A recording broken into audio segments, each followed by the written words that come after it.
The best ball bash is going to look a little different today. As you might have heard by now, we are using the bash today as our first ever live challenge for So You Think You Can Tout.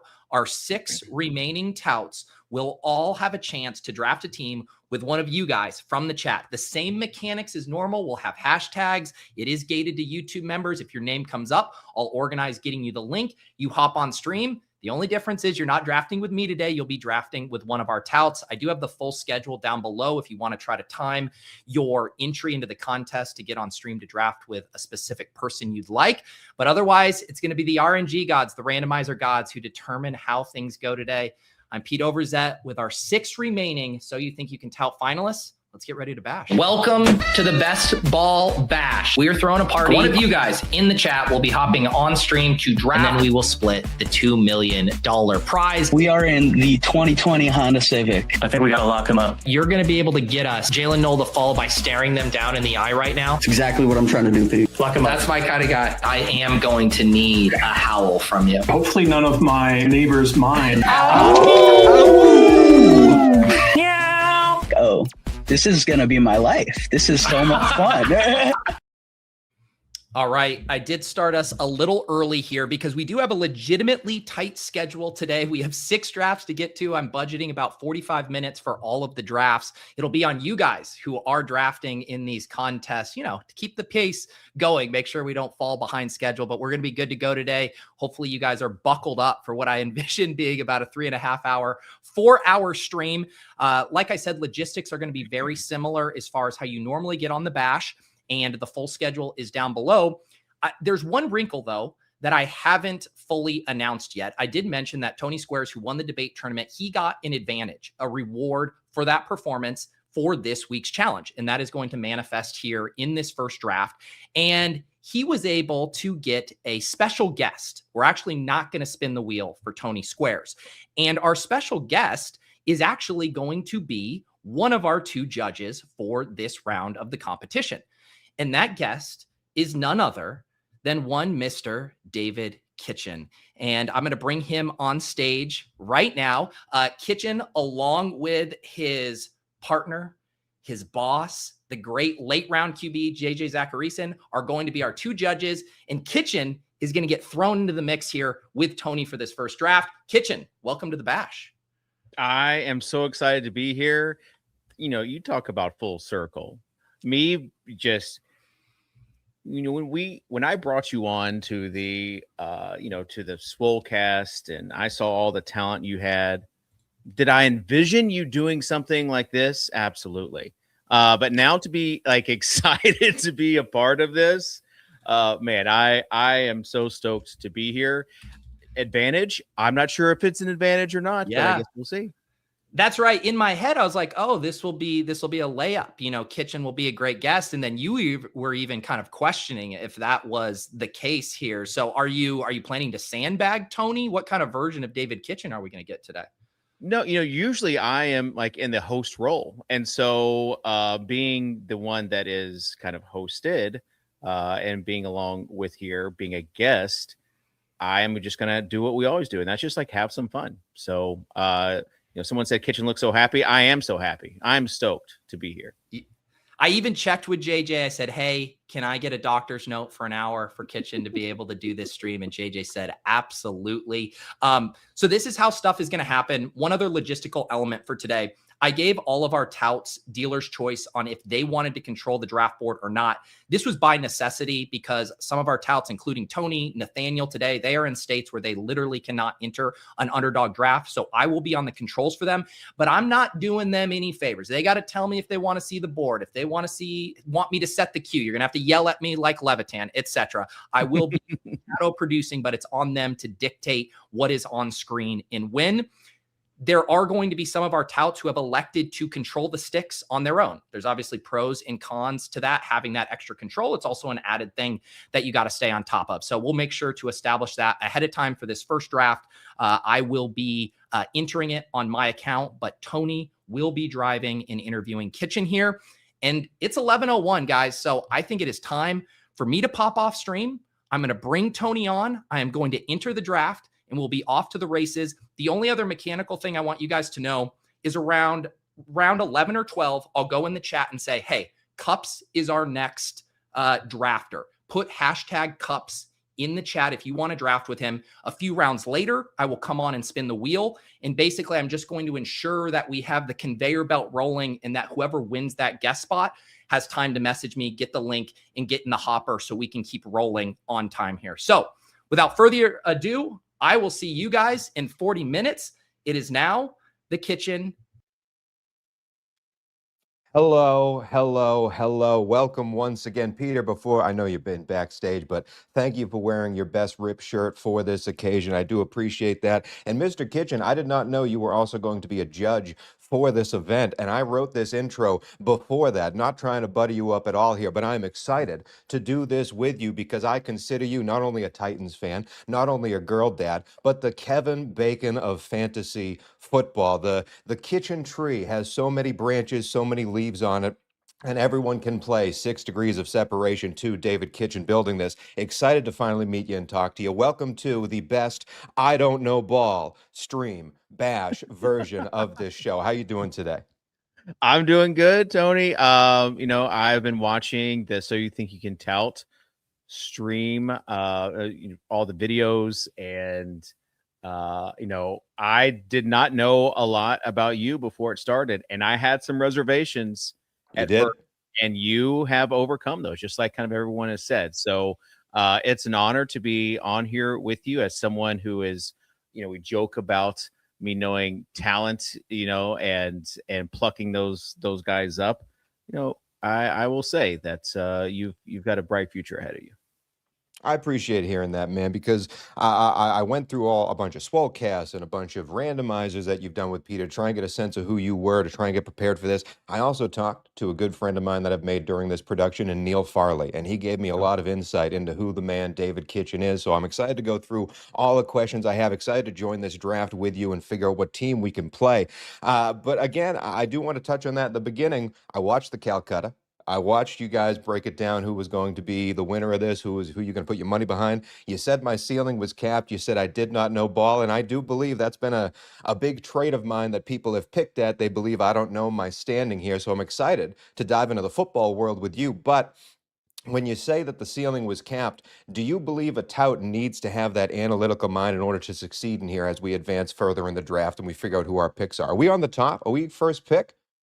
Yeah, we can't see where we are. We are we got 1.1. Well, hey, man, Peter, you can put Mr. Bijan Robinson in the queue. I want to go, now that we know we have the horn here, I want to go 1 for 1 during this draft, David. We'll get into talking about it, but the way I want to break this down is I want 1 for me, 1 for you, and I want to go off the top because I do believe Bijan should be the 1.1 in every single draft. I love Jahmyr Gibbs as much as the next guy, but to me, Bijan doing what he did last year and the last 2 years, he only had 64% of the backfield opportunities in Atlanta. And now Algier is gone. Now they have a new regime, new build to this team. If he can get a Jonathan Taylor workload, who led the league with over 81% of those backfield opportunities, I think the world of what Bijan could do. Jahmyr Gibbs has the same opportunity. David Montgomery's no longer there. However, I do believe Drew Petzing is going to bring one of those Arizona Cardinal running backs that gets cut to that team and kind of spread the ball out more. So I'm all on Bijan with the 1.1. Can't wait to see what you have at the end of the second round here for your pick. But David, so far so good. How you doing? How we diving in? Did you think my ceiling was capped, and why did you think that? That was the first question. Yeah, no, I'm doing good. And again, happy to be here. As far as the whole Swolecasts thing with the So You Think You Can Tout challenge, that was like really before all of the challenges kind of took place. And I think it's a fair criticism for most people that, you don't know ball and you can, basically, like, how do you convey to the audience that you do know ball or know enough that your entertainment will fill those gaps? And so I think, again, you have proven that you tapped against that ceiling and broke right through.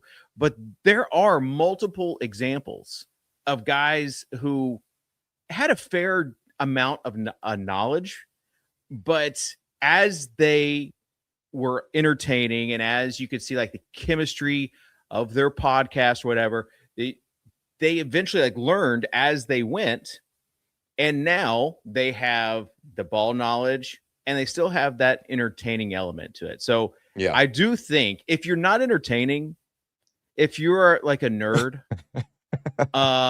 then you need to be paired with someone who is entertaining, because Yeah. that entertaining element is important.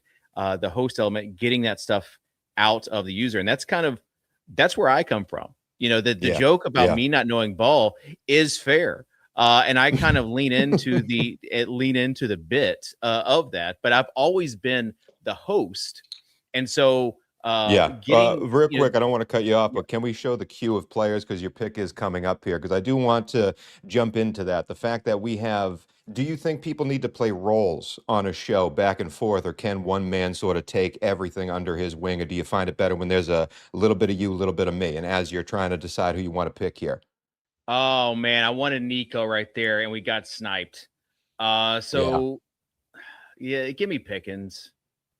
I do love it. I do love it. Second most end zone targets in the league last year. I think it continues, and I think we're going to stay right there, man. Give me Trey McBride. I do think Tucker Kraft has a great chance to be in that TE conversation. He's going a lot of rounds later, but why not jump into the Trey McBride camp? I haven't had him in any draft I've done so far. I'm happy with it. So are we getting weird in this, or is this going to be just our best foot forward? Like, is this going to be just a good kind of vanilla ADP draft? I just need to know, like, how much are we going to live a little on this draft? Hey, live a little. It's written down right here. I'm ready to live a little in this draft. However, I do want to touch on some things that I haven't touched on personally, because again, we could win money on this draft. I'm excited to see what could happen. I don't mind taking Trey McBride, especially when he falls that far past Brock Bowers. Why not dump it in there? But David, jumping off of that, do you think the roles need to be like, do you think the best podcast out there, the best fantasy stream out there, has a guy who is a host and an analytical mind together and they're tag teaming? Do you think both guys could wear both hats? How do you see that if you're trying to build the show? Yeah, I think there, number one, has to be chemistry there. If there's not chemistry there and the guys aren't having fun, if they take themselves too seriously, that's like what I don't want. As far as what people want, there are so many, so many different personalities out there. And really, you just give the audience a choice to watch. And so you look at some of the things we've done in the past with like a host that kind of knows ball, but doesn't know like all the stats, is not in there. That's not their job. Their job is to kind of keep the audience engaged. And then they can pass it off to the guy who does know ball, that's maybe a little more uncomfortable with moving things along, segues, that sort of thing. So I do think there are many different varieties of shows. Like JJ, when he first started, and he'll tell you this, like he was good at getting those small bits of information in, or the large bits of information in a small period of time. Since he has started that, we were laughing. He showed me a clip of like when he first started like doing a show and to now, he was kind of like monotone. And then now he understands like what it takes to keep someone engaged on a solo pod. And solo hosting is the most difficult thing you can do. 100%. 100%, dude. I feel the same way in any solo venture I've done in the reality TV world, anything we've done in our podcast in the past. 100%. You have to have that. I mean, to me, it's like a ball of energy. It's like an improv stage that Peter's on. There's that ball of energy that keeps on passing back and forth, and you need to do your job passing it to the other person, and then they play with it. They do a couple of tricks. They pass it back. But to hold that ball of energy on your own the whole time is extremely, extremely difficult. And if we can see the cue, we do have your pick coming up in about 5 here. But I do want to ask you, when it comes to the roles of the show, I know you're a soccer guy as well. What role does Alexi Lalas fit in his World Cup coverage, and why does he fail at every step of the way? See, I am my name was Soccer Dave. And that was because of like the World Cup 30 years ago. I'm not actually a soccer guy. But I do watch it. I do like to play. I played in high school and I've coached, but I'm not sorry, a huge David, you guy. are on the clock here. We got a double pick here. Now you We go got first. Colson Loveland, Jameson Williams. Okay, fine. I will go with give me Devontae. Give me Devontae on the board here. I still love what that old man is doing in that red zone, how much Stafford looks at him. I'll take him. David, you're up next, my guy. Okay, let's go Travion. No. Don't pick Travion. Don't pick Travion. Let's go Jameson Williams. Let's go Jameson. Jameson. Oh Yeah. no. Yeah. Okay. Yeah. This is a combo pick. This is a combo platter. Leaning into the just we've got our one running back. Yeah. And so I like the hero RB builds this year. I think Okay. everyone is kind of we talk about zigging and zagging. There's just so many different ways to draft these teams. I don't have a ton of Jameson Williams, but let's go big. That's is kind of what I'm looking for in this draft is maybe to get a little weird. Let's go big, a little unconventional, and see what we got. So I'm down to go unconventional. I don't know if Jameson Williams is the unconventional I want to go on, but that might be my Green Bay Packer bias coming out. But sticking on Alexi Lawless, you were lying that you were a soccer fan, but I did hear you were an Alexi Lawless guy when they had that World Cup run so long ago, or that USA run so long ago. Yeah, like I had a little starting lineup of Alexi Lawless, but I don't know. See, I don't know why he is getting so much hate because I haven't really watched him on streams or on shows before. So. Pete said that his favorite player growing up was also Alexi Lawless. That was just the guy, for boomers like me, watching that World Cup run. And so it's been interesting to see how he has done in the court of public opinion. There's a lot of opinion about him. There is a lot of opinion about him. And I don't know if it was just the hair, if it was just the vibe. He played for the New England Revolution for a long time, which is my hometown team, but it never stuck with me as a kid growing up that was the guy I wanted. And to see him as the sole American voice in soccer continuously, we're on the same dais as guys like Thierry Henry and Zlatan Ibrahimovic. It's like, that's all we can proffer. That's all we can give up as the USA team is Alexi Lawless. But a lot of opinion on there. I'm not a big fan of it. I also, however, do have an opinion on your Tennessee Titans as we see Carnell Tate go a little bit earlier than we're supposed to. I love everything the Titans did this offseason, man. And I am, there are little pet teams that you have. Like I would love to see the Carolina Panthers be great again. I would love to see, obviously, my Green Bay Packers, but the Tennessee Titans are one of those pet teams for me. I'm rooting for them to succeed this season, and everything they've done with Robert Saleh coming in, every coach they have is bald. I can't wait to see what Cam Ward can do with these new weapons that they have. How are you feeling as a Titans fan as we enter our next few picks here? Oh, I'm feeling great. But that's not out of the ordinary. I always feel great. I'm an optimist going into every season, but this season in particular with Brian Daboll, with the OC, they have weapons now for Cam Ward. If you look last year, it was bad. They had two offensive coordinators, and it was just a vanilla type offense. And I want something that can show the brilliance of Cam Ward. Little Patrick Mahomes 2.0, some are saying. We see all these highlights. We see how he can just chuck the ball. And now he's got a legit move the chains guy in Wandell, and he's got a deep threat guy with just incredible hands.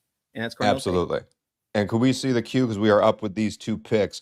I'm going to sit here and you know what? Let's double down. I know Rickadooza. Let's go to tight end. Let me get Tucker Kraft on the board because if we want to live a little, I do believe I see a lot of people do the Brock Bowers, Trey McBride tag team. I want to add Tucker Kraft to that tag team because I do believe he finishes as a TE1.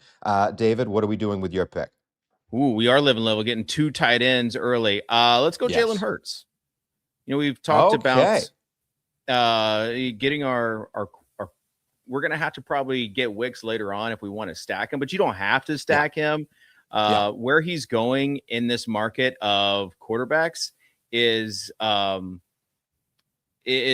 basically you're getting a deal on him. When all the quarterbacks are being pushed up, you're getting a deal on him. We can go 2 QBs if we want to. We can still go 3 QBs later, but we're introducing something called Market Score with it's something that JJ and Brandon Gadula have introduced this year. And Jalen Hurts has a really good market score as far as quarterbacks go. And so looking forward to seeing him. I mean, last year you take a look at we were drafting 4 quarterbacks in the first 48 picks. So to get him right there where we did, I feel really good.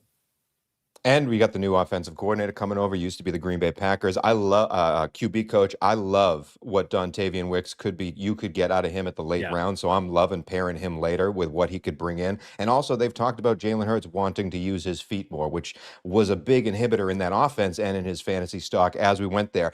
I do want to touch on Tucker Kraft, but I want to stay on those Titans because you also mentioned Wan'Dale Robinson. Are you targeting Wan'Dale Robinson in your drafts as much as I am? Because I think he is way too low compared to where he's being drafted. Yeah, I'm the majority of my best ball teams are on a PPR site, and I'm getting a lot of Wan'Dale. I did a best ball draft before this, got Wan'Dale though. I think he is just a solid guy, especially if you're getting weird with any builds where you just need points. He's got a solid floor, I think, this year with the Titans. So I love Wan'Dale as a guy that can kind of move things along. What's your take on like PPR receivers though in a half-point PPR format? It depends on, like, it kills a Khalil Shakir to me. But with a Wan'Dale Robinson who has had 140 targets each of the last 2 seasons, going to the guy that gave him all those targets with probably the best quarterback he's had in his career, I love that because even though the yardage might not be there after the catch, those half-point PPR numbers are still going to raise his ceiling even higher. So when it gets to guys who don't get a lot of targets, or I should say 100 targets like Khalil Shakir versus a Wan'Dale Robinson, I'm going with the guy that's going to proffer more. However, it does cut out maybe some of the receiving backs out of the backfield when you're looking at late round running backs. You might not use that receiving back advantage more because the half-point PPR doesn't give you as much of a benefit when you're taking one of those guys. I am excited though because the Tucker Kraft angle and going with Trey McBride off the top, to me, I think there is a top 6 tight end and a valley below them. And Tucker Kraft is that last tight end that's going. So if you can get, like we want to play hero RB here, if you can get those top 2 tight ends and really corner that market and bash through the beginning rounds of a best ball tournament, I think it's actually a tactic or a strategy that can really benefit you in the end. Are you against that? Because you made a face when I drafted him. And if we could see the cue as we're entering our next 2 picks here, you made a face when I took Tucker Kraft. I am fine with living a little, but it's like that. As far as tight end capital, like we're good now. I don't, personally, we probably didn't have to go there unless you have just a huge. You have a huge crush on Tucker Kraft and you think he is what we need. He's got to kind of fill in that flex spot to provide value for where we took him. And I think he will. But, yeah. And I think he will. I do think he will. I think he has that. We are on the clock. We're going to take Michael Wilson with my pick. Finished the season, even though our Marvelous Marv was injured for most of that season. The last stretch of the season, he was a top 24 tight end 7 of the 8 weeks. He was a top tight end 5 of the 8 weeks. He has Jacoby throwing him the ball. We're throwing Michael Wilson on the team because I think it's a very high upside pick there. David, you still want that RB2? No, I don't want the RB2 in this range. I want to double down. Josh Downs are going to move him all over the field. So I think this is a great spot for Josh Downs. And, we've got quite a bit of wide receivers. I also noticed we have Nez in the chat at that 11 spot. So I wonder kind of what's your take on what he has done. Nez over there with Genty and Kenneth Walker at the top. I am not on the Genty train. I understand that the opportunity there in Vegas and the Clint Kubiak scheme in Vegas, he's going to get all the dump offs. Cups loves Genty, and because of the dump offs he's going to get in a scheme. Seattle had the bottom 3 passing rate with that team. So if you have the dump offs from a running back in a bottom 3 passing rate team, how much of a boon is that truly? And if you go by advanced statistics, there was not a single running back with a worse EPA added per rush than Ashton Genty last year. I understand they revamped the offensive line. He's going to be the volume guy. But I'm not sure I can hang my hat on that being a first-round pick. And then when you turn it around to Kenneth Walker, I still think Kansas City, which will be a much better offense, is going to have a bunch of backs in that flow. They will be the starter, but they love to rotate backs. Andy Reid has always rotated backs. That's why I like an Emmett Johnson in the later rounds because of the opportunities he will get. What did you think about a Genty-Walker combo at the top that's kind of unique at the turn there?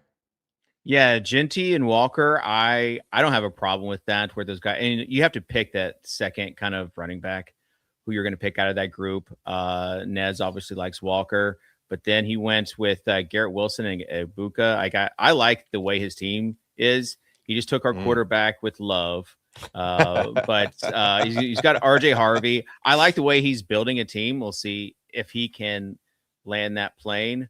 But yeah, I mean, with our team, we have our strength is in our tight ends and our receivers. 100%. And I do like, Jalen. So we'll see if we can, sneak in some running backs late.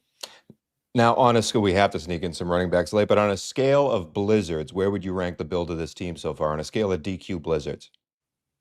Yeah, like we might, we probably have to recap some of the team for people just to kind of get a clue of where we're at. But as far as a blizzard goes, this is like a double Oreo. Sometimes I used to get a double Oreo blizzard where you can add extra Oreo. I don't know if you knew that, but you can add extra Oreo, and that's what we did. Tucker Kraft is the extra Oreo in this draft. So do you need it? No. Is it good? Does it satisfy you? Yes. So that's where we're at right now. This is a double Oreo Blizzy draft. Well, let's see if we can add something else to this double Oreo draft. Let's see the Q. We need to start looking at running backs. We need to obviously add another QB to go with Jalen Hurts. We do not need another tight end. Oh, I do like Aaron Jones if he falls to us here. I don't mind taking that off the top of Minnesota. As for the rest of those running backs, it is ugly there. I don't think JCM is the starter in Washington, and of course Aaron Jones. And there you see, that's what happens when you're on a live stream. I don't think Ja'Cory Krosky-Merritt is the starter there. I don't love the Jordan Mason loved. Chris Rodriguez has the surgery coming up. I'm not a Keaton Mitchell guy. Tyrone Tracy. Out of these 5 running backs, which one jumps off to you, or do you want to go even deeper into the queue? Yeah, well, let's see what wide receivers like too. Let's see what our options are going. there. Because we can still push this thing if we want to, but I kind of think Stephon Diggs going to be on a team. We are on the clock. Yeah, I'm going to take JCM here, so you can go ahead and start Ja'Cory Krosky-Merritt. I know you don't think he's a starter, but again, I don't. The way that I would like to build this team is basically just to get a couple of these running backs that we think have some sort of. If that's the case, there. I'll take Keaton Mitchell there, Peter. Sorry to cut you off. If that takes, I'll take Keaton Mitchell. If we want to go ceiling running backs in that Mike McDaniel, I'll take Keaton Mitchell on there. Okay, I love it. Yeah, I love it. Play was already selected. That was done. Yeah. No, this is live a little right now, but I think Keaton Mitchell is an excellent example in that Chargers offense. So what's our roster construction now? Yeah, let's dive into that. We just got our 2 second and third running back way late into the draft. We started off with Bijan. Now we have JCM and Keaton Mitchell. Jalen Hurts is our sole quarterback, and we are loaded at wide receiver. George Pickens and Devontae, Jameson, Michael Wilson, and Josh Downs out there. I hate the Jameson Williams pick, but that's why you do a double draft. It's a tag team affair. And then Trey McBride and Tucker Kraft really doubling down on the tight end position that I know I'm going to get a lot of comments on. Tucker Kraft, 33% end zone target share, was top of the leagues with the Drake Londons and the Brock Bowers and the Trey McBrides of the world. 7 games fully as a tight end. 5 of those games he was in the top 9. 2 of those weeks he was a top 1 tight end in finishing, and the highest EPA per target in the league, and a guy that was a top 3 MVP candidate when you look at advanced statistics with Jordan Love. I understand people hate the week 17 Houston pick, but guess what? We have Trey McBride to cover that if we get there. In order to make money, you got to get into that week 17 championship. That's why I love Tucker Kraft. Double Oreo blizzard, maybe. I'm diving in because I'm a fan of Oreos. Who doesn't love Oreos, David? Quick interruption here. I want people to be able to drop their name in the drawing for our next draft, which will be with Alex Cups. The hashtag is CUPPS Cups here. Drop it in the chat right now. I will circle back in a few rounds for the official drawing. That's hashtag Cups. I'll see you guys in a little.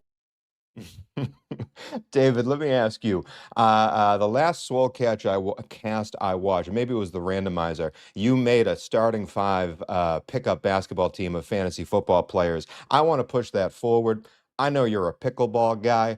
I want to know, who do you think would be the best pickleball player in the fantasy football community? As far as like a pro pickleball player? Who do you think you could contend? If you had to go play doubles at the pickleball courts and you're in a tournament, you need to find your partner here. Who you taking with you? Yeah, I guess would be Ben Johns. He would be the guy that I have like his paddle. I don't follow the the pro pickleball circuit that much. I just love playing pickleball. It's kind of like it was soccer. I don't follow soccer that much except when it's the World Cup or Olympics. but I love playing soccer and I love coaching soccer. So that's where I am with pickleball. You know, we have like 3 of our guys that I used to work with at Roto Grinders, and we have kind of our regular pickleball stuff where we yell at each other and still pick up kind of where we started back in the day. So it's just a way to get a tremendous amount of exercise, Tony. I get it. We all need the exercise. As you can see in my cheeks, I need more exercise every single day. Peter, can we see the cue as we get up to our second, our 2 picks here? Is it time to get that second quarterback, David? Do you think? Well, do we have any stacks that we can pair them with? I mean, I'd not say looking likely. you could We get do have Fernando way late. you could go Cam if you wanted to. I do Just think saying. Cam's got a season. I do think Cam's got a season. Listen, we don't You have a like star. you Let's like the take Cam Titans. I Ward. like the Titans. We Yeah, can make it let's do work it. later with Io Manor. Probably not going to go Gunnar Helm, but No. Ridley also would probably be there. So let's go Cam. And then for our second pick here after Cam, and this is the tough part of the draft. This is where you start to kind of throwing your fishes out there. Antonio Williams is still on the board, right, Peter? Because I don't want to wait another round. Yeah. Okay. I Yeah, love he's still- Antonio Williams. Okay. He's way low in ADP. I don't care. I don't want to wait another turn here. We have so many picks in between us sitting on the end here. I want to go with Antonio Williams because you have to listen to what teams tell you. I've drafted him every single time we've had a stream on Peter's page. You have to listen to what teams tell you. The Washington Commanders had 1 draft pick from Sonny Styles to, I believe, pick 150. They had 1 pick to spend, and they spent it on Antonio Williams. They could have done offensive line, defensive line. No, they got a guy for Jaden Daniels to try and create stuff after the catch. I think Antonio Williams is way too low of a draft pick. Where he is at ADP, obviously. We're going to live a little. We're going to throw our fishing rod out there. We're going to bring Antonio Williams up a few rounds here and take him and secure that spot. I think he's a league winner, David. Yeah, like part of this also, when you're on the turn, you know, when you're on the wheel in these drafts, if you really like a guy and you have that conviction there, you have to go get him sometimes, you know, a round and a half to 2 rounds before. If he's not going to come back to you, and that's a chance, you know, you're sacrificing some, you know, some EV there. But if you think that they're going to pay it off, that's the whole premise of Live a Little, is Yes. that that you're not tethered to ADP, that you're getting the guys that you think that you have a good feeling about. So, you know, even if it is a reach, then I understand it because you like him there. I will just say this: Brandon Yeah. Ayuk could come in, or they get Diggs in, or they could trade for Booty. And then where is your Antonio Williams gonna where if one of those guys signs with the Commanders, are you still gonna be all in on Antonio Williams? I definitely wouldn't draft him 2 rounds early if that happens. I am of the belief that that does not happen. The Brandon Ayuk situation, I do not think gets resolved this season. I think Ayuk's been very loud online about it, and I think he's creating a lot of chatter. I do not believe it gets resolved this season because San Francisco is going to play just as much hardball as Brandon Ayuk is playing on that team. It is a weird, weird situation. I I have always been, if my guy's there, would you rather wait for the turn to come and hope he falls to you and then he gets sniped right before you, or take him at this turn 2 rounds early to secure your get? I understand it's early. I understand the best ball drafters are going to be yelling EV at me. I have always been, if that's your guy, go fishing and get him and secure that spot. There's how many picks on this turn beforehand, and you'd be sitting there biting your nails, hoping he fell to you. That's not the way I like to play fantasy, even in the best ball format. But do you believe Brandon Ayuk's coming into town? Yeah, I do. You know, I'm crazy enough to believe that that this thing is just going to happen, and the Commanders have to know kind of what they're getting. But I love Brandon Ayuk just as a late stab, especially if you already have if you already have Jaden Daniels. But I want to address something real quick. Kitchen commitment to the Titans homerism is hilarious. He is the avatar of the guy we all want to draft against, buddy. Come on. If you can we see the cue real fast as David goes off? Yeah, if you aren't in on Titans this year, I'm sorry. Like, I'm sorry for you. It's not like I'm reaching for these Titans players. He was the next guy available. I am going to throw I am going to go with Fernando Mendoza. Take our third quarterback, get that taken care of. I do believe Fernando at the end of the year will be putting up really good numbers with this Vegas offense as they just try shit out. I understand unstacked. David, where are you going with yours? Okay. Well, I feel like we need a running back. Pacheco is a guy that we can pair with Jameson Yep. and get him on there. So we'll go with Pacheco. I think, when you talk about the hero RB build, he kind of fits that. So is Brian Robinson, but we already have Bijan, so we don't really need him. And so now I think, Tony, we need to start looking at our team, and we need to probably start looking at any week 17 matchups that we have. Real quick, before you guys do that, I am going to spin here. We're calling it. We have 23 entries to draft with cups here in a little less than 15 minutes. Good luck to everyone. May the randomization gods be in your favor. Once the winner is selected, I will work to get you the stream link, and I will bow out so Kitchen and Squares can keep rolling. Max Value 04. Max Value 04. I'm not familiar with your username. Please get in touch with me over Discord or Twitter. I'll look for you in the chat as well. Now, David, I'm happy you brought that up because that's a big thing to me, as I am very much a redraft guy, a keeper guy, a dynasty guy. This whole building the end of this draft around week 17 matchups, how much does that mean to you when you're trying to build these teams? Is that your sole focal point when you're trying to build these later rounds? No, I prefer stacks over week 17, but they all have like some sort of weighted correlation with this. And so I don't think you have to have a game stack, but I do think when it comes to tiebreakers, you should probably look for some of these game stacks, especially if you're trying to win. So we kind of lucked out because you drafted Wilson and then you drafted Mendoza. So they do play in week 17. Eagles, they play the Niners in week 17. And then we got Cam Ward and they play the Steelers in week 17. So those are just some 3 teams we probably need to keep an eye on as we wrap up this draft. I also do love some Giants plays there because I believe that's a Cowboys matchup in week 17. And if it's anything like last year, that could be a lot of points in one of those games. We do have George Pickens off the top of this draft, so that could help. But yeah, I think we probably need to see the queue so that we can look at these guys to see who are some of the guys we can use. So you got Ridley there. For a stack. So I think we probably need to look for these stack guys first. You're going to have Ridley, probably Wicks later, Mendoza. I do love Wicks. I do love Wicks. Yeah. You can choose if you have like any sort of Mendoza favorites to pair him with. It's really long plays on the Mendoza plays. That's a guy that I'm hoping he does it. They're going to spread that ball out. The Sam Darnold approach, I know he focused on one guy for the majority of that. I don't think that's what they want to do in Las Vegas. They're going to be trying a lot of things out there, seeing who the future is for Fernando Mendoza. So I'm not too sure I'm confident in the person outside of that top running back in Ashton Genty that he's going to be the dude. Do you think the Calvin Ridley, do you think he has a spot on that roster with everyone they've brought in? Yeah, I mean, I think he's going to be fighting for wide receiver 3 reps, but that's the guy right now. He just fits this build. And even if you don't have that much of conviction, you still got to take him.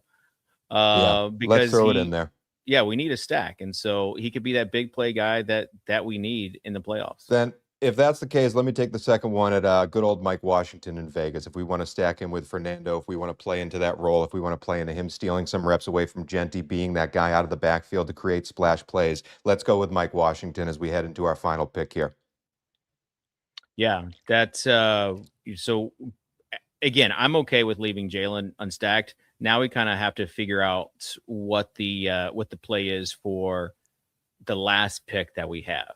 And it seems like right now we've got 3 quarterbacks. We have our tight ends covered. And so we have to figure out, do we want another running back? I would probably say yes. Yes, 100%. And then kind of look at who those running backs are. Well, I definitely know who I want. I'm a little bit nervous he's going to get stream sniped. So if you could throw the running backs in our queue there, Peter, and just show the running backs. There's one dude that's yelling at me that we're going to be taking. I'm going to hold that near and dear to my heart until we get closer to our pick. But I'm in there. David, I do want to ask to you. You've been playing fantasy football forever. I like asking this about every fantasy football. We all have our, the stories we tell around the campfire. The time I drafted so-and-so. Who is the one man that you drafted that you still wear today? You're like, I was the one that picked blank. Who was it for you?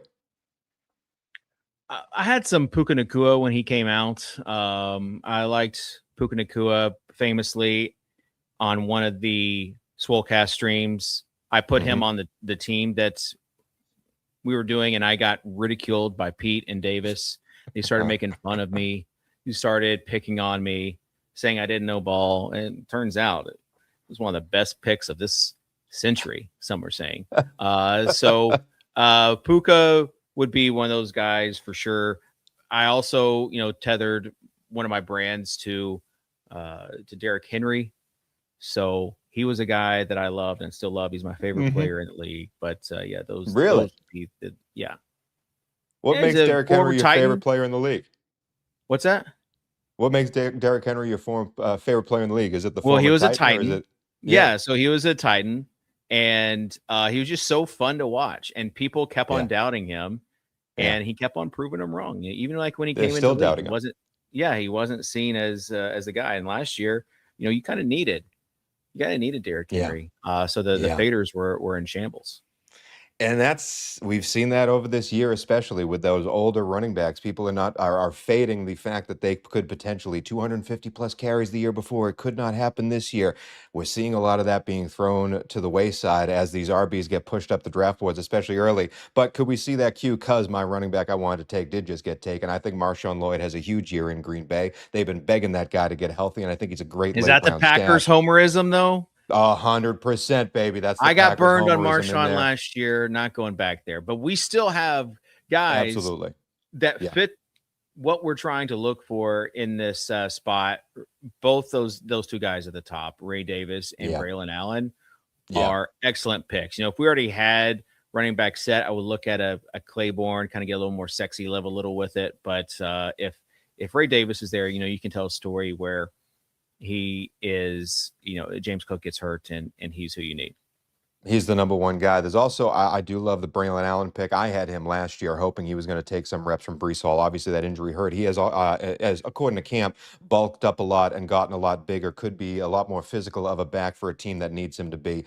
But I'm leaning towards Ray Davis as well. The thing that was crazy about, and if Ray Davis was taken, we're going to stick with Braylon Allen. I'm absolutely fine with that. The thing that's crazy about Buffalo, because I was looking at James Cook's stats. That man played against a heavy box, the second highest rate in the NFL, with Josh Allen as his quarterback. That doesn't make any sense to me. But that's it for our draft. If we can recap our team here. David, I want to give you a grade A to F, and I kind of know where you're going here based on the build. But Jalen Hurts, Cam Ward, and Fernando Mendoza are our quarterbacks. The running back room, which I really like at the top, Bijan Robinson, and then we waited a long time. JCM and Keaton Mitchell, added on Isaiah Pacheco, and then Mike Washington and Braylon Allen as flyers. The wide receiver room is George Pickens, Devontae Adams, Jamison Williams, sadly. I love Michael Wilson, though. Josh Downs, Antonio Williams, and Calvin Ridley somehow ended up on my team in the year of our Lord 2026. And then in the end, the most powerful tight end room you're ever going to see, Trey McBride and Tucker Kraft. David, scale of A to F. We're going to need that double Oreo to come in clutch for us. Hell yes. Hell yes. The good news, Tony, with this draft is that sometimes the ones that are graded poorly, that you don't think are going to do well, somehow they just make by the time you get to the season, you're like, oh man, this actually wasn't that bad. Or somehow I survived and advanced this team. I'll give it a C. And that's probably being generous because Mendoza, Michael Wilson. You don't like the Mendoza? Well, you don't like the Michael Wilson? I'm just not a fan of some of the picks that we have. Tucker Kraft was a bit earlier, which if we were getting him, we probably should have went with Jordan Love. So not a huge fan, but again, crazier things have happened than us not, than us advancing this team, basically. Listen, you gotta live a little, and you gotta be a little bit different. This is living a little. This is living a lot. This is living a lot, baby. Yeah. Got to be a little unique to make it run. But David, I learned a little about you today. I'm excited to learn a little bit more, but thank you so much for jumping on this stream with me. Thank you so much for being the interviewee. No, I'm the interviewee. You're the interview. One of those things. Thank you so much for jumping on, David. This was a blast. Appreciate it. Absolutely. Beautiful. I am going to facilitate a handoff here. David Kitchen will be watching the rest of these streams. He will be giving his feedback. Excited to touch base with him and JJ as we work through everything that transpires today in the Bash. Kitchen, we will see you later. You can go follow him at Late Round, at the Swolecast, and of course, at his personal baby, the Swole Cutta. We will see you soon, Kitchen. Later, guys. Thanks. Same for you. Squares, you are free for the day. You can get back to Lumen Field or whatever you are up to in Seattle, and we will get cups on board here. Thank you, Peter. All right, peace. All right, there goes Tony Squares. Let me first get cups up on the screen. There is Alex Cups, our next tout here. Now, a little bit of mechanical housekeeping. You are going to share your screen, correct? That's right. I'll be driving. All right, then I need to see it in the hopper, brother. I don't see the screen down here. Okay. Share screen. This is all new to me, but I'm thinking I can handle it. Share. All right. How's that look for you? Let's see here. All right, now we got it up there. You can do a little adjusting on it to get it to the size that you want.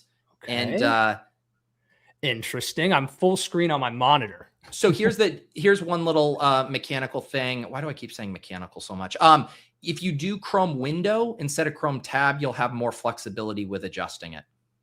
Okay, so stop sharing for a sec, right? Yeah, stop sharing, go back. It just gives you more flexibility if you want to open up the draft board in a different tab versus just in that. Yeah.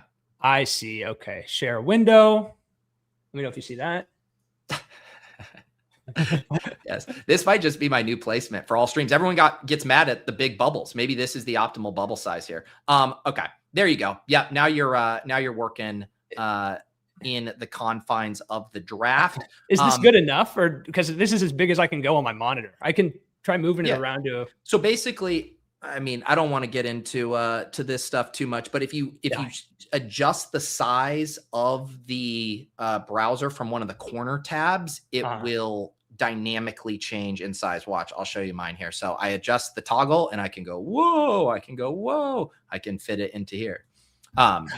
So if, but again, I would say it's good enough, brother. It's good enough is what I would say. How's that? There you go. You just did it. I moved it to the other guy. How's that? Am I in? Yes, you are in. Okay. So here's what we're going to do. We are right on schedule. I am going to hop off the stream. I'm going to bring your guest on. I'm not introducing him because you are introducing him. The username was Max Value. I'm familiar. From the chat. All right. Then I am out of here and you should hop in your draft. All right. Welcome, everybody. Second stream of Best Ball Bash. Happy Thursday. For those of you that don't watch, so you can tout, my name's Alex Cups, one of the last 6 contestants. I'm a data scientist and software engineer by day. At night, focusing on using my machine learning model to predict who's going to be good in the NFL in fantasy based on how they were in college. So that's my main content, my bread and butter.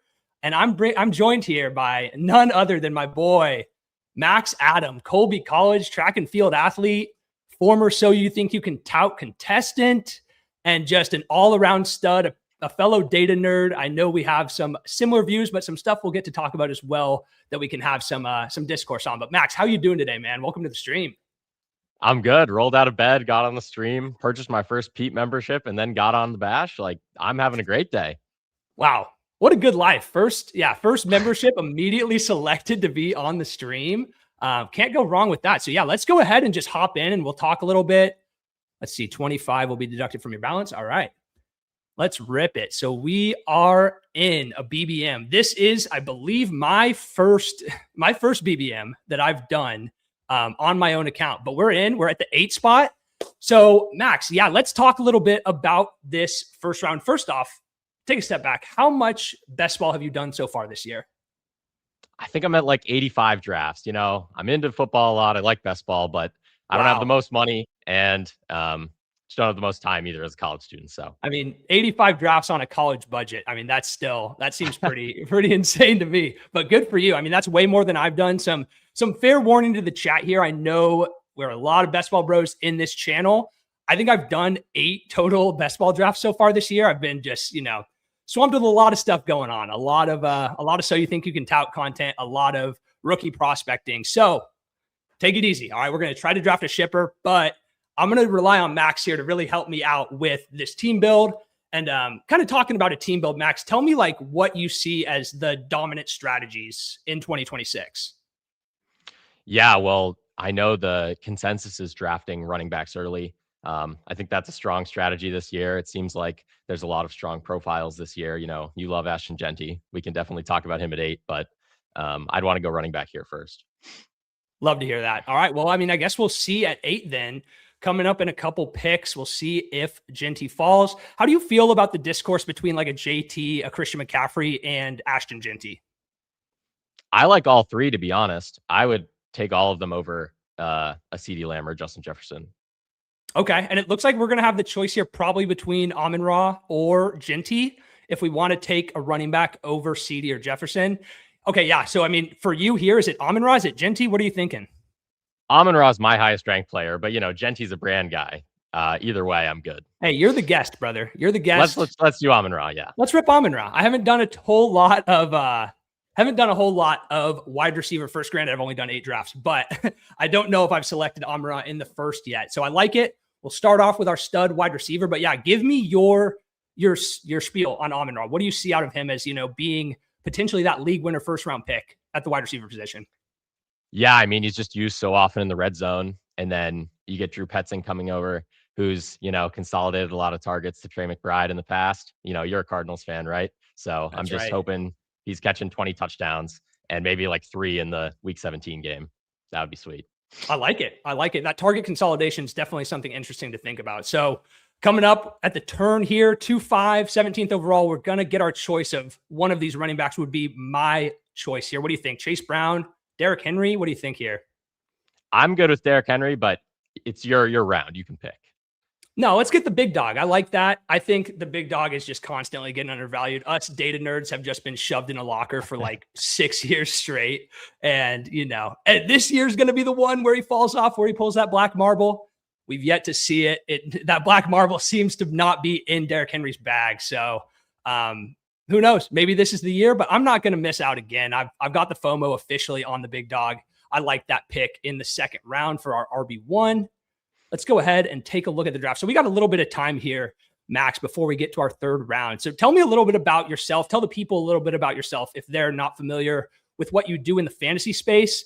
I'm a huge fan. For anyone new here, I just want to make sure you know I am a stan of Max Adam. Okay, so go check him out on Twitter at MaxAdamFF. He's up and coming and has some of the best content, in my opinion. But yeah, go ahead and tell the people a little bit about yourself, Max. Yeah, you know, I'm a rising senior in college. I study statistics, and I've only gotten into fantasy recently, but I joined a league for my track team in 2024, and then I just got addicted. So I've been trying to immerse myself in the data. You know, that's been my cup of tea my whole life, pretty much. So I'm just happy to try to explore some stuff with data that people haven't thought about before. So yeah, I just post on my Twitter and trying to be like the GOAT Alex Cups. I appreciate you, bro. I appreciate you. Yeah, I mean, definitely got some interesting threads over there recently. I see a comment here from Greg Wells, another boomer pick, not playing to your slappy audience. Listen, man, I think I can speak for Max and I both when we are two of the most far left slappies. Am I correct on that, Max, for the most part? Yeah, I crossed the aisle on some picks. Okay. I would, yeah, I'm definitely left wing. You'll shake hands across the aisle on occasion. Yeah. All right, man. What do you think here? We're coming up on our third round. I mean, is there any way we could do elite onesies? It's a little early for Lamar, Hunt. It looks like all of the top 2 tight ends are gone. So you want to stack another wide receiver here? You want to reach, or you want to lock up another running back? I don't mind T. Higgins or Garrett Wilson. You know, that's the week 17 correlation, or Zay. All 3 of those I'm good with. Or I'm a massive Zay fan. Let's click Zay here. Yeah, Zay for me, I mean, it just feels like one of those guys that really is due for some positive touchdown regression. This guy was like 5th or 6th in total yards last year, quietly put up, you know, I think, you know, 1,200, 1,300 yards, 4 or 5 touchdowns, I believe. If he just tacks on another 4 to 5 touchdowns, we get a year of Lamar healthy, back towards that MVP status Lamar. I think we could really see Zay Flowers finish as a top 3 wide receiver, and I really wouldn't bat an eye at that. What do you think about that? Yeah, I think he's got a lot of upside.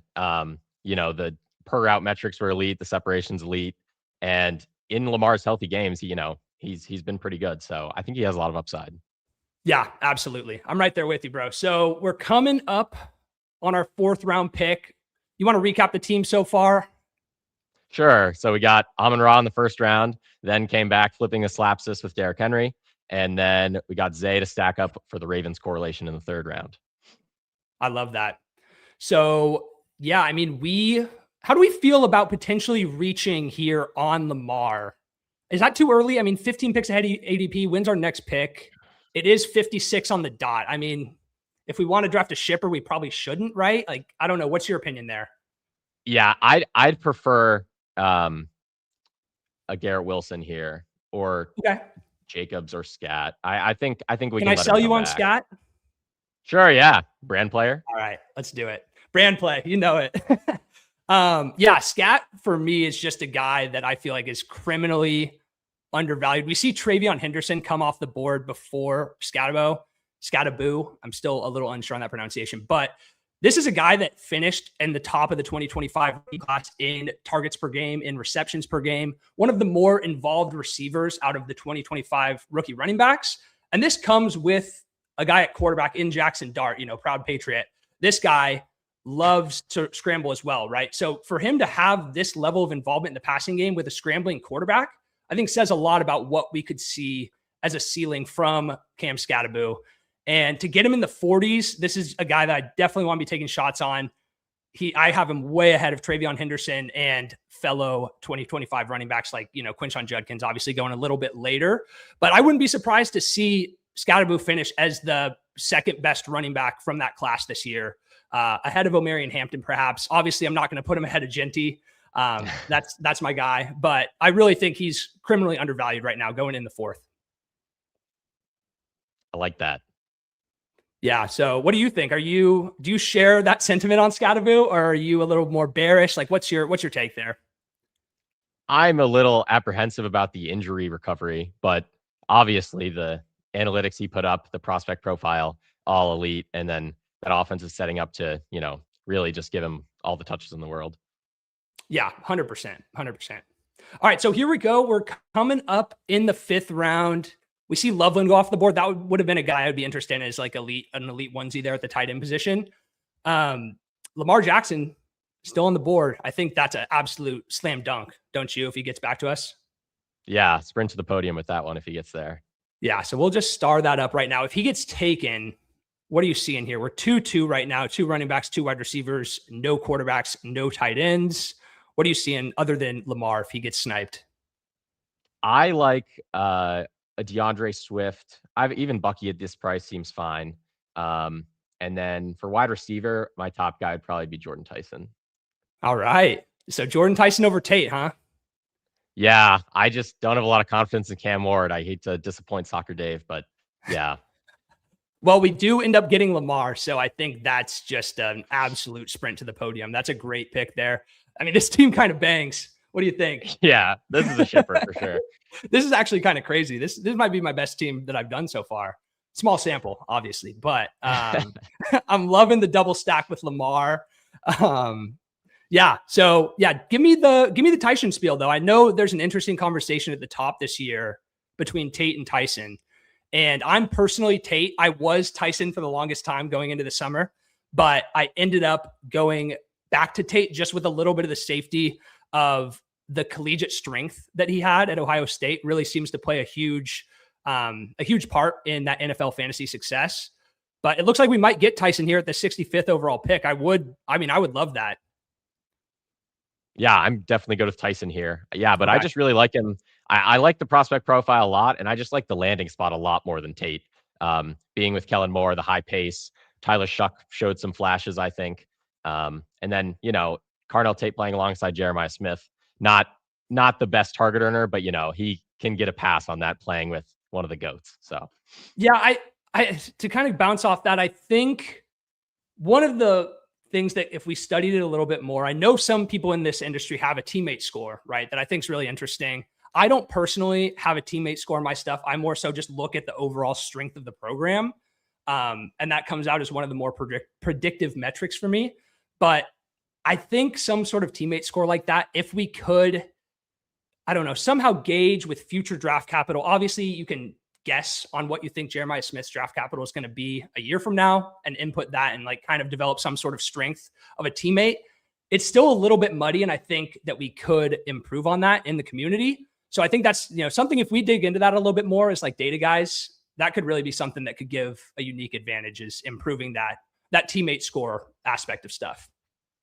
Yeah. In my stuff, I've just been looking at teammate fantasy points per route run, but that's not very nuanced, when you think about just production versus how highly, the NFL weights the production with draft capital. So, yeah. So are you looking at it on a teammate by teammate basis, or are you looking at it as all teammates average fantasy per route run in their program?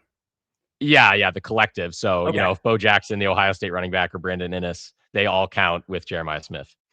Okay. Interesting. Yeah. That's definitely interesting. I'm just thinking, because I use all of these features in a model. So it's like I have a collection of hundreds of features that all get put into this model, and it spits out the predictiveness of all of them. It tries to select the most optimal ratios of each of them to develop, the highest possible R squared with future fantasy points per game. I would like to see something like that potentially. My data doesn't have it broken down by player in a program, but if there was a way to do that, I think that would be really cool. But yeah, sorry to go on a little bit of a nerd tangent there. Being It's all good. It's easy to go down a rabbit hole on the data. But coming up on the 80th pick here, what do you think? We're 1, 2, 3, no tight end. How do you feel about Tucker Kraft? Do you want to add another wide receiver? I'm good with Tucker Kraft. Let's do that. Okay. Yeah, give me your spiel on Tucker Kraft, and then I'll let you know what I think. Yeah, well, the 2025 sample was elite. Probably just looking like prime George Kittle. And then there's some uncertainty with the ACL, but I feel like that's priced in. What I'm a little uncertain about is all the production came without Jaden Reed. And I know he's not a full-time player, but when Jaden Reed was playing, Tucker Kraft was more of like in the third option mold on a good offense, like a Sam Laporta. So that gives me a little pause with the wheels up on Tucker Kraft. But what he did in 2025, it's undeniable. So absolutely. No. And man, I have a little bit of trouble with Tucker Kraft just because during the season, I do an analysis of expected fantasy points in relation to actual fantasy points. And while Tight End Kraft had that run where he was like the tight end 1, I think, through like 6 or 7 weeks, he was the tight end 13 in expected fantasy points per game. So he did have a lot. He was kind of running hot on touchdowns and these big, like broken plays. I don't know if you remember a couple of those from last year, but I'm a little hesitant. It didn't seem like he had the most ethical production in terms of looking at it in his overall scheme of his offense. So I think it's a little interesting. It's a conversation, and the injury coming into play. I think we could get burned with Tucker Kraft, honestly, in the 8th round. But nonetheless, we got our tight end 1. Let's talk here. Do we want more? Do we want to stack on Jaden Reed, get some more, some Packers correlation, or what are you thinking? Yeah, maybe Love comes back. We get the Packers double. I dig it. I dig it, man. Let's do it. So yeah, go ahead and recap our team through 8 rounds for the 3 audio listeners we have here. Yeah, so up top, we went Amon-Ra, then Derrick Henry, then Zay Flowers. We got the double Ravens, and then we came back with Cam Scatterbo in the 4th round, and then we got the Ravens double with Lamar. Then we got some rookie upside with Jordan Tyson, and then we're starting a little bit of a Packers double, hopefully, if Love can come back to us, since we just got Tucker Kraft and now Jaden Reed. Hell yeah, man. I love it. So I'm going to go ahead and star Jordan Love. Hopefully we don't get burned by this, as I'm kind of a supreme casual on Underdog right now, but I'll star him just to make sure we don't lose sight of this guy. But yeah, let's go ahead and talk a little Packers. We have Reed, we have Kraft. How do you think, what do you think the odds are for Reed or Kraft to be, the lead target earner on this team? Do you think Watson's the market favorite right now to lead the team? Looking back in a year, Watson had the most, I won't say total production because we know he has the injury bug, but just like yards per game, do you think Watson's the odds-on favorite? Would you put Kraft there? Obviously, Reed's probably a little bit of a dog, but yeah, what do you think? Yeah, that's where I'm at on Watson, and I think the price is reflective of that. But yeah, if Jaden Reed probably needs to get on the field for those heavy sets with Matthew Golden, or instead of Matthew Golden.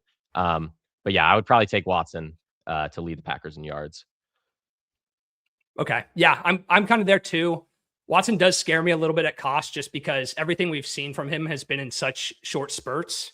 But when we get it, it obviously is so electric. So it's hard to, kind of weigh that. And that's stuff that my data doesn't really do a great job of taking into account is stuff like injuries, right? How do you quantify a player's injury risk? It's kind of difficult once you get down that path of stuff that's not super easily quantifiable. But obviously for that reason, Watson looks great in my yearly stuff because it's not taking into account the injury stuff that he deals with. But yeah, so we're coming up here, 9-8, 104th overall pick. Do we want to revisit running back? Are you a Brooks slappy? What do you think? I like Brooks. I'm good with our duck-footed king, Harold Fannin. If we want to push Love through the turn, I like Fannin as well, but we have Kraft with the week 11 bye, so I'd rather not overspend. Oh, good point. Similar buys there. As much as, hey, I love, what I got going on here. We got the Bowling Green Harold Fannin jersey. So if it was up to me, let's get Harold Fannin on the board. But Jonathan Brooks, I mean, that's a guy that I've had a hard time getting there with this offseason, just because he really wasn't that good of a prospect. I feel like we're getting like prospect fatigue. The 2026 class is so buns that it's like, oh, this 2024 running back, he was the RB1 in the 24 class. He was mid, dude. Like, this guy was not a good prospect. I think he, in my machine learning model, came out to have like predicting his best 3 finishes in fantasy points per game throughout his career. He was at like 9.5 PPR points per game. So for reference, you get guys like, Marion Hampton, Quinshon Judkins, they're up around like 17 points per game. Brooks was nowhere near a prospect like that for being an RB1 in his class. So a little bit hard for me to get there, but nonetheless, we're coming up on 113 here. So Jordan Love, just instant smash, take it to the bank. Yeah, that's an easy one. Okay. All right. Andrew Biggs in the chat says we could use a board flip. Hey, this is the type of feedback I need, brother. Let's do it. Here's a board flip for you. Is this what you're talking about?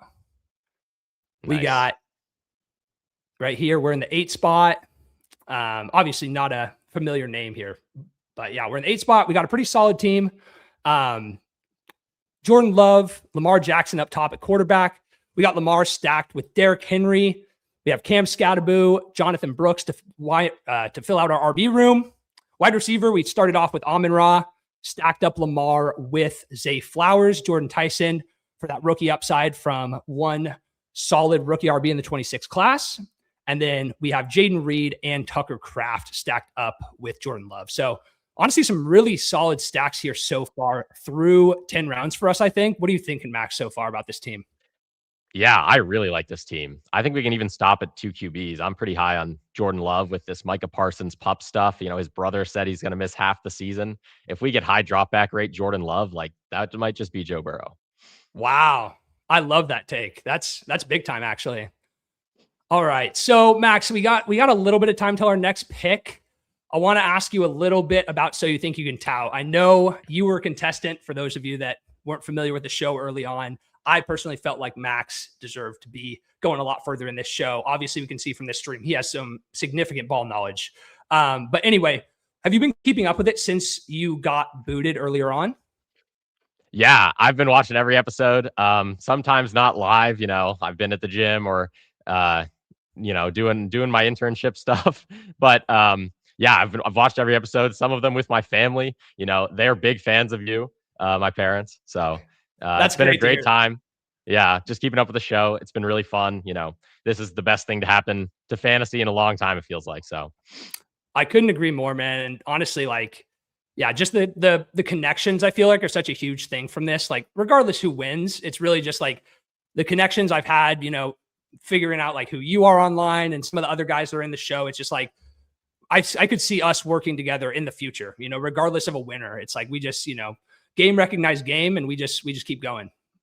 Mm-hmm. All right. We've what got do you some think interesting picks here? Yeah. We can do Mark Andrews. That is adds the Ravens. Or if you want to do a running back, I don't know. I'm not in love with Chris Rodriguez. No, I'm honestly let's just get the triple stack for the Ravens. I mean, Andrews, obviously some question marks there about does he still have the juice? Regardless if he has the juice, I feel like the Ravens think he does. So he's going to get that role. And I mean, we saw like those trick plays that he was the one benefiting from. Like, do you remember that? What was it? Last year he had the 3rd down, or was it the 4th down? Oh, yeah, on the outside for the touchdown. Just Yeah, the fake ridiculous stuff. push. Like, why is Mark Andrews this guy that's handling this? But yeah. Real quick, guys, quick break to get the hashtags in for our next guest. We have the Commish coming up. I'm just going to real quick put this up. Hashtag Commish, COMMISH. We'll do the drawing in the next couple of rounds. If you want to draft with Mitchell Daigle, the Commish, coming up at 12:30. Drop that in the chat now. All right. Sweet. All right, we're up. We're on the clock. What do we think? I have Hunter in the queue. We could go with Omar Cooper. We could go Diggs, just get a chaperone to take us a little further. What do you think? I'm good with Diggs or Hunter, but I feel like we have solid wide receivers. Let's shoot for the upside with Hunter. Yeah, I'm with you, brother. Let's do it. You're never gonna get me to say no on Travis Hunter, man. I mean, go ahead and give your spiel. I know it's a data guy. You probably have some good stuff on Hunter. Yeah, I mean, getting the 2nd overall draft capital is insane. But what I saw that was most intriguing about Hunter's profile was the terrible personnel that he was playing in. Constant 4 wide receiver sets, no heavy personnel. And he was still putting up very good per route stuff. And the other players that have been like that were Drake London and Malik Neighbors. So I feel like he's in a pretty good camp of can do this crazy stuff in light personnel. What if he plays in heavy personnel? He's going to be elite. Yeah, absolutely, man. Absolutely. And I feel like the discourse on the two-way thing has just gone too far. It's gone too far. This guy, have you seen the news from camp that I think it's like offense wears teal, defense wears white. Travis Hunter's been in teal every single day. So it's like, let's get a grip, everybody. This guy was the 2nd overall pick. He's a wide receiver. Obviously, there's question marks about how high would he have gone if he was not the two-way player. So that draft capital might be a little bit fugazi. But at the end of the day, it's like, we have to trust it. We got to trust the process. This is a guy that would rarely miss given his prospect profile. I'm all in. I mean, getting a profile like that in their 2nd year at 137, it's actually unfathomable. Like I've never seen, I can't recall anything like that for a prospect of this caliber. Can you? No, it just doesn't make sense. The upside he has, I just think the floor, like, who cares? It's best ball. You don't even know when to start him. Exactly. I mean, what do we 600,000 entries into this? I mean, you got to hit the nuts. I'm all in. Yes, sir. All right, brother. What do you think? So I'm kind of with you. Like, I love just sticking with 2 QBs here. That might just be me being a best ball casual. I know it seems like the meta this year is 3, but if we're going to win this thing, these 2 are going to go crazy for us, right? Can we agree on that? Agreed. Yeah. So what do you think? Do you want to, I mean, it's probably time that we revisit the running back. Well, I mean, these names are scary, but yeah, kind of gross. Anyone that you can tout here? We'll just go to running back and just let you cook. I like Spears. I like Sampson. It's a little bit of a reach, but I'm good with either of those guys. Okay. I would probably be Spears over Sampson. Just because are we sure that Sampson, well, I guess we probably are sure, huh? I'm trying to think of who would be the main pass catching back on the Browns. And I guess it is Sampson. Tajay, I feel like really does offer a unique skill set over in that Titans offense. And I feel like he's been just constantly underrated every season. And Nick Singleton, dude, it's like, come on, we're drafting this guy in the early second round of dynasty rookie drafts. And he was picked like 155th overall. And that goes to show a lot about this class, but that's not a guy I'm looking for in redraft, especially, so I'm with Spears. The team loves him. And yeah, definitely a guy I'd be targeting there. Do you want to double tap the running back here? I think we probably should, right? I mean, looking at this team with how many picks do we have left? 5? Yeah. Okay. Yeah. Let's double tap running back. I mean, now you could probably sell me on Sampson. Is there any Charbonnet case for you, or what do you think? I don't love Charbonnet. I would be Algier or Sampson here. All right, let's go ahead and stick with Sampson. I like that. We don't have any running backs with bye week 11. Yeah. Do you want to go ahead and give the Sampson case? Is it really just that he's the pass catching back in this Browns offense? Sure. Yeah. I mean, I think, he's going to give you some usable weeks kind of in that Justice Hill role. If, Judkins is full health, and then he's got insane upside if Judkins goes down. We saw in the first game of the year, and then after the Judkins compound fracture, they were just funneling him targets, and he was a strong receiver. I just think he has a nice mix of floor and ceiling here. And he's a rare, like, 0 RB target for me. It doesn't feel like there are a lot left, but I think Sampson's a good one. So I'm just going to, full transparency here, Max. I want you to tell me how much of your Sampson love comes from the Jacob Sanderson universe. I know he was a big fan of Dylan Sampson coming in last year. I remember he actually had Sampson as a better pure talent than Quinshon Judkins, which I thought was insanity. But I know you're a big Jacob guy. Is that true? Oh, no, I really just got on Sampson after this year. He was second among RBs in yards per route run. And then I was just looking at, a lot of people go on about rookie wide receiver yards per route run, but rookie running back yards per route run is pretty bullish too. And I mean, he housed that 60-yard screen from Shadur. That's definitely doing some heavy lifting. But I just think he's got some upside as a receiver. So I like him because of that. All right, guys, quick producer break. We are going to spin for this next draft. Good luck to everyone. 23 entries here to draft with the Commish coming up here at 12:30. Good luck to everyone. Chris Burkle, congratulations. You will be drafting with Mitchell Daigle. Shoot me a DM on X or Twitter. I'll confer with you in the chat. Back to the fellas.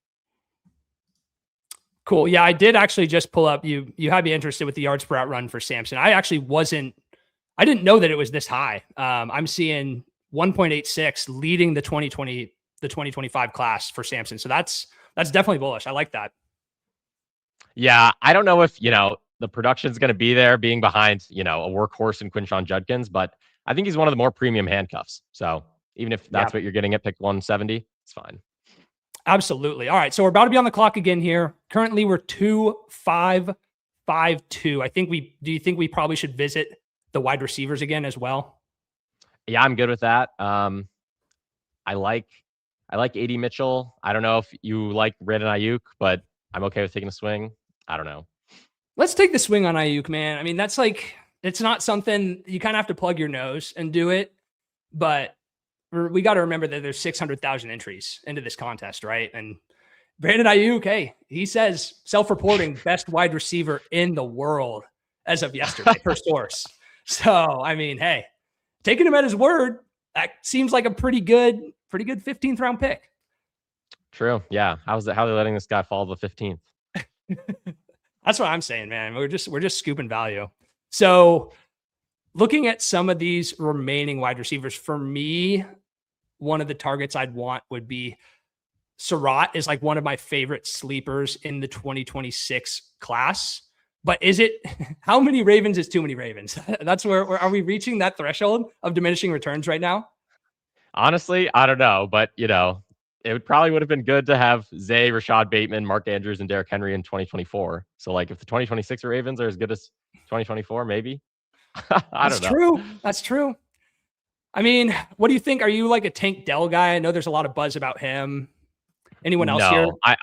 I'd probably, we could just reach on Surratt if you want, but I'm good with Tank Dell if you'd rather do that. Now let's go ahead and snag Surratt. I mean, it's a guy that if anyone's going to be that sleeper wide receiver from this class that had just like insane production in college, insane per route metrics, played at the championship school in his final year. I mean, it's going to be this guy, right? Like he has all of the telltale signs. I will say it is a little bit Tylan Wallen-esque to talk about remember a guy. Like might be helmet scouting a little bit with the Ravens, but in terms of like a guy that had insane collegiate production and fell in the draft a little bit, it raises some question marks about whether or not that production was like really ethical. And I think Tylan Wallace had a little bit of that going on as well back in the day. So this, it's one of those profiles that like is super hit or miss, but at least you can see the vision, right? You can see like what there could be if it all works out for him. And early reports in camp for Serrata have been like absolutely insane. So I'm just, where there's smoke, there's fire. I'm kind of following the smoke right now with him. I do wonder if we're getting too many Ravens, but like you said, 2024, you just want the whole offense, right? If it's a boom year like that, it makes sense to want as many pieces as you can there. Yeah, I'm definitely a Surratt slappy. I know you talked about people are losing the plot drafting Nick Singleton at the 202 in rookie drafts. I'm drafting Elijah Surratt at the 202 in rookie drafts. Bro, I am right there with you. And everyone flames me for it every time. He's going in the early third, like you're reaching. the whole second round is just a wasteland right now, dude. So, who would have thought that we'd be drafting like the 115th overall pick in the NFL draft at the 202 at the wide receiver position, no less. But Yeah. Oh, it is what it is, man. It's a sign of the times. All Okay. right. Let's revisit. So let's get our bearings here. 2 picks left. We decided we probably want to stop at 2 at the quarterback position. Honestly, a pretty solid running back room. I don't know. Are you feeling like we could add one more running back? Do you think we need to, we probably should revisit the tight end? Well, I don't know. Definitely third tight end. And Okay. then I would probably lean 6th running back. Okay. So let's just get rid of, how do you do this? Get rid of wide. Oh my God. You select the ones you want. Select So the ones hit you RB want. and Okay. hit tight end. Yeah. Oh, Speak of the goodness. devil. This is Look who it gross. is. Let's do we want to just snag one of these tight ends then? I mean, Sure, why not? Mike Gesicki plays the Ravens in week 17. Sure. yeah. The correlation's there. That was kind of my thinking as well. Just like, let's just blind click the Bengals guy there. So I mean, honestly, pretty solid. I mean, what did the Bengals do to address their tight end room? They drafted that guy Jack Endries in like the 5th or 6th round. Is that it? Yeah, I mean, Eric All off the ACL. That feels unserious, though. Yeah, that feels pretty unserious. So I honestly, I dig it. Hey, who says we can't get a Gesicki 3 touchdown game in week 17? Yeah, I He's mean, got the he was gritties. the T. Higgins handcuff, too. Like, when T. Higgins has been down, he's been pretty good. So There you go. 100%. 100%. All right. So yeah, we're closing it up here. We're going to close up shop with one more running back. Do you want to salute to service Eli Heidenreich? I can't get there. I'm good with I'm sorry. Okay. Give me a name. I'm good with Kamara or Blue if you want to be a slappy or a boomer. Either Let's one. be an absolute right wing, far right, bottom right quadrant boomer, baby. Come on. Boy. Yeah. A Truth Social boomer. I love it. Yeah, no, this is sick. I mean, Kamara in the final round, how the mighty have fallen. I mean, that's crazy. But yeah, that's the draft. Max, you're my absolute boy. I mean, I've absolutely loved it. This is the first time we've hopped on stream together. We've had some back and forth over the past couple months, but absolute guy, knows ball. It's been a pleasure drafting with you, man. Do you want to recap the team real quick for the listeners before we hop off? Sure. Yeah. So at QB, we got the elite with Lamar Jackson and then followed it up with Jordan Love, stopped at 2. Then we went Derrick Henry, Cam Scattaboo, some high T running backs right there. Then we followed it up with some upside, some questionable profiles, but some upside. Jonathan Brooks, Tyjae Spears, Dylan Sampson, and then of course ended off with the fallen soldier Alvin Kamara. And then wide receiver got Amon-Ra, Zay Flowers for the stack, Jordan Tyson, rookie upside, Jaden Reed for the stack, Travis Hunter, late season upside. Crazy that he's falling that far. Brandon Ayuk, same thing. He's the best wide receiver in the world. And then Elijah Surratt for the stack plus rookie upside. We get our guy, Tucker Kraft, prime George Kittle in the 7th round. And then we follow it up with another stack, Mark Andrews, and then get the bring back and T. Higgins handcuff in Mike Gesicki. Pretty solid team overall. Love drafting with you, Cups. Hey, Max, I think this might just be the one, man. I don't want to spoil anything. I think this might just be the one. I would put this team up against any team drafted the rest of the batch today. You have my word on that. So, hey, absolute pleasure, Max. Thanks for hopping on. Pete, thanks for having me. But yeah, that's all I got for you guys. Talk to you later.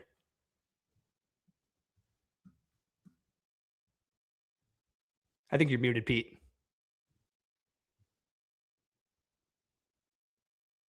I think You're muted. You're muted, Pete.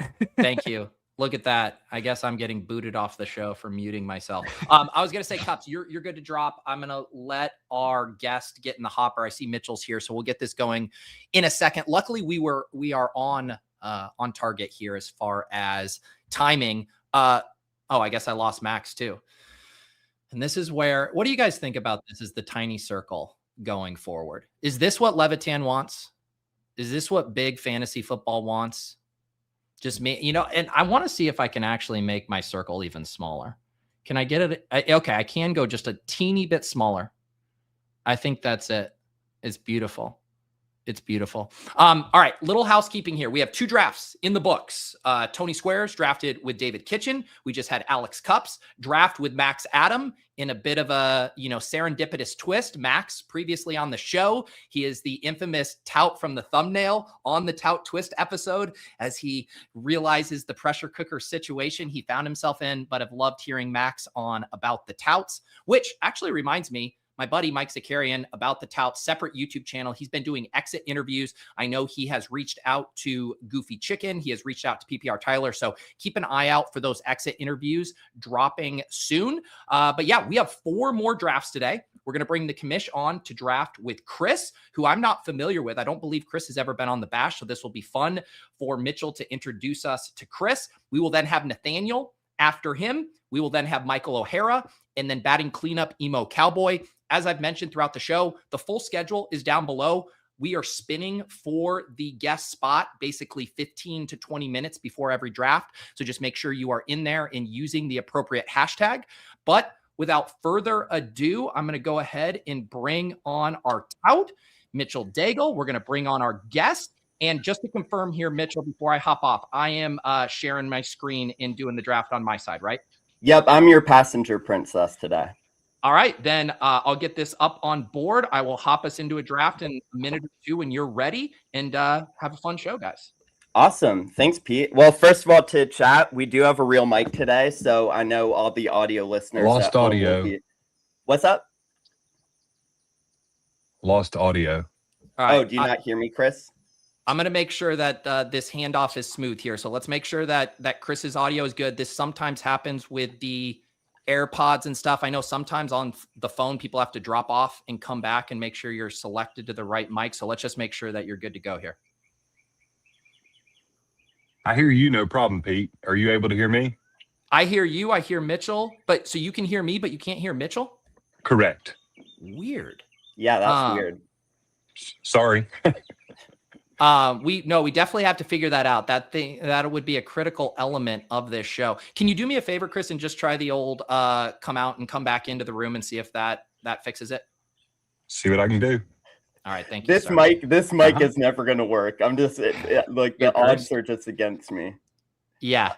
No, we were able to hear everybody, but we do need our guest to be able to hear our host. Yes, Pete just relayed comments. Maybe that's the new bit is I've always thought like maybe I just do sign language and I can be the interpreter.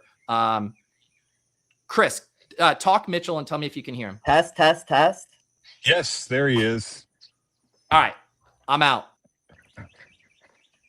Well, glad you can hear now my you disappeared beautiful... again. I lost audio as soon as Pete dropped. Are you serious? You lost audio again? I'm a problem child. I'm so confused. You're telling me that this is a bet. This has to be a bet. You're saying when I'm on screen you can hear Mitchell, but when I'm off screen you can't hear Mitchell? Huh.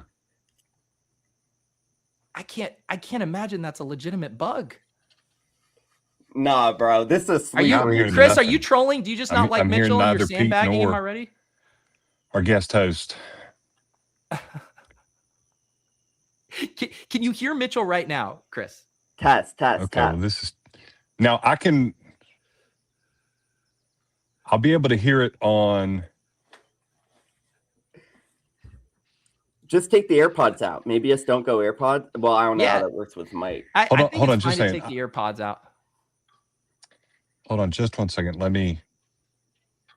I love the flag. Go USA tomorrow. I can give it a shot. Right? Yeah, just go off the phone audio. That's fine. Oh no, for all future touts, Nathaniel, Michael O'Hara, Emo Cowboy, red alert.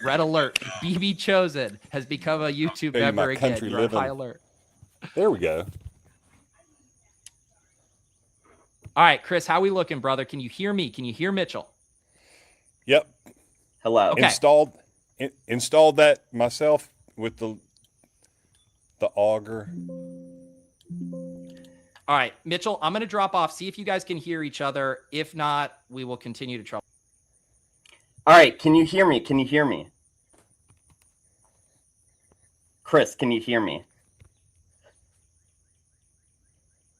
Can chat hear me? Chat, come in. Chat, do you hear me? Chris, are you hearing Mitchell at all, brother? We were too far ahead of schedule, Pete. This will get us back on the normal schedule. We're going to give Chris I one more can hear chance you, here. but I'm on a delay because I'm watching through the stream instead of StreamYard. No.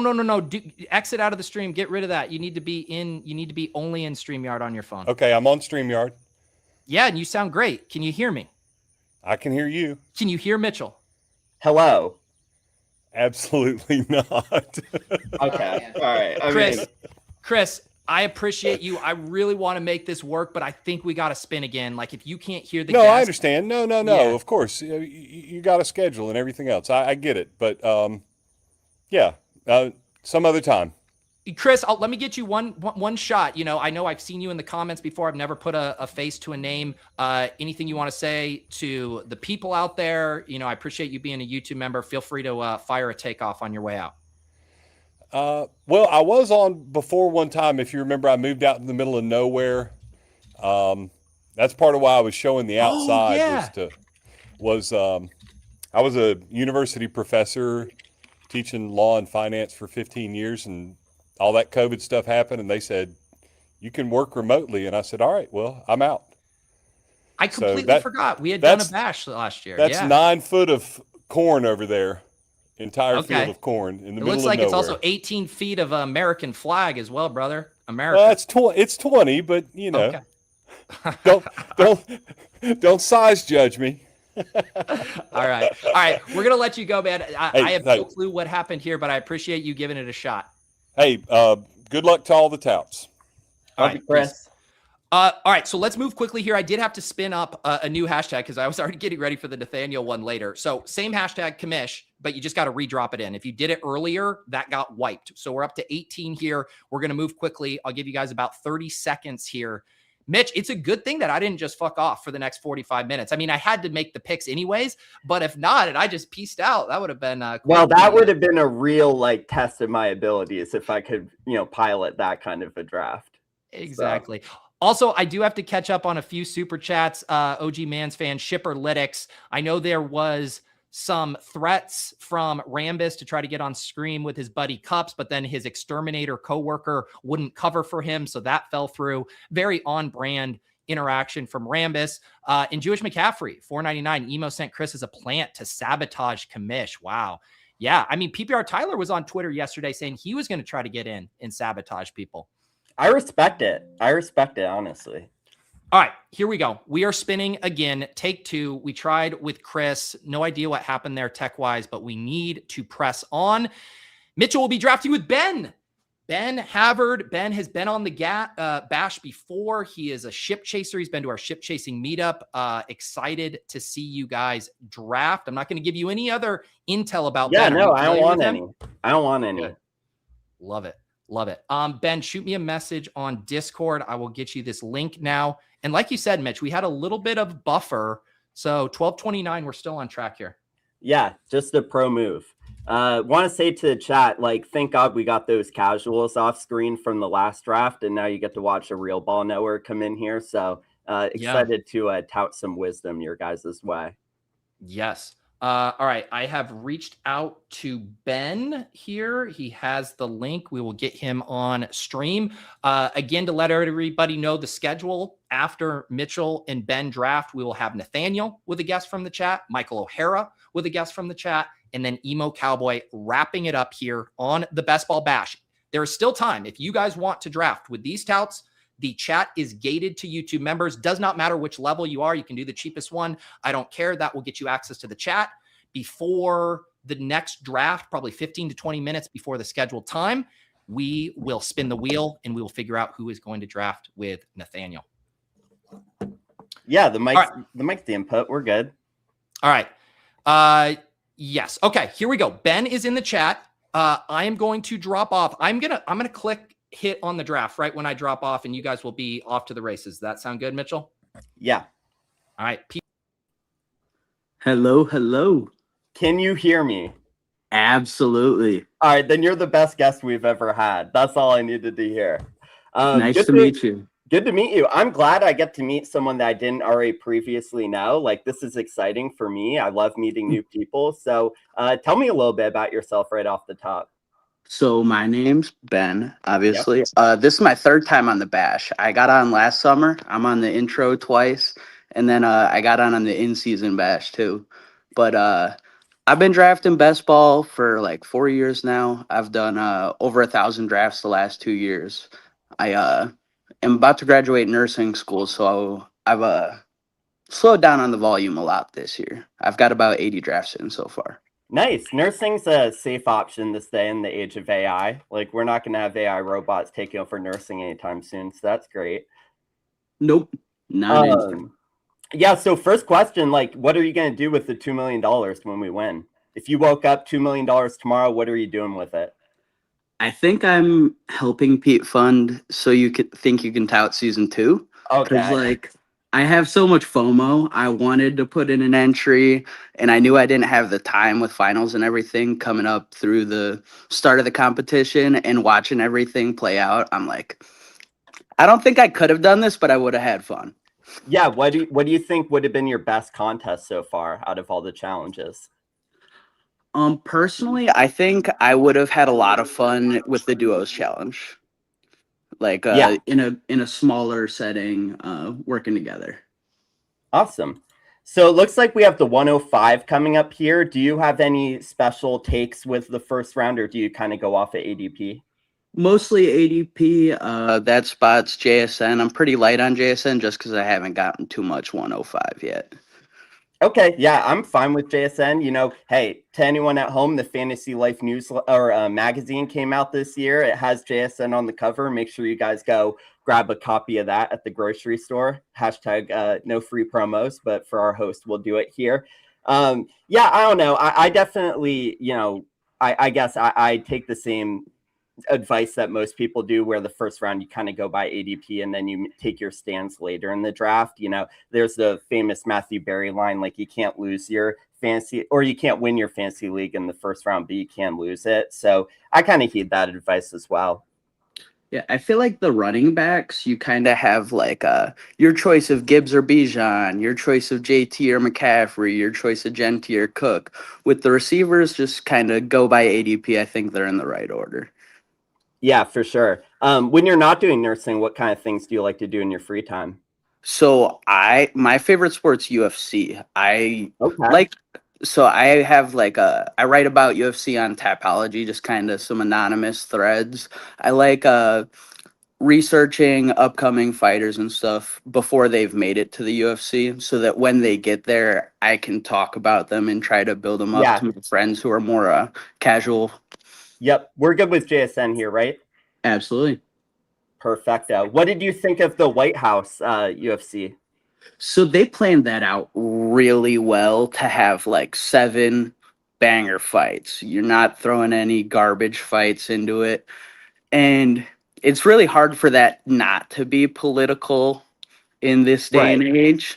But I think they did pretty well of just making it a show of the fights. Yeah, I didn't have an opportunity to watch it live. UFC is not something I particularly partake in, although I do respect it. My dad, for example, he does Aikido, which is kind of like more of a defensive form of martial arts. And he always talks about how, you know, when you get to martial arts, when you get to the top level, it's only the top, you know, moves or techniques from all the different martial arts that make it to that top level, which I think is super cool. But yeah, the event, the you know, everything that went into it, it was super cool. Were you able to watch it live? Yes. Yeah. So it was actually one of my buddy who got me into UFC's birthday. It was his 22nd birthday. So we had a party at his house, catered some wings and pizza. It was a good night. Yeah. Bone in or boneless? Bone in every time. Okay. No chicken True nuggets. American right there to tie in the theme. So it looks like we're coming up here for our second pick, so we can just see what players are kind of coming up. Obviously, people this year are talking about how, you know, you can fall behind at running back if you don't get one in the first couple of rounds. Hopefully we get one of the top 3 to drop here. If not, do you have any other specific directions you like going? I love Bowers personally. I'm right in line with you. If I'm not getting the running back here, I want more bullets for receivers late in the draft. So try to fill out not all my receivers early. Yeah, I completely agree. I love attacking wide receiver with volume. I for the 1C position okay, it looks like we do have Achane or Bowers here. I would lean probably Achane just for balance, but which one of those do you prefer? I agree. I'll go Achane with you. Okay, let's go. No pushback so far. A little bit of a falling value right there. Do you have any specific player takes that you're on? Like, what are your exposures look like in best ball this year? So last year I was a 50% Will Shipley through 1,200 drafts. That didn't go too great after he broke his rib on the first opening kickoff. I was so in on him, bro. I was watching the preseason. Yeah. So like I'm trying to not be that guy this year. So I think my biggest stand right now is 28%, and that's on Tajay Spears, a later guy. Up near the top, like in that running back pocket at the 1-2 turn, I have I think 20-ish% Ken Walker. I'm kind of taking Ken Walker. Like if Barkley's gone, I'm taking Ken Walker ahead of that. I like that. Pocket. Yeah. All right, let's see what we got coming up here. We are up next. Out of these, I do really like Devontae. I like Rasheed or Devontae. Those would be my top two. If McBride falls, that's an option as well. I like top ADP here. Yeah, I'd prefer Rasheed. Man, Rasheed versus McBride. Yeah, let's go Rasheed. I'm good with it. To me, it's a coin flip, but I like Rasheed.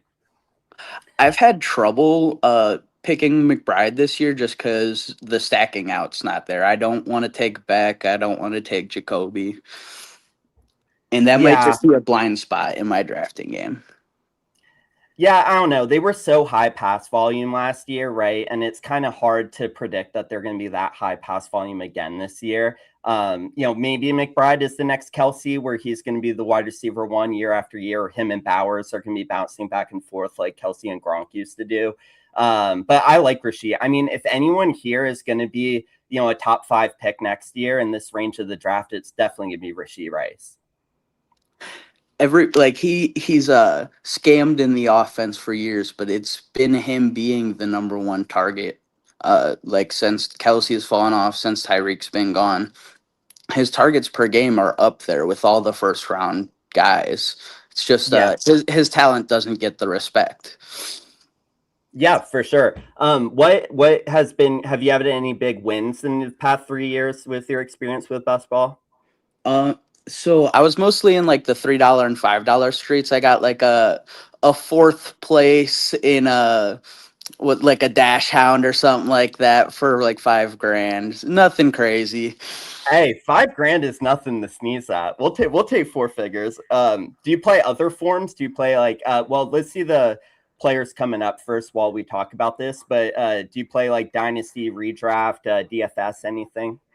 So I mostly stick out of DFS because that's just burning money for me. But I commish my home league, so I run 4 home leagues. Finally, a man of my own heart. We will get into commissionership in a minute here. Yeah. We're up next. I'm really heavy on Loveland here. I would lock Loveland in. But I'm open to a conversation. I'm a Bears guy in both my drafts with Pete. I've had Loveland on my team. We're walking in line again. Who has better chemistry than us? I mean, 2 commissioners, 2 Loveland guys. Okay, so commissioner of a dynasty league. So I can't get my hometown people to buy in, and That's a commissioner problem. That's a commissioner problem. No, you gotta take control. No, I can't. I can't keep people in. I can't get them to buy in, and I don't know why. It's been 4 years I've tried to get our keeper league into a dynasty league, and nobody's let me do it. Don't worry, I can give you some tips and tricks. So number 1, you have to make sure that you are always the most powerful team in the league as far as like how many assets you have or whatever. Because when you're making a big change, like we changed from keeper to dynasty in our league, and I had like 12th round Lamar, 7th round Kamara. So my team was stacked. And the only reason I could guess to shift to dynasty was because I was so like powerful that I was like, I'm sacrificing more than anyone else. We're coming up here, so let's see the draft board, but I'll get back into some commissioner tips and tricks in a minute. I love running back here. You know, we only have 1 through 4 rounds so far. Do you have a favorite here? I do. My player take would be Tootin. I'm happy to stack with Swift. And if you want to go boring, Montgomery is going to get the volume. Buddy, So we're not drafting boring. I'll tell you that much. I will say I am a VT guy, so I don't hate Tootin. Yeah, I would have been on Travion there. So let's go Tootin. A little bit of an ADP reach, but sometimes you gotta reach up. You gotta get your guys. You got to slap it up sometimes. We're on the Peter Overzet channel. Come on. Oh yeah, I mean, you know, you gotta do it sometimes. But anyways, yeah, back to commissionership. I mean, you got to establish authority. You can't let the criminals run the asylum. This is tragic to hear right now. So the problem is, I'm a bartender before I get my nursing license, and it's mostly my regulars at work. They're all in their 50s and 60s.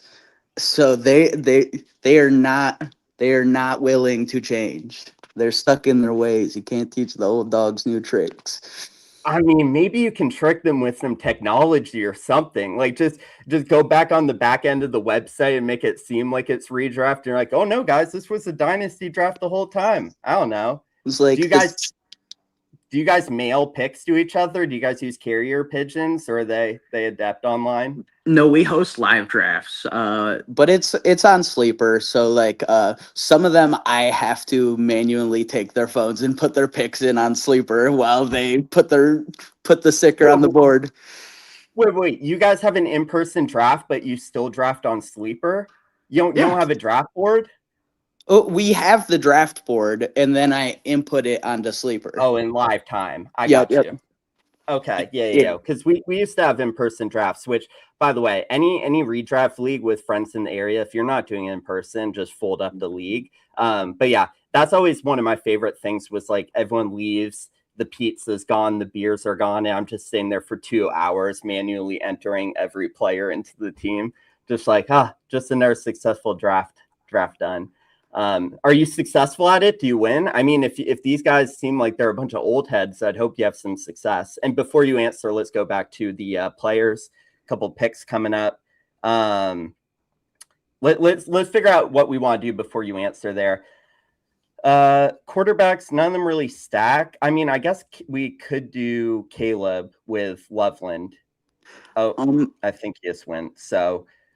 Yeah, I would have been happy to push him around. Do you have a preference of the 3 receivers on the board here? I like Marv out of all of them. Yeah, I'm happy to go with it. Okay, because we passed on McBride too in that range ADP. So if we're going to make that bet on passing on McBride, I don't hate betting on Marv to kind of break out. But yeah, do you win your home league? So the main league, the 2 quarterback league we have, is going into the 6th year. I am I've been in 2nd place 3 years. I've been in 3rd place once. So haven't won it yet. Just right there, losing in the championship every year. We did the Guillotine League last year, and I got 1st place in that. Okay. Yeah, that's super cool. That's the one where it's like lowest each week gets kicked out, right? Yup. So by the last like 5 or 6 weeks, I was the only person who had saved up money. So every time somebody got chopped, I could just buy them for like $8. And I had Henry and Saquon and everybody on my bench. Just box. That's super, super cool. I love like little leagues with little intricacies like that, or, you know, and we can go back to the player board here. But yeah, I mean, we always had pretty cool scoring settings in our league. Like I always wanted to have points. You got 10 points if your player got a personal foul, like something like that. Or if they got ejected, you got minus 20 points. Like stuff like that would be pretty cool. I would like a quarterback probably. Herbert plays against the Chiefs in week 17. So do we want to go Herbert to go against Rashid? Mahomes will be at ADP on the next turn. Do we want to go receiver here? Lemon? Yeah, let's go Pierce. Let's go Pierce. Pierce is cool. Locking that in. Yeah, locking that in. I'm happy with that. Lemon doesn't give us another stacking out later, so I'm happy with that. Yeah, I'm indifferent on Lemon this year. I'm a pretty known Jalen Hurts hater. I'm not sure he really support. I mean, if he couldn't support, Devontae and AJ Brown to high finishes, he's not supporting Lemon and Devontae. So I don't know. Do you have any Eagle thoughts, or what do you think about Hurts?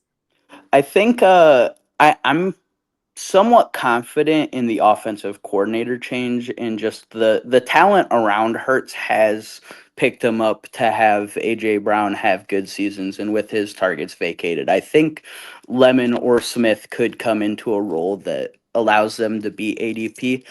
I'm not super high on that though. I'd prefer to play it through the run game. Yeah, that makes sense to me.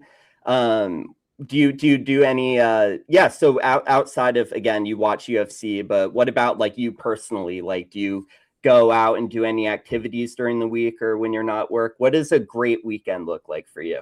So I hike pretty often. I'm out in the suburbs of Chicago, and 30 minutes north I can get into the city. 30 minutes south I'm in the middle of a bunch of cornfields with trails that I can go out biking on. Where are you from? So I'm in a suburb called Joliet, Illinois. It's about 40 minutes outside of Chicago. Yeah. What do you think about the Bears' new stadium location?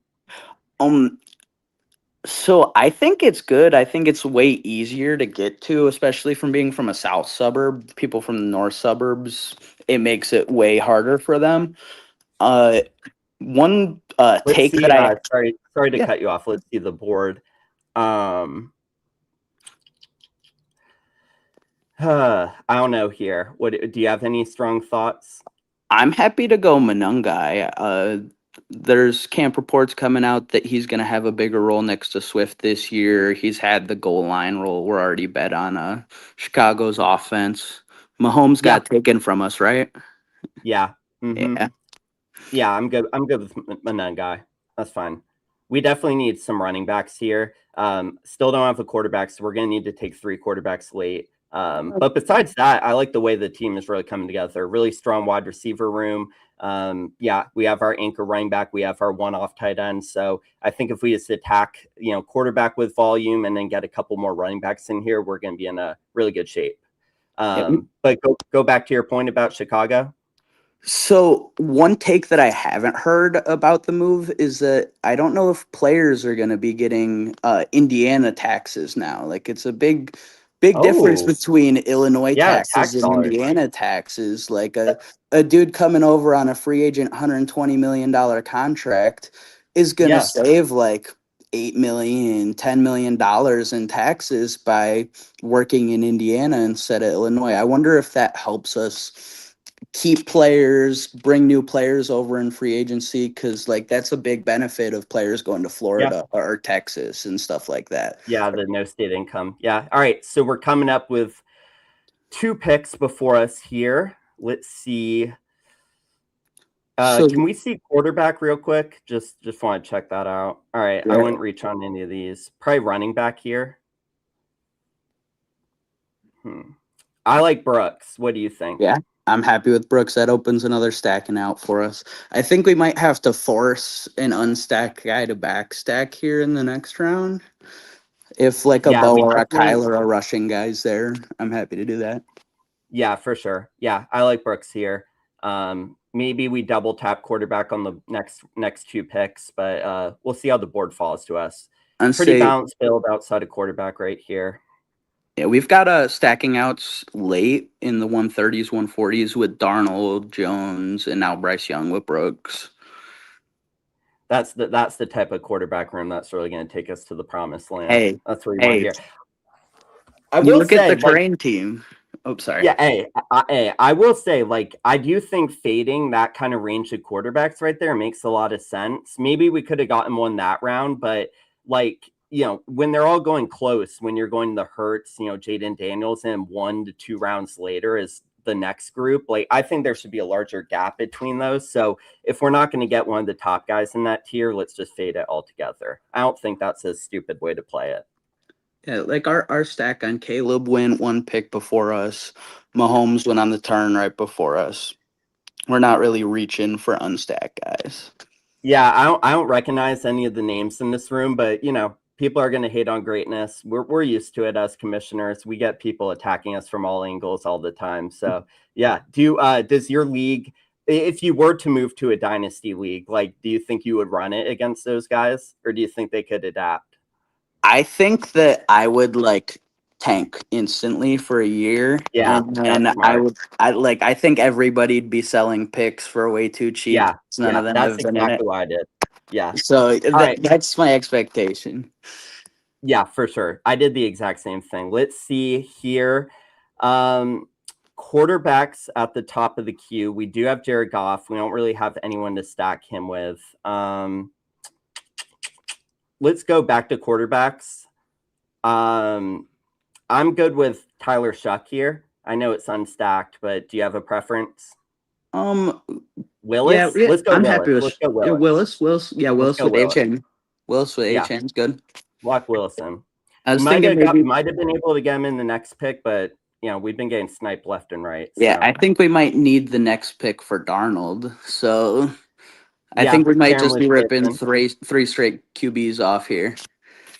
I don't hate that at all. Just attack it with volume. And that's like the kind of thing where if you're going to build it this way, Willis is the kind of quarterback that you really need. Someone who has that high upside, someone that isn't going to need to facilitate the ball to a bunch of different wide receivers. But if he's going to get there, it's going to be really consolidated to one of the stacking options we can probably get later. Like, when does their wide receiver one go? Like, I don't know, way later than this. So 190. It's your pick.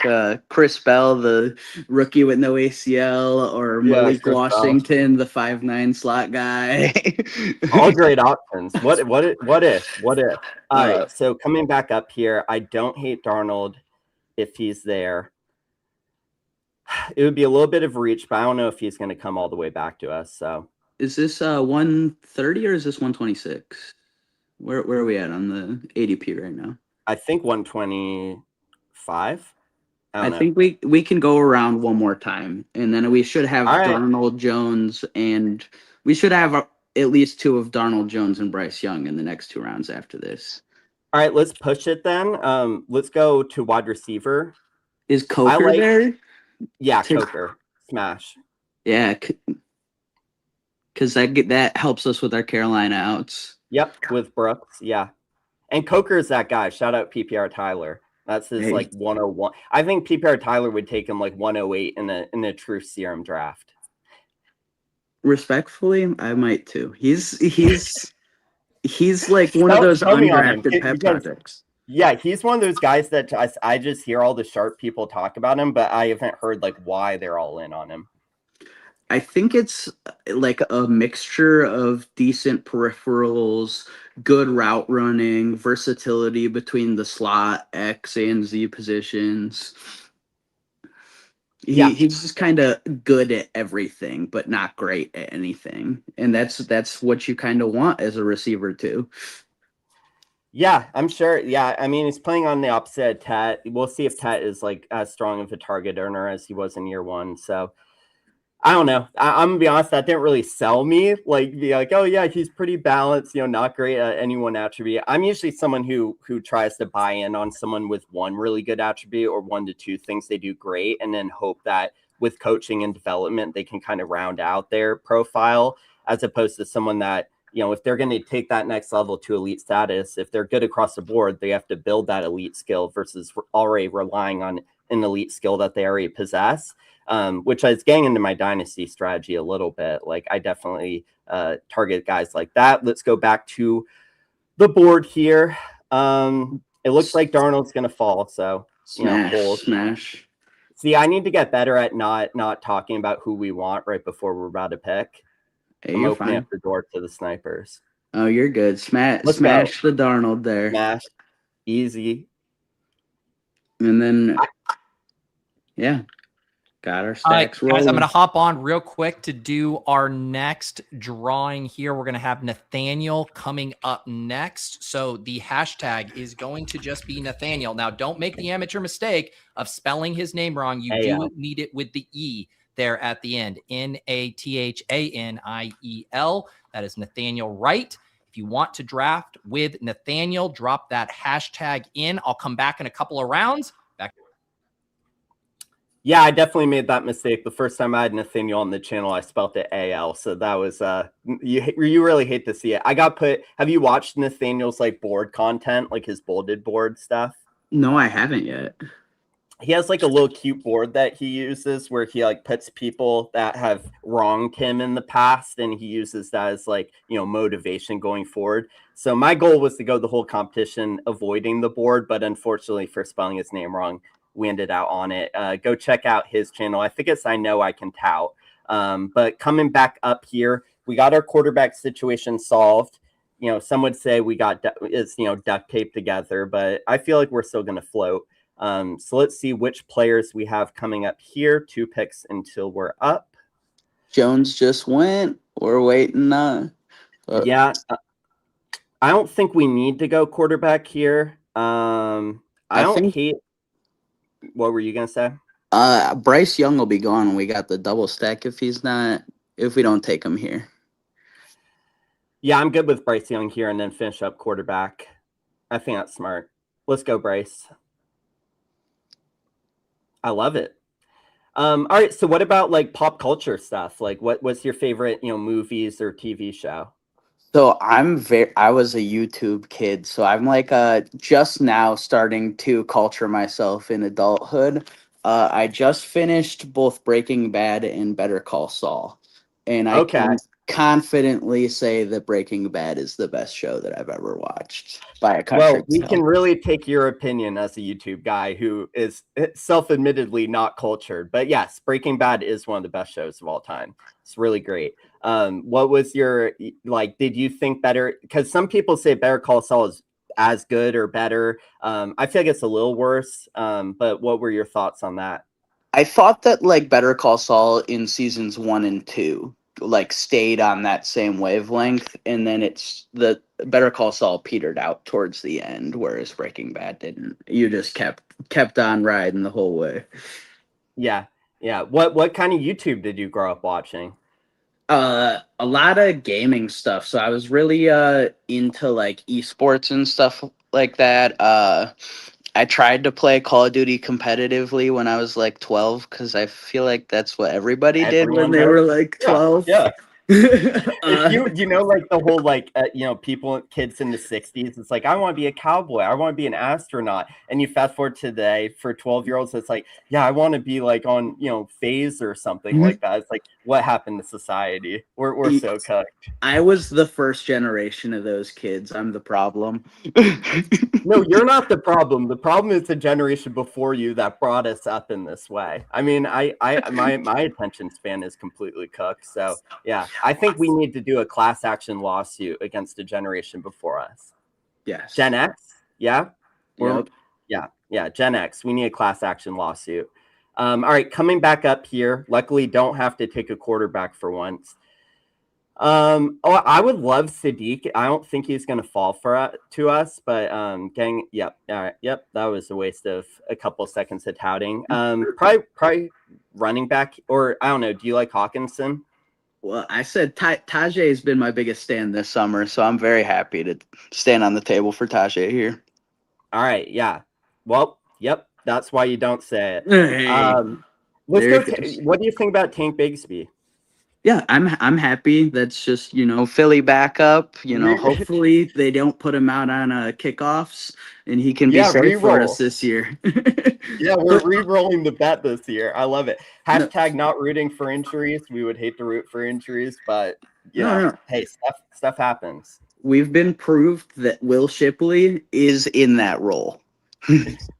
All right, guys, quick interruption to see who is going to draft with Nathaniel. Thank you to the 20 of you who dropped your name in the chat. Who is it going to be? We are about to find out. Tart69, another name I do not reference. Tart69 with the DJ avatar. Is this AI? Is he actually a DJ? We will find out soon. back to you guys. All right, I think we're about to be on the clock in a minute. Okay. We still got some time. I'm trying to look at some. Let's see what we have coming up. I think we're at a time in the draft where we could take another wide receiver if we wanted. Trey Harris plays against the Chiefs in Week 17. If we want to bring back for Rasheed, he's fine. Do you have any strong stands here? I'm not opposed to either Harris or Stribling here. They're just kind of receiver threes on good offenses. I love Stribling. So my thing is like, when GMs and coaches have to reach on someone, they have to prove that it was worth it, right? To not take heat for their job. If you remember, I know it didn't work out with Trey Lance in the end, but when Trey Lance went into his first preseason, Kyle Shanahan was dialing up like double moves, trick plays, getting guys wide open 30 yards down the field. And it was like, wow, here comes Trey Lance. And he was going for 5 first-round picks in Dynasty. Like, they definitely will do stuff. So let's go Stribling here. I'm happy to do it. Yeah, so, they're definitely going to work on getting him touches early in the season, forcing him into the offense. So I definitely like that bet. We only have Loveland, which is completely fine. Like, he's our hero tight end. So I do think we could probably bring in a second tight end here coming up and then finish the draft out from there. What do you think of the team so far? I'm happy with it. I would have liked to maybe have one quarterback a little bit higher up in the pocket, but we're going to have 3 stacked guys. We've got good capital between all the positions. We're going to hammer in receiver after we get our tight end here. It's looking good.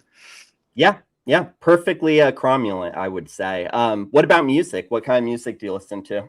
I'm all over the board. I listen to some rock. I listen to some rap. I've been listening to a lot of like slower electronic, more house type stuff recently. That's not something I was into much before the last year. Yeah. Who are your like big artists? Like when Spotify comes out with the top 5, who are your mainstays? So he started out as an internet rapper. His name's Quadeca. Okay.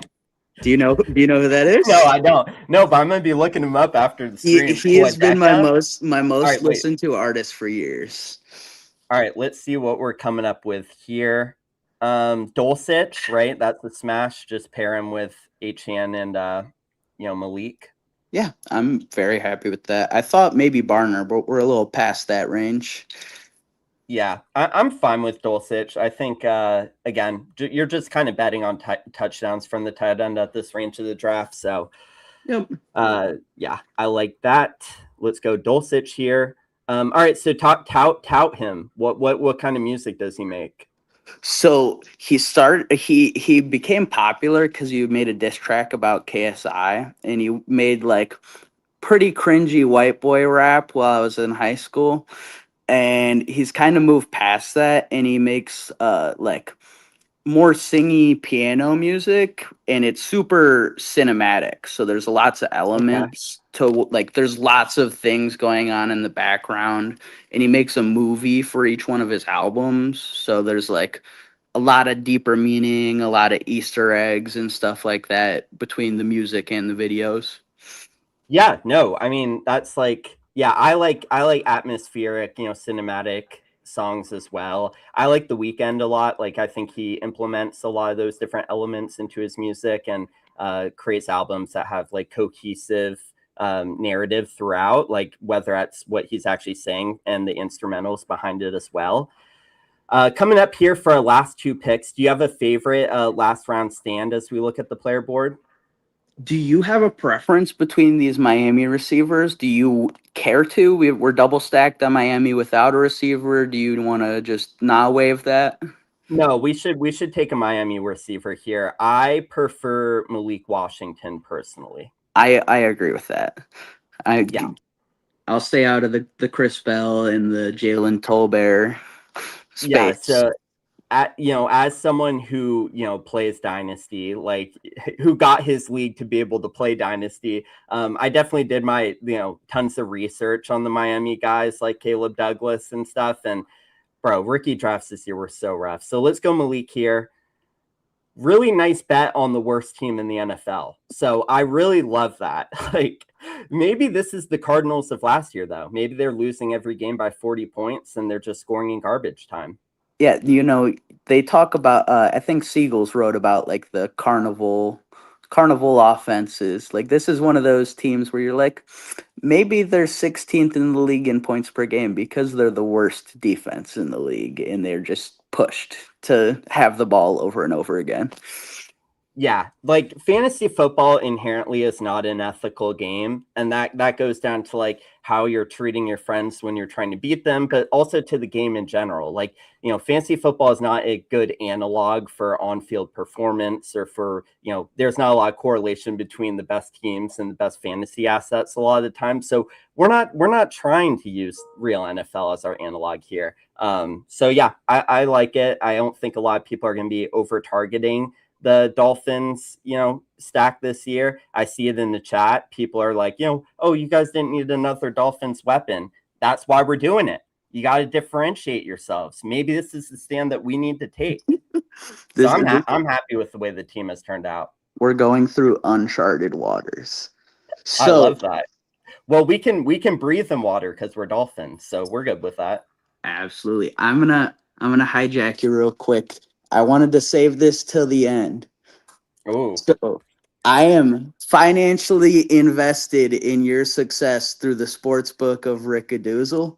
You've been one of my favorite touts this entire time. Good luck to you, and I hope that you make this till the end. In words of my other tout, who left early because you voted him out, I would like our last pick to be Pat Bryant for Neil Farley. We can take Pat Bryant for Neil Farley. I appreciate, the support. Hey, if I get past this round, it's as much because of you as it was because of me. This has been a total team effort on this stream. As far as Neil, it was nothing personal. They came at me before I came at them. I just had to do what I had to do to survive, and that was as simple. And, Neil and Zach, they teamed up with Tony. Neither of them reached out to me. I said we should stick Steamer strong. They were the ones who were like, no, we need to take out Mitch. We need to take out the commish. And by we, I mean Tony. So, yeah, it's just part of the game. It's part of Survivor. And I was the one who ended up surviving. So no hard feelings for me. Did he fall to us? We're good. Pat Bryant. Yep. Hey, game absolutely respects game. You completely outmaneuvered them, and it made that an absolutely interesting watch.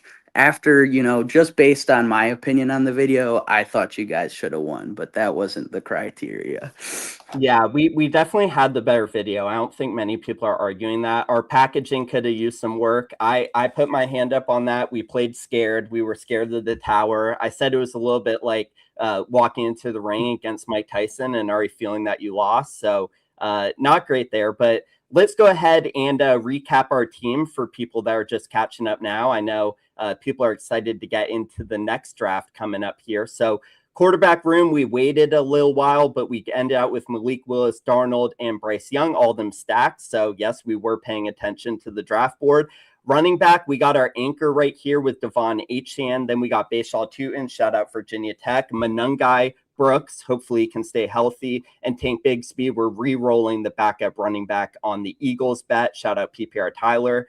At wide receiver, this is the strength of our room. We got JSN, we got Rashee Rice, Marvin Harrison. This is going to be his breakout. We passed on Trey McBride for him. We got Alec Pierce, Coker, again, shout out PPR Tyler, Stribling. Shanahan's going to make him work this year. Malik Washington, and then Pat Bryant. Shout out Neil Farley, our fallen soldier. And at tight end, we got our superstar. He might end out tight end 1 this year, Colston Loveland, and then Greg Dulcich to complete our Miami bet. I would be interested to hear what the chat thinks of the team. I think it's pretty fun. I think it's unique. And I thank you for drafting it with me. This has been a great adventure. I appreciate you, Commish. Good luck in your league. Good luck in So You Think You Can Tout. Thank you for everything. Appreciate you guys. All right. Great. Appreciate you, Ben. Great seeing you. I will see you in what? Are you? You're coming to Austin again this year, right, brother? I've been a maybe. I'm looking at flights and everything. I'll get back. Give me a week and I'll be for sure on. Make it happen, dude. You were an awesome presence at last year's version. We need to run it back. All right. Absolutely. I'll try to make it out. Catch you soon. All right. See you, Ben. Mitch, good work. We will catch you later. We are going to make the handoff here to our next tout, and we'll catch you later, Mitch. Yep. See y'all, chat. Bye, Pete. Peace. All right. Here is what we are going to do. We are perfectly on schedule. We have 3 drafts in the books. Tony Squares drafted with David Kitchen. Alex Cups drafted with Max Adam. And then the Commish drafted with, it was supposed to be Chris. We couldn't get the audio to work, so it was drafting there with our guy, Ben. And now it is time for Nathaniel to join us on stream. If you guys are just catching up and you happen to miss the live elimination vote stream that took place on Monday night, we then had a 24-hour voting period, and Nathaniel barely edged out Goofy to lock up the 6th spot in this competition. We did have to say goodbye to Goofy along with PPR Tyler, and now he's going to get a chance to prove why he deserves to be here. And so without further ado, I'm going to make sure that Nathaniel's audio, video, everything's all good to go. Can you hear me all loud and clear, Nathaniel? I hear you. Do you hear me, Pete? I hear you. Perfect. And then I'm going to bring up your guest. We know him as Tart69 here. Tart, can you hear me? Can you hear Nathaniel? I can hear y'all. Can you hear me? Yep. Let's go. Sweet. Beautiful. All right. So here's what I'm going to do. I'm going to drop off. You feel free to kick it off within a minute or two. Just tell me when you're ready to hop in the draft, and we will be good to go, fellas. Alrighty. I mean, we can go ahead and get into the draft right now. It's nice to meet you, Mr. Tart. Is there anything else you'd like me to call you, or Tart work? You can call me Tart. You can call me Alex. Whatever works. That's all right. Alex. Tart is my music artist name, so that's my you do YouTube music? name. Yeah, make some tech house music. Oh, sick. No, I mean, I will say that is certainly not my style of music, but I love a good person who's in the creative field, in the arts. Oh yeah. What kind of music do you dabble in? I do musical theater and country music. Oh, okay. All right, so we're on the opposite ends then. Oh yeah. Oh, very, very different. But it's it's fun. When I'm going to the club, I like a good not country music just as much as the next guy. But we're up here with the 1.8. How much have you been best ball drafting? Is this going to be like your first, or have you done almost 1,500? I'm pretty seasoned. This will be my 260 somethings this year, and over 1,000 in the past few years. So I'm pretty seasoned as far as the best ball streets go. Alrighty. That's good. I mean, that means I can count on you to have some strong takes and some strong opinions for these players, right? Absolutely. And then I'm excited to hear what you got too, because honestly, I haven't been paying 100% attention to the So You Think You Can Tout things. So I know everybody a little bit, but I feel like I don't have a full understanding of everybody yet. So it's going to be exciting. Yeah. So do you know the 6 of us a little bit? Can you differentiate between us? Who's sort of the who of us, or are you just absolutely. It's just as far as everybody's personalities and everybody's player takes and everything like that. That's what I'm kind of in the a lot of gray areas. Yeah. So, yeah. All right. I want to make interesting spot here at number 8. Oh yeah. I want to make sure we're looking at the other people in the chat. We got Mr. Underset. I think we got a couple other people. So what are you loving at 8? I know this is a great spot because there's a ton of different ways we can go. Yeah. I honestly haven't been clicking a lot of McCaffrey this year, so I'm glad he goes. Mm-hmm. I think we're just going to keep it simple, and we can go with Amon-Ra. Booyah. I love his Week 17 matchup. I love the Detroit Lions offense. I think that's a smash. Yeah, I've been seeing people taking Amon-Ra earlier, above the running backs. I think in the last draft they did that. I think the ETR ranks are pretty high on him, if I remember correctly. I've never been a big Amon-Ra guy. He's a first round pick that you can expect to be between the 3rd and 6th best receiver, which I feel like is not always the swing you need in BBM. But give me the opposite case. What's great about him? I feel like a lot of people think he's a little bit of a boring pick in the first round. And I know for the past couple of years, I've definitely been somebody who has had that opinion, but he just keeps producing. So at some point, I feel like you got to stop fading him. He doesn't really get injured that often, and he can have a ceiling pretty much as high as anybody else. So yeah, that is true. I mean, his ceiling is crazy. And what's your thought then on the injury stuff? I've always had the philosophy while drafting that injuries are just going to be random year to year. I mean, it helps a lot when you're getting good Christian McCaffrey years, but some players are a little bit more susceptible to injury. So where do you stand on that sort of thing? I don't know. I'm kind of all over the place because some of those reasons are why I don't draft or don't like to draft McCaffrey in the first round. But then I always like Malik Neighbors. I've drafted a ton of him this year. Probably not really? great, but I don't mind betting on people coming off injuries. Yeah, I don't know how much you've seen my stuff, but my main thing is the eliminator. So the BBM stuff, you're gonna have to help me with this week 17 correlation and everything. So I have almost no Neighbors. How is the report? Yeah, I mean, because he's. Can we see the draft board? Yeah, let's look at this. What are you thinking? I mean, we got Brown, we got Kenneth Walker. Yeah, I don't really love any of these picks, but I'm probably leaning. Honestly, let's just go Henry. Yeah, let's go Henry. Normally I'm an HN guy. Aggies represent, but I don't know. I don't like to bet on running backs and shitty offenses, so yeah, that's fair. I'm gonna fade him a little bit this year. Yeah, have you been one of those people that's been fading Derrick Henry for the past 4 years and have finally been like, you know what? Fine, I'll take Derrick Henry. Is that because I feel like that's a story of a lot of people? Yeah, absolutely. Like this year, I'm trying to just draft him at market value. Like he's an 8% guy for me. Okay, I don't want to go any more than that. I don't really want to go less. But I don't really see him having that much competition behind him on the roster. So I'll just ride it till the wheels fall off at this point. Yeah, I mean, as much as we had the Davis touting of Adam Randall early in the pre-draft stuff, I don't really think he's coming for Derrick Henry's job of all people. Now, you said you're a Aggies fan. Are you by chance from Austin? I live there now. I'm from Dallas originally. I've been in Texas my whole life. But unfortunately, I'm in the enemy territory for right now. Yeah. No, I was the reason I ask is I was born and raised most of my early life in Austin. I love that city. Yeah. Oh yeah, I mean it's a great, especially for Round Rock area. Oh, dope! I'm in the Domain area, so just a little bit south of. Oh, wow! You're right around my brother. My brother went back there and is living there now. He's working as a EMT there. I don't know if you've ever been to the Betty by chance. No, I haven't heard of that one. Yeah, it's a club on 6th, and he works there as a bar back. It's got one of the comedy people that runs it. Man, it's awesome. But we should probably get back to the draft board, see what we want to pick up here. Check that one out. The queue.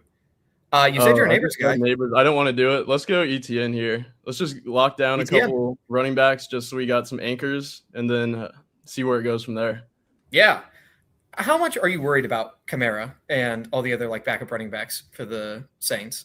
Are you just full in it's going to be ETN and Kamara's just going to retire or be shoved off by the team? Or I'm a little uneasy on ETN.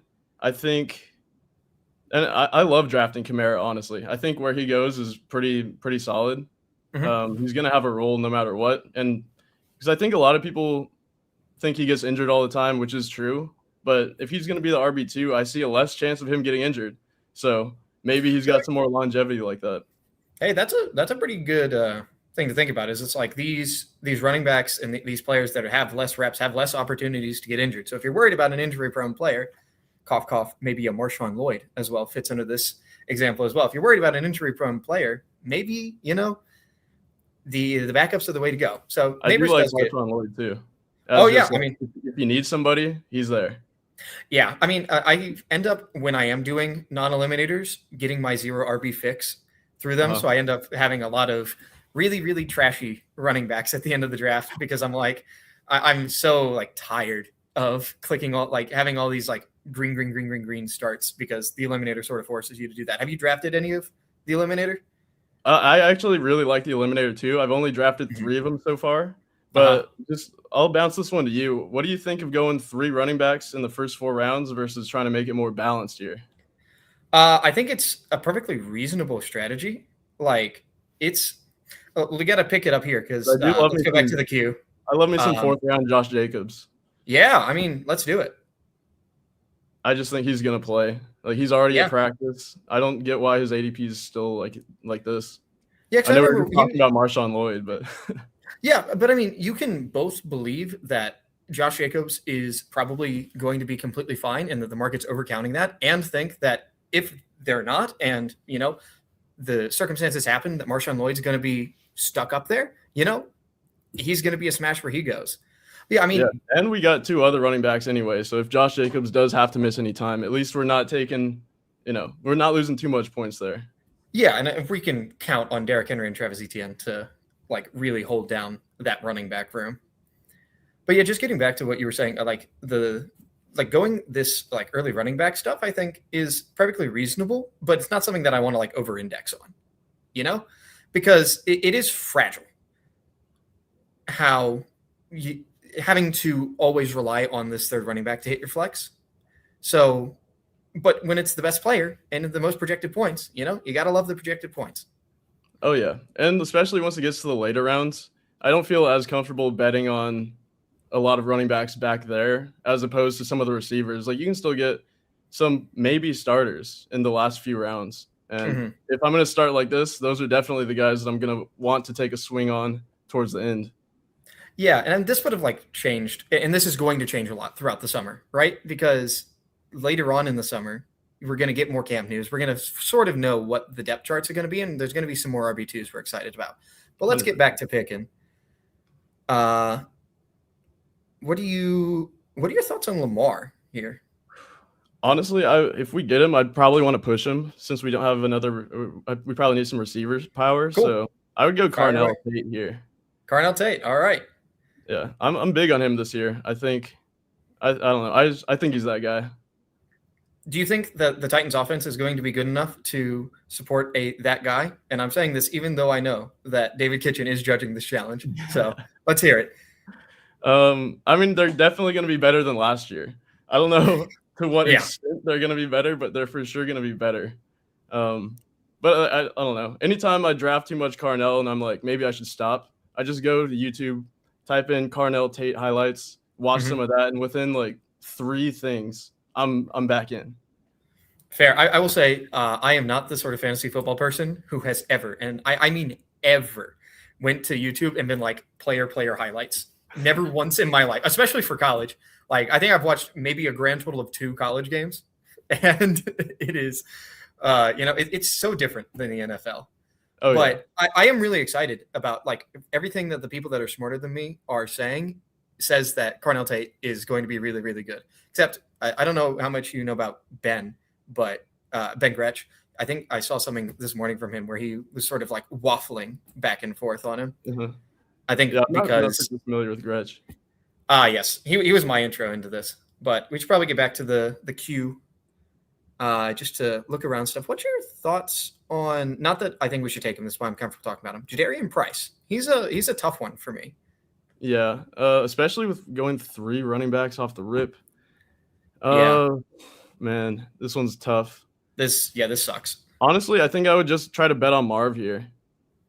I don't want to stack 2 rookies in a row as far as the receivers go, but you know, what if Marvin can be what he was hyped up to be now that they got Brissett as the quarterback, maybe instead of Kyler. Yeah, and I mean, I've been very out on Arizona pass catchers, I have to say.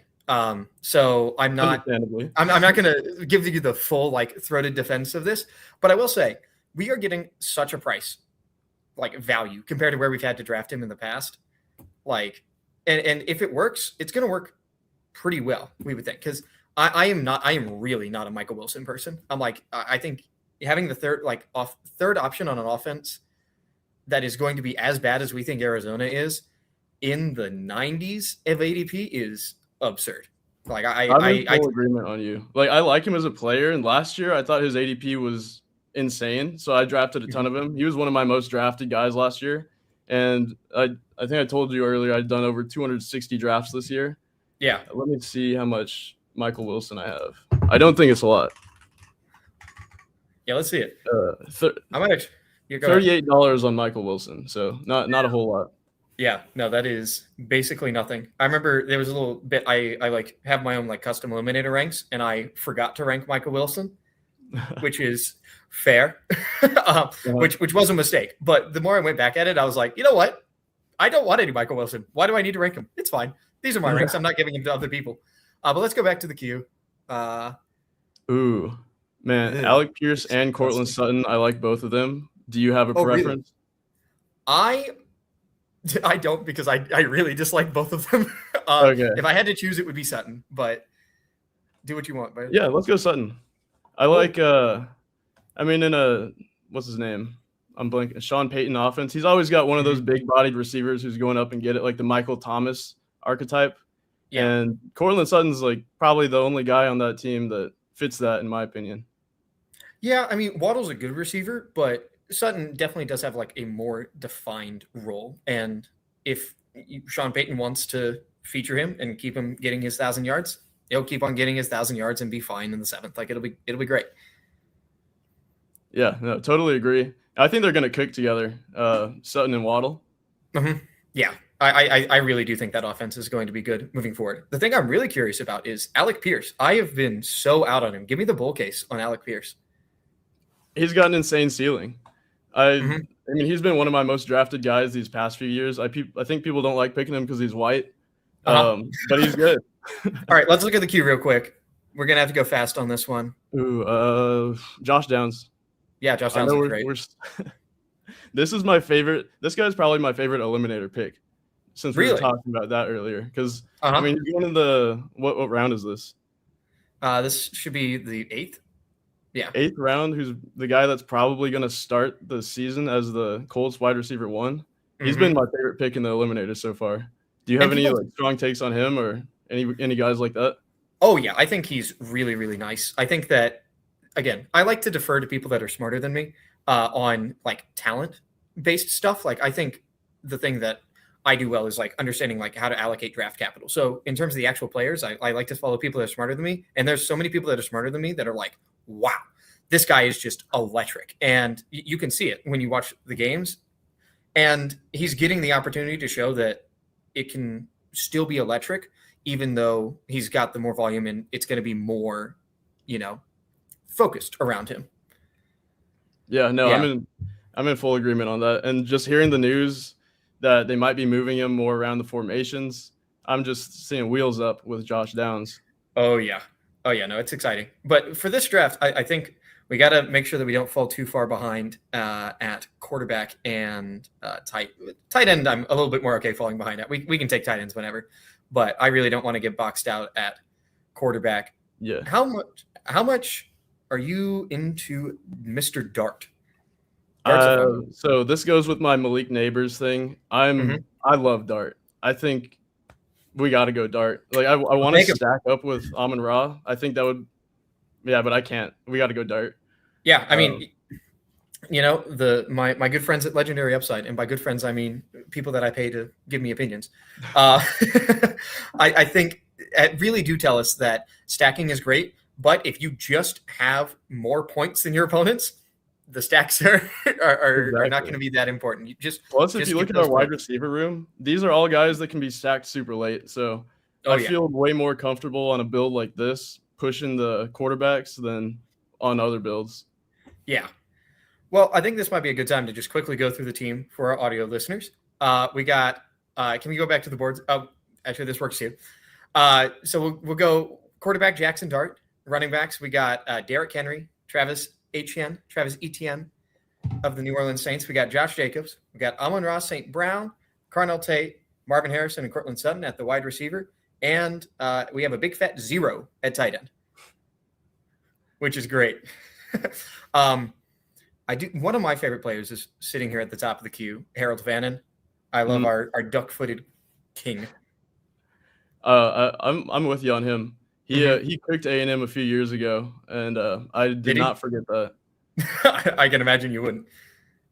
Yeah, I mean, especially when you were playing Bowling Green, you don't expect to get just somebody just stomping all over your team, but that was Harold. Yeah, no, it's it's awesome. So we got 2 tight ends that came just before us. I'm just firing off football takes. This Golden versus Reed thing for the wide receiver 2 in Green Bay. What are your thoughts on that? I hate Matthew Golden. All right. I don't think he's that good at football, and he went to UT, so we got horns down on that. But give me some Rashad White. Give me an old man. Oh my gosh. You I know, guess he's there was not someone that on old, but- there was someone on Twitter that was saying that of the 6 of us left, there are 3 Jacob Sandersons, 2 Pat Corains, and then 1 other person, which I realized was actually just calling us all the Pat Corains blonde people. But setting that aside, Rashad White on Pat Corain take, on a Jacob Sanderson tout stream. Gotta love it. And Oh yeah. do you think we need another running back in this draft? I think we could consider it, but I would definitely stop at 5. Okay, yeah. I think it I would would pretty definitely much depend on how the board looks when it comes back to us in these next rounds. Mhm. But I'm pretty content with hammering wide receivers towards the end and starting to fill in some of the other gaps in this middle range. Yeah, because more and more, as we're drafting this team, to me at least, it's looking like it quite possibly could be like 15, 16, 17, 18, or all tight ends. Because I don't know about you, I love a lot of the tight ends that go in that range. Like it's making it hard for me to take Bowers and McBride, who I love so much, because there's just so many awesome tight ends at the end of drafts. I definitely agree. And then when I was looking through my exposures, I've been doing a lot of elite tight ends this year, which I started to just take my foot off the gas with, just because, like you said, there's so many good values later on. And to me, that's why I also feel comfortable pushing a little bit later. Because even in this like round 11, there's still some really good starter options that could be top 5 tight ends this year. Oh yeah, I mean, looking at the tight ends that went right around our pick, it was Kelsey, Kittle, Pitts, and Fannin, which all of those guys, I think we all agree, have the upside to be a top 5 fantasy tight end. Like I could see, especially Pitts and Fannin, like legitimately being the tight end 1 on the season. Like that is not out of the realm of possibility. Absolutely. But we should probably go to the queue, make another pick. Should we get the Mark Andrews or Jake Ferguson? Do you have an opinion on that? Yeah, I hate to say it, but I do think Mark Andrews is probably who I'd Let's do it. select. Yeah, let's do it. We got Henry. I auditioned for the So You Think You Can Tout, actually, and like literally you did? this was within an hour of Peter announcing the thing, and so there was no discourse on the truth serum or anything, so I butchered the fuck out of it. But my I think we thing all was did. Mark Andrews being a top 5 tight end this year. Hey, So I think that's a well- perfect way to do it on the stream. Well, let's make it happen. Yeah, I mean, Yeah. like they don't have Likely anymore. There's really not a lot of target competition that we know of yet this early in the season or in the off season. So Yeah, I don't know. it's rough because there's just like a bunch of people that like have just that little crumble of like being able to take targets away. Like Rashad Bateman has a little crumble, Surratt has a little crumble, and it's a bit worrying, but he still could be a top 5 tight end. I think that he correlates really well with Derrick Henry games, because the games that you're going to want to have Henry like running all over people are also going to be the games where you have play action passes to Andrews. Now I see Cam Ward has went. I am now actually getting worried about our quarterbacks. Are we? Do we need to reach on Daniel Jones, or do you have someone else anymore? Yeah, I think Daniel Jones can be a smash this year. Yeah, I already see him throwing the ball, so hopefully him not being able to run as well is hopefully it doesn't affect him too much. But I like that pick. Yeah, we'll leave the running to. Let's Yeah, let the sorry, spin brief happen. intermission here. We are going to have the Michael O'Hara draft coming up at 2 p.m. Eastern. If you would like to draft with O'Hara, hashtag O'Hara, no apostrophe, OHARA. 17 of you already in the mix. I will be back in a couple of rounds to determine the winner. Back to you guys. Yeah, I mean that this entire day's been fun, but I think O'Hara is going to be a really special one. So make sure you get your hashtags in for that in the chat. Don't worry here. Yeah, we're back on the board. We got some tight ends going off the board. Oh, Travis Hunter. That's another like hot topic discussion. I've been in on Travis Hunter. Where are you on him? I click him. If there's no other receivers, like if it's Hunter, Omar Cooper, and Rashid Shaheed, I like Hunter and Shaheed out of those guys in that group. So it's usually just a coin flip for me. If those guys are available, I'll pick between one of the two if I need a receiver. But yeah, it doesn't feel great, but I can see the upside case. Yeah, I just think that like I liken him very similarly to Omar Cooper, just because they both could just be really weird. And and like finicky, but they also could just be going in the third round next year if they pop off the same way that Garrett Wilson, did. And Travis Hunter, obviously no comparisons. So let's get back to the queue. Get that clock back up here. Let's see. I like Trey Tucker here. Okay, sell me on Trey Tucker. Wide receiver 1 for the Raiders, baby. I mean, is it just that simple? Yeah, and we can backstack Mendoza if we want to. Mm-hmm. That would be my secondary reason. But honestly, I just think he's a good player. He had a 44-point game last season. I don't think there's going to be that many people this late in the draft that are going to have that same kind of single game upside. So if we can get him as our 6th receiver, it feels pretty nice to me.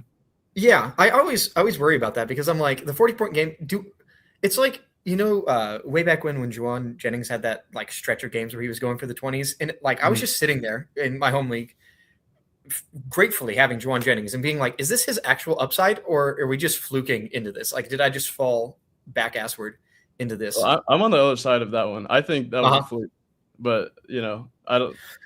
Yeah, and it's hard with these later down wide receivers too. Yeah. No, we're definitely gonna have to be worried at quarterback, but Jackson Dart's just gonna be great. You don't have to worry about it. If Jackson Dart's just gonna be great. I hate saying that too as a Cowboys fan, but you know what? The Giants have an exciting offense. Oh my gosh, this is phenomenal. Okay, we got another Cowboys fan. That's why I was pained between Andrews and Ferguson, because I'm like, I really think Andrews is going to be better, but my heart wants to pick Jake Ferguson. That's hilarious because I was doing the exact same thing internally. No, that's awesome, man. Let's get back to the queue though, so we can cry about the fact that we're only gonna have 2 quarterbacks.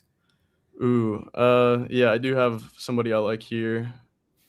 Let's go Juwan Johnson. Let's go! Oh my gosh. You're a big Juwan guy? Yeah. Oh yes. So I don't know how much you've seen from the competition, but second challenge was called the Tout Twist, where we were supposed to come in with our favorite player, and then we were judged on how well we gave the bear case against him.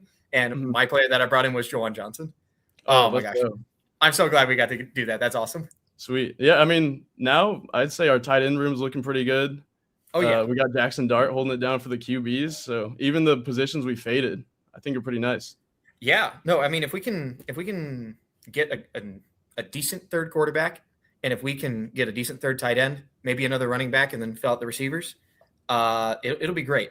I do want to respond to Davis in the chat, saying, slanderous things about my boy Juwan Johnson and how Oscar Delp of all people is going to do anything to him. This is utter nonsense. If we don't care, if we don't know about Oscar Delp, he can't hurt us. That's my philosophy.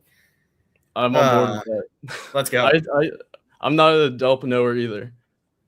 Yeah, but when I say I'm not a Delp knower, he is correct. I do not know about Oscar Delp. I know that he is on the Saints. That's about all I know about Oscar Delp, and I am okay with that. But I mean, like, what are we doing here? It's not even a good class of rookies, and then we're going like, is Delp even a top 3 tight end? I don't think so from this class. No. Maybe he was by draft order, but he's not in my heart, and that's what matters for this draft. Yeah, I mean, I'd be more scared of Noah Fant than Oscar Delp probably. Yeah, that's what I was talking about in the twist. But let's get back to the queue. When does Brissett go? Let's look at the QBs real quick if we can, just to see where Brissett goes. He goes at 207. So we can probably push him around. Let's get Dylan Sampson. All right, snap it. Oh, yes. That's great. That's like the perfect running back number 5, in my opinion. I could not agree more. Like, he could just have this game where he has 5 catches and scores a touchdown, and he can actually, outscore one of our top 3 running backs that has a bad week. Like, yeah. I think when you have a very eliminator ass pick. That's what I saw Davis in the chat. But yeah, no, I love him, especially for that, just because, I mean, what if Judkins is a little bit of they ramp him up a little bit? Then to me, that's opening the door for Sampson, who played well last year. Mm-hmm. I've been in on Quinshon Judkins as a start of the season play. Like, I think all the stuff from camp and everything really makes it sound like he is going to be 100% ready, but he could not be. And I think it's always important to remember, draft like you're right. But if you haven't had to draft like you're right in a draft, this is going to be really complicated. So I'm gonna think about how I want to phrase this while we look at the queue for the next pick. All right, sounds good. Yeah, let's get that board up there because this could go anywhere. Oh yeah. Can we like scroll a little bit? Yeah, I just want to see what number pick we're on. Thanks. So it's what, 185. So it's not the craziest pull up if we really want Brissett, but I don't think that's super necessary. Like if we end up with 2 quarterbacks or we end up taking like a last round quarterback, I wouldn't hate it. Yeah, no, I'm in agreement with you there. Man, I'm between Tank Dell and Malik Washington on this. I think Malik has a chance to just straight up be the wide receiver 1 for Miami, so I want to lean towards Malik Washington. Yeah, well, let's do it. Malik. Let's go Malik. Booyah. Yeah, I mean, it is. I have taken more Tank Dell, but I definitely can understand the difference between a wide receiver 1 versus a wide receiver 5. And Absolutely. We're gonna get this pinned. All right. Brief intermission here to figure out who will be joining Michael O'Hara in less than 20 minutes to draft. Who do we got? It's PBR Tyler. Oh, that's gonna be fun. That's gonna be fun. Wow. I will I'll get this set up later. I need to get you guys back to your draft. But PBR Tyler, reach out to me, brother. Oh yeah, that's gonna be must-watch TV. Also, if we can pull up, I think Lou had a comment about Oscar Delp recently. I just want to make sure that we broadcast that to everyone. Yeah, just needed to have that broadcast for everyone as we're moving on with the draft. We can take it down. We can get back to thinking about what we need to be thinking about, which is this draft. So we got the. I'm a huge guy of just going off the wall with your last couple of picks. I think that there are a lot of guys down here that you can get different with that are just as interesting and possibly useful as the guys that people are taking in 100% of drafts. So I want to challenge you over the next 2 picks, if we can, to give me at least one person that's off the wall that's like nobody's taking this guy and just spark some excitement into the last round of this draft. All right, well, give me some time to think about it. It's gonna depend on how this next pick goes here because I think you know where I'm leaning. Yeah, I think I want to give you some time to think about that. If it's if Brissett's there, I think we have to go. Yeah, let's go Brissett. Just to get that 3rd quarterback. He's probably going to play some next year, and we got him stacked up with Marvin. Yeah, and if like Trey McBride's going to get his, if Jacoby can support Marvin and Trey McBride, he's probably good enough that the Cardinals aren't awful. Yeah, and that he may actually be starting at the end of the season. I mean, he put up numbers last year. It wasn't pretty, but it got the job done in fantasy. So what if Carson Beck's just terrible? Like I'm not a big Carson Beck guy, so I don't know anyone who is a Carson Beck guy. They're just like, from my understanding, the argument is just that it's a rookie and it'll be the end of the year and stuff changes, which is true. But if they're really that bad, he's not going to be around for that long, so it's going to be okay. I was going to do a quick recap, and then I was like, we're on the last round. People can wait for the recap. We get the board up a little bit early and then just filter to receivers. Or honestly, we could go tight end. You think we should do that? I think either one of those is fine. I just want to hear your off the wall crazy take, something that you're excited about down here. I don't really have any. Oh, actually, you know what? Let's go to tight end. Let's go to tight end. All right. Tight end. If I was being boring, I would go Gesicki because I think that's just a solid last round pick. Yeah. But we can get a little bit more exciting here. I don't want to give it away before we're on the board, just in case. Yeah. But that would I be the guy's name. It would be bad if we, built up to this pick and got sniped on it. That would be rather unfortunate. Yeah, no, I have a big brain, or I guess it's probably Galaxy Brain Week 17 bring back here. If you phenomenal. Oh, that's so great. We get you educating me on Week 17 bringbacks and your Galaxy Brain take. Could not be better. Yep. So I mean, we took the risk on Carnell Tate, and to get that Week 17 stack with him, it's going to win us this match. But Darnell Washington, Carnell Tate stack. That's what you're going to do. Let's go. Yeah, I mean, Jonnu Smith is out of there, and he is a big boy. Oh yeah. So I hope you had a great time drafting this because I certainly had a great time drafting with you, brother. No, this was awesome. Good to know there's some more Cowboys fans out there, even though we've been terrible for so long. But maybe this is our year. Yep. Hashtag this is our year. Let's get that in the chat. Let's do a quick team recap to end up. Our quarterbacks, we got 3. We got Jackson Dart, Daniel Jones, and Jacoby Brissett. Nice and simple. Running back room, we got the big dog, Derrick Henry. We got Travis Etienne. We got Josh Jacobs as our really good running backs. And then we got Rashad White, 42%, and Dylan Sampson as our other 2 running backs. We go down to receiver, maybe. We got under receiver. We got Amon-Ra St. Brown. We got Carnell Tate. We got Marvin Harrison, Cortland Sutton, Josh Downs, Trey Tucker, and Malik Washington. Really hoping that these wide receiver ones on bad offenses can carry us. And at tight end, we got a nice 3 tight end build with Mark Andrews, Jawan Johnson, and Darnell Washington as our Galaxy Brain take. This has been a great time. So thank you so much for coming on with me. I'm glad that we got to do this. And, hopefully I think Pete will be showing up with the next people. Yep. It's been a pleasure. Right. Good work, dude. Tart, I completely forgot that I thought you looked vaguely familiar, and I was like, have I seen you on a stream? And now it must have been watching your submission video. Yeah, I'm mostly a lurker here, but I love everything that y'all do. I love the fantasy space, and I'm just happy to be a part of it. Is your submission video still up? Like, can people still watch it? I think I made it unlisted, honestly, afterwards. But if my take proves correct, I'm gonna make it public again. Okay, That's the real tout move. What was your was it Tart in here? Alex? Yeah. Okay.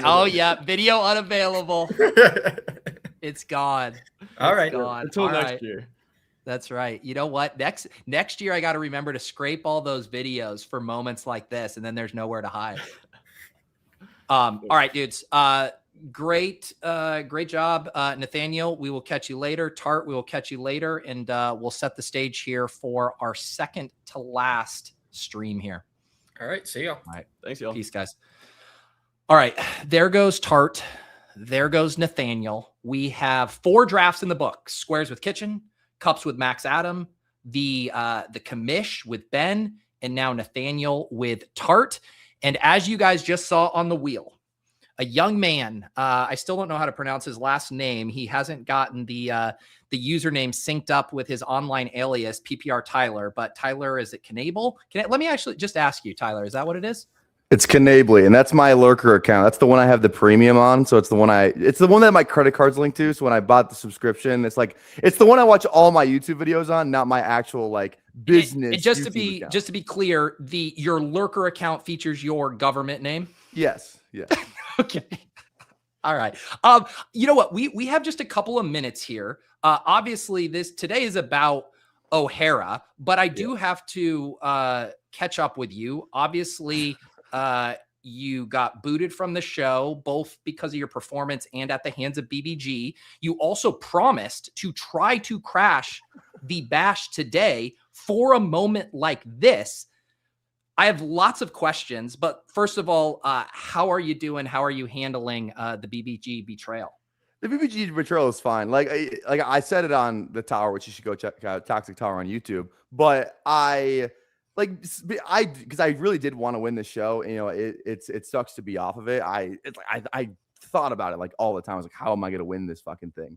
But I'm not too mad about the decision. I felt like it was, as soon as BBG was on there, I was like, okay, I know where this is going. I'm more mad at the fact that a guy who quite literally did nothing on the show, all the hours we put in, everything like that, now gets this Make-A-Wish week with you. So it's like he's leaving after doing nothing on the show. I even gave, so pretty much he got $250, which he then gave back. But in theory, he got $250, did no work, and then he gets something that is widely considered as 10x the value of what I got when I cut him is absolute bullshit. So I'm not here for Make-A-Wish week. I am not going to watch any of it. You weren't here for Make-A-Wish week. You were just here for Make a Tout Wish year. Because what's the difference? Yeah, I guess so. I don't know, but I don't know. He just didn't do shit. He didn't do anything to deserve it other than be attached to me. Yeah, I don't know, man. He clearly had. You know what, Tyler? I said this to him, I think, on the call. I had truly no clue what he was gonna do.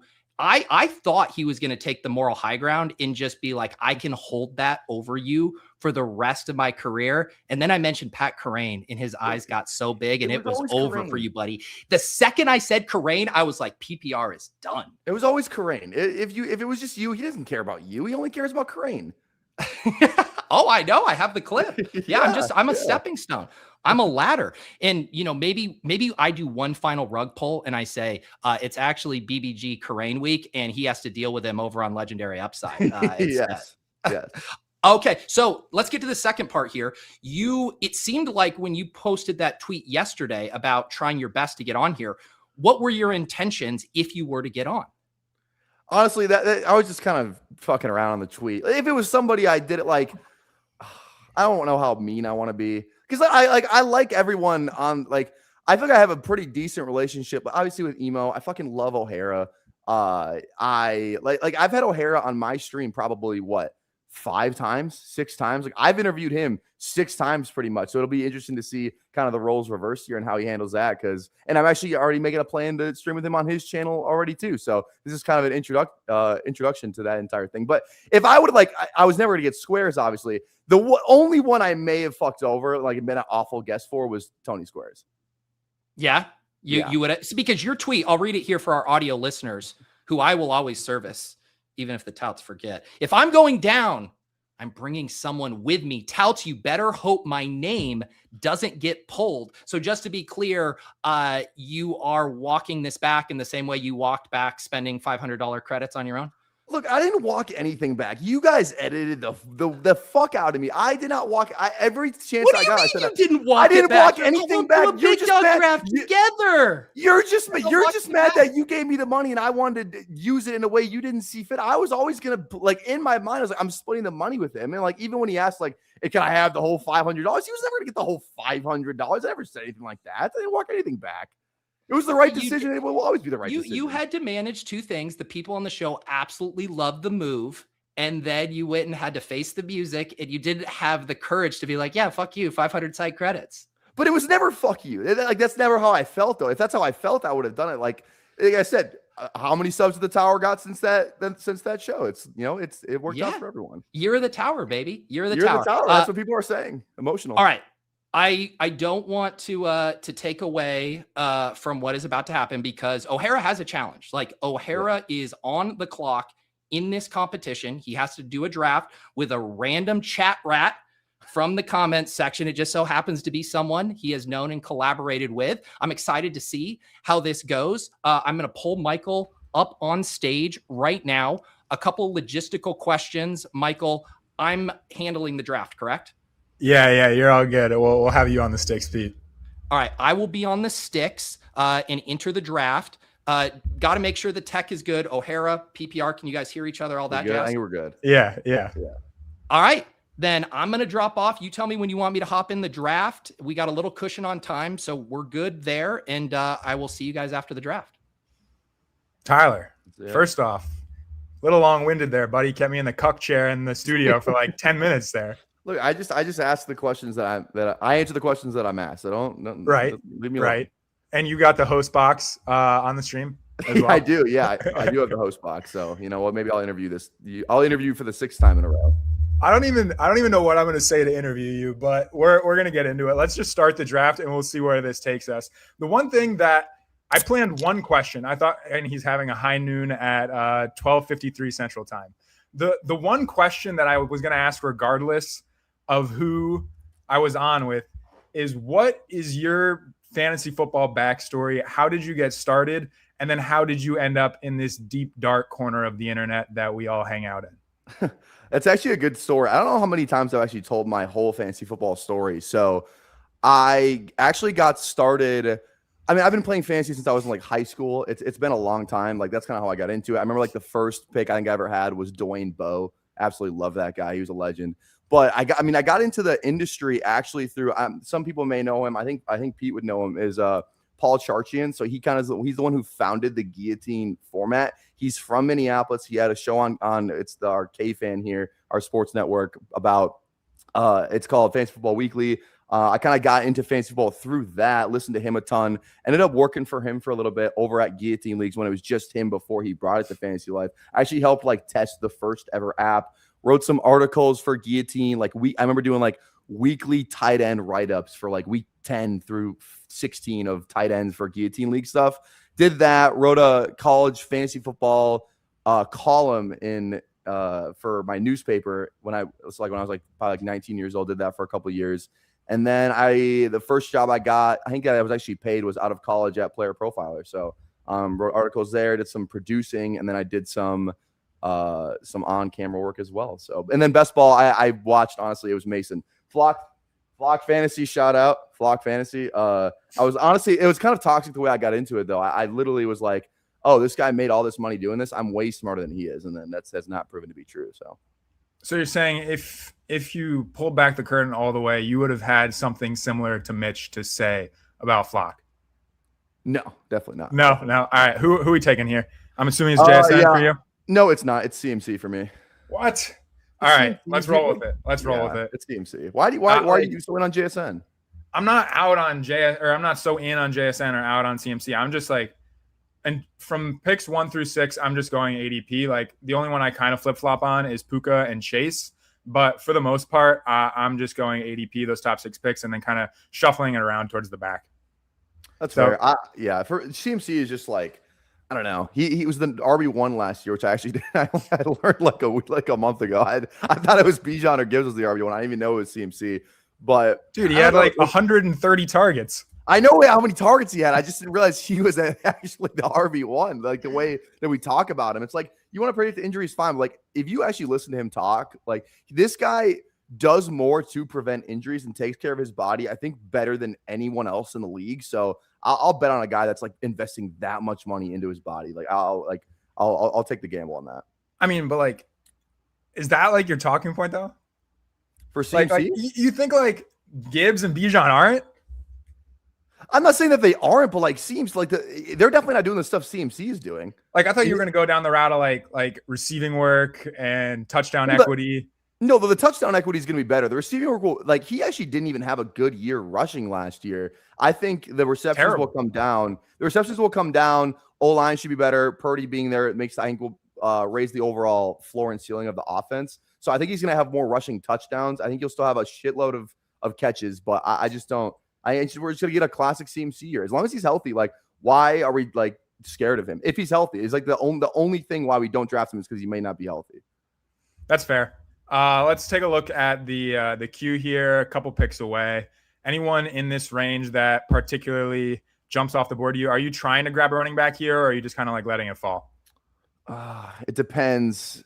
Honestly, this range, I'm so flat on unless it's London. I do like Henry over Chase Brown. I'm just gonna follow the touchdown, goal line carries there. I kind of have a type when it comes to running back. I like the guys who are better runners than the guys who are better receivers. So I'm London here. London here. Kind of rolling it back though. Do you think there is a world though where Chase Brown has more goal line touches than Derrick Henry next year? No, there's no world. Not carries, but just like opportunities, touches. No. You don't think so? No, there's not. I know you're the Bengals guy, but I don't think so. I was looking at it the other day. He had 4 in the last 16 games with Joe Burrow. He's had 40 opportunities inside the 10-yard line. Like that's not sustainable, but it's pretty ridiculous numbers. Like he's not going to be the engine of the offense, but he can be along for the ride. Najee Harris is such a Cincinnati Bengal. It's okay. Najee Harris is not signing with the Cincinnati I like Bengals. Chase Brown. I'm splitting hairs when I'm talking about Henry and Brown. I just give me the guy who I know what I'm going to get. And like we keep waiting for this fall off to happen. He had the most points of his career ever in a single week in week 17 last year. So yeah, I mean, I know that you've got your Falcons bias, but that's all right. No Tua on this team. If you didn't catch it, Tyler has made me draft Tua. We've done about 5 drafts together, and I've drafted Tua 5 more times than I plan to in 2026. But I think we're going to be able to hold off on Tua this year. But there's people in the chat saying I'm Max Adam. I don't know what that's about. I heard that we are starting a podcast though, so let's. But no, I'm not Max Adam. So moving along here into the 3rd round. Can we get a look at the board here? and just kind of sort through it. I'm taking McBride here if he's there. I don't know about you. Yeah, no, I love McBride. I think McBride's a great pick. I don't know what made us fall. Like, he was going at the 1-2 turn right when the contest opened, like the big board, obviously. And then the news where it's like, oh yeah, Jacoby's his QB, nothing else has changed. It's like now he goes in the middle third. I'm definitely McBride goes. I like to pivot to Devonta here. Devonta's great. You see that video of them line dancing at his wedding? I saw the video of his wife making a triple move down the aisle, rounding all the corners. But no, what did he? I didn't see that. She made a triple move? No. It was just like a windy walk to the aisle, and someone said it, like she was making a triple move down to the aisle. But what was he doing? Line dancing? He was. Devonta Smith and Jalen Hurts were line dancing at bullish wedding. Bullish. Yeah, incredibly bullish. Oh, on Trey McBride, I also think it's just like the narrative that like Jacoby probably isn't going to be playing in week 16, or 17 rather, like pretty decent odds. I feel like I think that's definitely driving some of it, as well as just the volume being unsustainable. Yeah. I see what people like. Why? Like, it's just so crazy where it's like Bowers gets one puff piece, like good coach speak from Kubiak, and it's like, oh, we have to draft this guy as early as possible. Like, we could have never saw this coming. It's like they just like it's like these drafts just want to hear what they want to hear, and then when they hear it, when they get that information, like, all right, now I'm allowed to draft him wherever I want. It just doesn't really make much sense to me. Oh, it's drafting in June. I feel like how many years have you been drafting best ball? It's been this is my third year streaming it. Yeah. So I'm sure you've been around long enough to know that just if there's something that can give people a reason to push a guy up or pull a guy down, they'll just take it. It's no surprise that the Kubiak stuff and just one comment, whatever it was gonna pull him down. But I do think like McBride, the comments on just the volume being unsustainable, I think that's completely fair. It's just the game scripts that they were in. I feel like just you would look up, it was the middle of the third quarter and they were down 28 points, like basically every single week down the stretch with Jacoby. So it's going to be very, very difficult for him to maintain that target volume, and also just the number of touchdowns he exploded for. It's going to be tough. But let's pop back over to the board here. We're on the clock. I like Colston a lot here. What are you thinking? Love Colston Loveland. I think I just think when you watch, like, he's one of those guys where, like, when I watch him, and like from my kind of like my coaching background, it's like, who was their go-to guy, game on the line? Like those games against the Packers are the ones that really stand out, where it's like, and they talked about on the broadcast at nauseum, and it's like Colston Loveland's their go-to guy down, when they on third down near the goal line, all that stuff. I really think that's going to be something that we see this season, and I would not be. I don't think anyone would be shocked if he was the tight end 1 at the end of the year.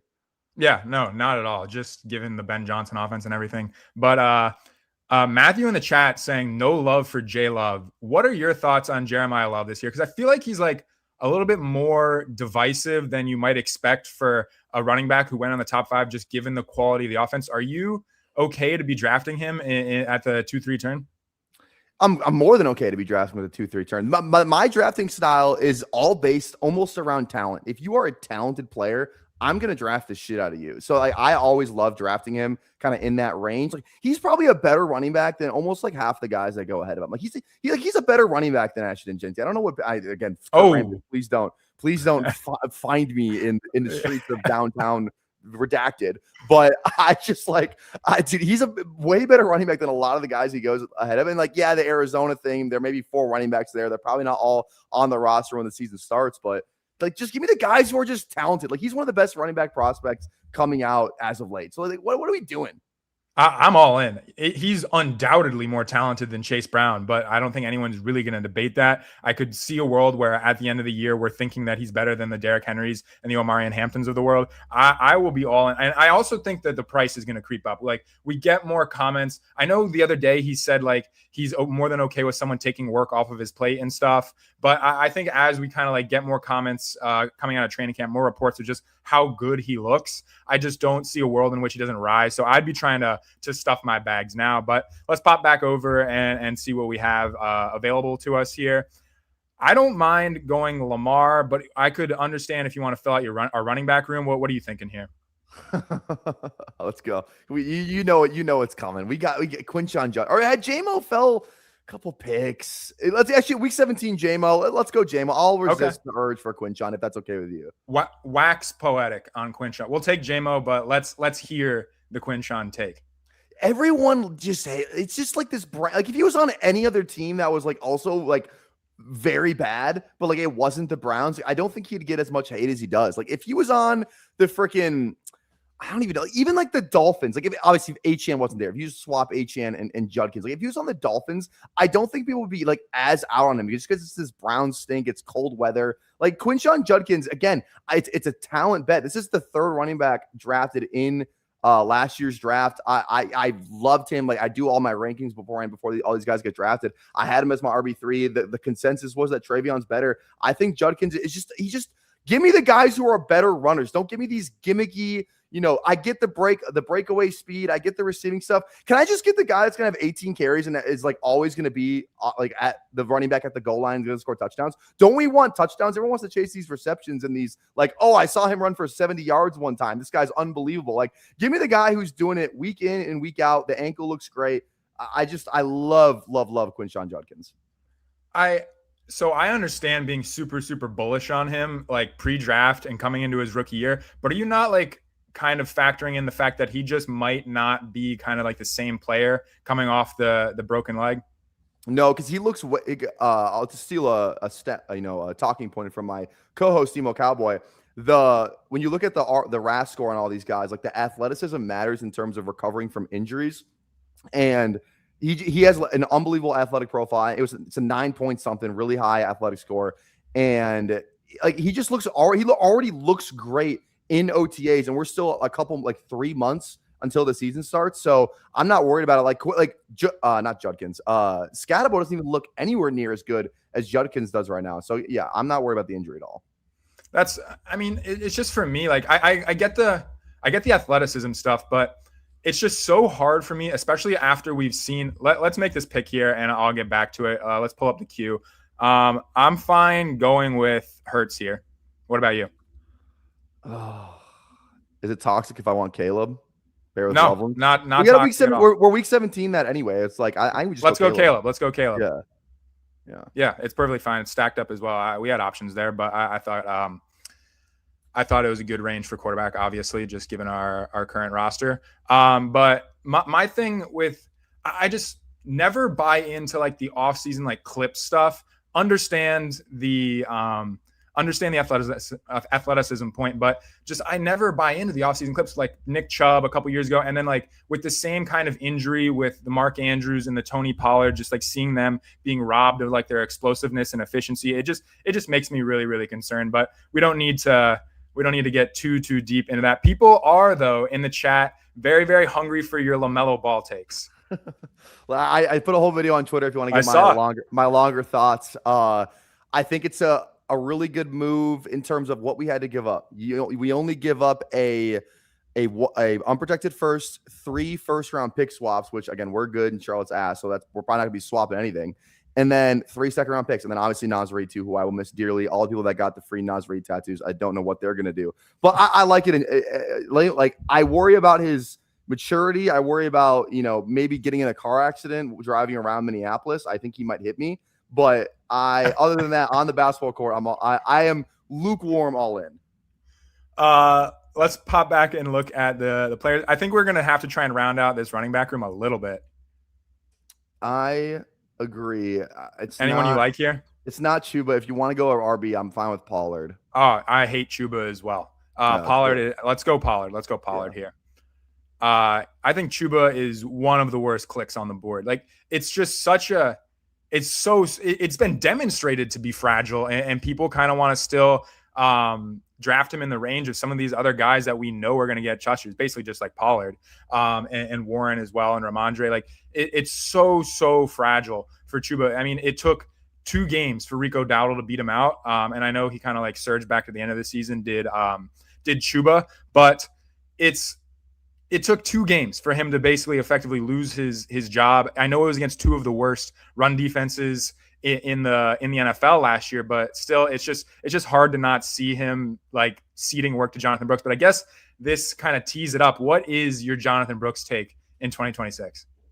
My Jonathan Brooks take is I We'll draft him sometimes. I don't like I'm just scared. And I said this last night on the tower with Neil Orfield. Shout out Neil Orfield, Flannelverse. But because he's a big Jonathan Brooks guy. Jonathan Brooks' football career, since he left high school, we have just 11 games of football at Texas. That's all we know about Jonathan Brooks. Yeah, he played like 1 or 2 snaps in the NFL. We don't obviously we didn't learn anything from that. He's played 11 games at Texas. Couldn't beat out Roshan Johnson for the backup role behind Bijan at Texas. Bijan and Roshan had to leave for Jonathan Brooks to get a role there. So like now he's in the NFL and like, yeah, he's this higher pick. There's still some injury stuff with him. We haven't seen him play football. We haven't seen him play any football. So I don't know what to do with him. People are telling me to like him, but I don't know if the people are right. At Texas, was he the beneficiary of the CJ Baxter injury? He was a beneficiary. Actually, I don't know. He may have been. But CJ Baxter. Let's make a pick here. Running back here or your boy Dart? Been with my boy Purdy. Purdy or Corum, you choose. Purdy, I'm good with Purdy. All right. We can build out a little week 17 with. We can build a little week 17 with the San Fran Philly we already got too. So that actually works out perfect. All right, 8 rounds in. It's about time we service the audio listeners. CMC to open it up. Drake London, Devonta Smith, Jameson Williams in the wide receiver room. Quarterback room thus far, Caleb Williams, Brock Purdy. Running back room, CMC alongside Tony Pollard. And then Colson Level in the tight end room. That was about the strangest way to recap a team, but hopefully that got the point across. But I think at this stage in the draft, it is not a bad time for me to get some of your thoughts on this So You Think You Can Tout competition. I know Pete pried a little bit out of you, but Go AZ Cards was in the chat, and I think it is a phenomenal question. If knowing what you know now, what would it have taken for you to kick out BBG? Would it be more than $500? No, I think if you asked me to cut him out for $0, I still would have done it.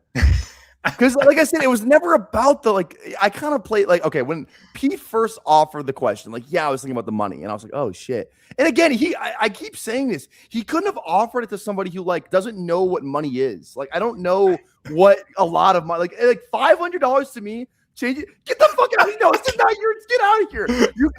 You cannot have offered I don't make a lot of money. I said, if I already went through that $500. If we had to draft a big dog today, if BBG never made that decision, I would have had to move money around to draft a big dog. That's just how it is. So I just didn't want to in the moment, yes, but it was always a content-based decision. It was always for the tower. It was always for those eyeballs we were going to get. And I knew fucking Pete wanted me to do it. He wanted that clip. I knew he wanted it. So exactly. So this is what I'm saying, dude. I know what this fucking guy thinks. Let's make a pick. We're on the clock here. I don't mind. I think I like Fannin and just being done at tight end. Ugh, I don't. Oh, you're in on the Browns, but you're not in on Fannin? No. Who are you thinking then? Go. Oh, shit. I don't know the clock is this. Go Jacoby. All right, Jacoby. All right, it's fine. We got Fannin. It's fine. If the guy driving the draft would have shown the clock, I could have made a better informed decision, but it's okay. We timed out. We can't hear you, Pete. We can't hear you. You are on thin fucking ice. We deserve it. We deserve it. I mean, we timed out in the draft on a live stream for the competition, but it is what it is. But Fannin, he's so incredible after the catch. He doesn't really need to win downfield or have really competent quarterback play. And the offensive line is going to be a disaster as well. But if he can just catch the ball within a handful of yards of the line of scrimmage and just be so dynamic after the catch, he can still get there. I know the touchdown upside isn't that high, but just the pass volume. And I know that they added some talent, but given what we saw last year, I'm inclined to believe that he can win out. I would like to push back on people think the Browns O-line is going to be bad. I mean, they just got Zion Johnson from the Chargers, who's they paid a lot of money to in free agency. He's a good run blocker.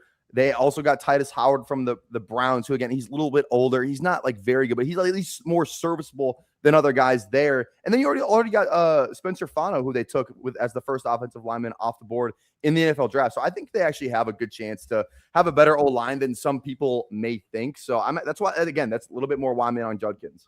One thing there, you could talk about this better than I could, but just being a football coach, what do you think? It's been overhauled entirely. It's going to be basically an entire new offensive line. Just in terms of the cohesion and the teamwork aspect of it. Do you think that plays a role at all? it plays a little bit of a role for sure. Especially, I mean, you have a new head coach, you have a new O-line coach. Like, there's always a little bit, of a learning curve when you're just switching systems, because the entire verbiage of an offense is going to be different. Like, what one team may call inside zone, another team might call it something completely different. So there may be a little bit of a learning curve there, but as long as they stay healthy and they get games together and reps together, they're all there at training camp, and they get these combinations throughout the first couple weeks of the regular season, it should be fine. All right, we're on the clock here. Let's take a look at the board. Anyone popping off the screen here for you? Oh, shit. I like Aaron Jones to keep building out the Aaron running Jones is fine. Yeah, let's get RB on this team. He's one of my favorite running backs in this kind of cluster of guys. I really like J.K. Dobbins as well. But what's your Aaron Jones take? Because I'm not like huge in on him, but like I would love to hear your take on it. It's just kind of like another one of those along for the ride guys. I know we all know that Jordan Mason basically has a 0 pass catching profile, so it's not really like in danger of ceding that kind of work to Jordan Mason. And then again, the along for the ride thing. I'm buying in on Kyler Murray helping this offense get back to form. What we saw, maybe not the levels we saw in 2024 with Sam Darnold, but just a easily above average and like pushing for top 10 even scoring offense, and Jones just being a part of that, catching passes out of the backfield, getting some of the rushing work, and then punching in scores. There we go. Yeah, that's fine. I mean, if he stays healthy, he's probably a good pick. It's kind of but he never stays healthy. That's kind of like just baked into the equation at this point. He's going to miss a handful of games with like some sort of soft tissue thing. I am very nervous that like his access to touchdowns is pretty limited just because of Jordan Mason. I think he could pretty easily solidify himself at his goal line back, but it is what it is. We've already made the bet. Let's take a look at the board again, or the queue again, and plan out a pick here. I think I'm good to stop at 2 tight ends and grab a receiver here. We better be good to stop at 2 tight ends. Yeah. Okay. I mean, come on now. You know who it is. I know who it is. Pete, you can add Jalen Coker to the queue, and we can make that pick rather quickly. Yes. Do the thing. Do the thing. Why Coker? All right. We got to do a quick drawing here again. I also needed to get a little closer to Tyler this time to make sure he's up to no good there. I was going to say, we're doing picture in picture here. Yeah, that's right. Okay, so this next one, it's our final draft today. It's emo. Hashtag emo here in the chat. I will come back in a few rounds to figure out who is going to be drafting with emo. Hashtag emo. If you want, I will catch you later, Tyler. Well, we'll see you. Yeah, bye. Good. Goodbye. I wish this was on my StreamYard so I could play the Coker clip, but it's okay. You didn't send that to Pete ahead of time? Yeah, I did not. No, I should have. I should have done that preemptively. Also, too, shout out Fannin. Alex Cups was wearing his college jersey on the stream today. He always wears that jersey. The bowling. Yeah, it's his favorite. Jersey. Yeah, I think he said he called like the athletic office to get it or something like that. He like called Bowling Green. He was like, "Can I get a Fannin jersey?" I thought he said something like that when I had him on. Can you not just get on DHgate? I mean, yeah, that's where I get all my jerseys. That's where this jersey's from. So, yeah, that's what all of us poors do. Yeah, exactly. I've never bought a real jersey in my life. I have one authentic jersey, and I've had it for like 6 years. I got Jamar Chase as soon as he was drafted, and then that's it. But yeah. Also, real quick, I do have one question for you. I don't want to steal the whole show. I have one question for you because I followed you on Instagram. And the first thing that I saw was just you posted up with Jamar Chase in a casual setting. What was that all about? My old job. We did an interview with him. You were just like on like a terrace with him. I was like, dude, this looks like you guys are best friends. We're close personal friends. Yeah, exactly. Did you go to the next post? Yeah. I saw the podcast setup. Yeah, I saw that. Rashid Shaheed. We're also close personal friends. Yeah. No, we're actually not. But yeah, my old job. We did an interview with Chase downtown Cincinnati. It was like kind of like at a condo, like so it was like staged to look good for the interview. So yeah, that was sick. It looked sick. It looked dope. But sadly Shaheed goes because that would have been my pick next. But we're gonna have to. Do you like 3 quarterbacks with Williams? We have Caleb and Purdy. I don't know. Can we see the queue, please? Let's go look. Let's see. Oh, JCM little fall here. He goes. And there he goes. I think we're fine on 3 right now. Again, we can just end up with 2 and be fine. I like to grab a running back here. You like Keaton or Chris? Chris. Go Chris then. Who is your pick there? I don't have a strong player. You're pretty indifferent. Yeah, I'm pretty indifferent on both those guys. Like if the ankle's actually fine, it seems like it's just probably OTA FUD. Like he's Is it not a probably foot? fine. It's a foot, yeah, foot, ankle, same thing. Same thing. Is he thing. getting surgery? I don't think so. No, not that I've Okay. heard. I think he's back. I think he's back at practice again. I'm not as locked in on the news as maybe I should be, but again, It doesn't matter at this point, anyways. It matters in August. Exactly.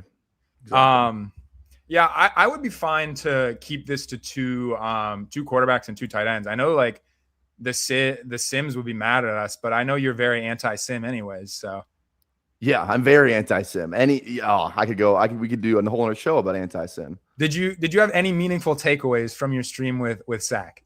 The only meaningful takeaway I had is I left with more questions than answers. And like again, people are like, "Oh, PBR is so fucking dumb. Like he has no business to be talking like about this topic."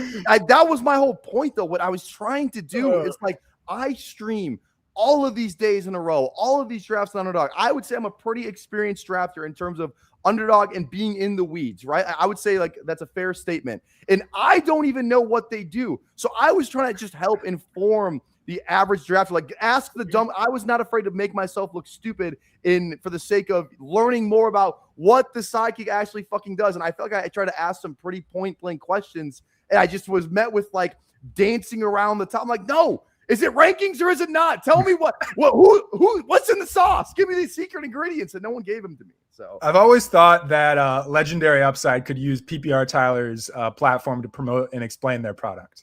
Well, I'll tell you what, I wouldn't be fucking recommending Charlie Kolar, dumbass pig. All right. What's next for us here? It's obviously not going to be Charlie Kolar, but I don't mind. I don't have a strong feel on this range.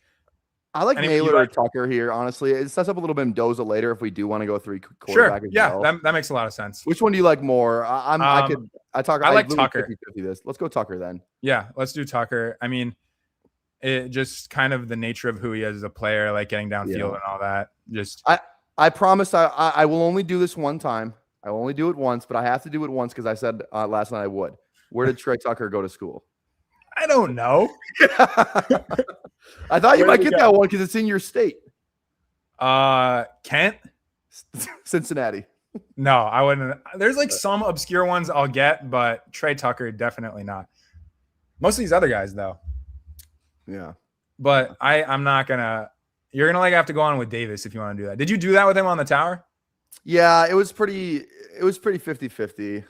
There was some he knew, there's some that I knew, some that he didn't know. But I will say I'm like he doesn't know any of like the non-skill position guys. So I would smoke him in that for sure. You know those? O-line, if it's a first round guy, yes. O-line, Okay. D-line. If they went in the first round, I will since 2016, there's a 95% chance I'll get it right. I don't know like 100%, but like 90. Emmanuel Pregnon? Did you go in the first round? You know what the fuck that is? No, day 2, but yeah, I said first round. It's on your shirt, brother. Oh, well, this is a basketball. It's Sabrina Ionescu, basketball. Oregon. Yeah.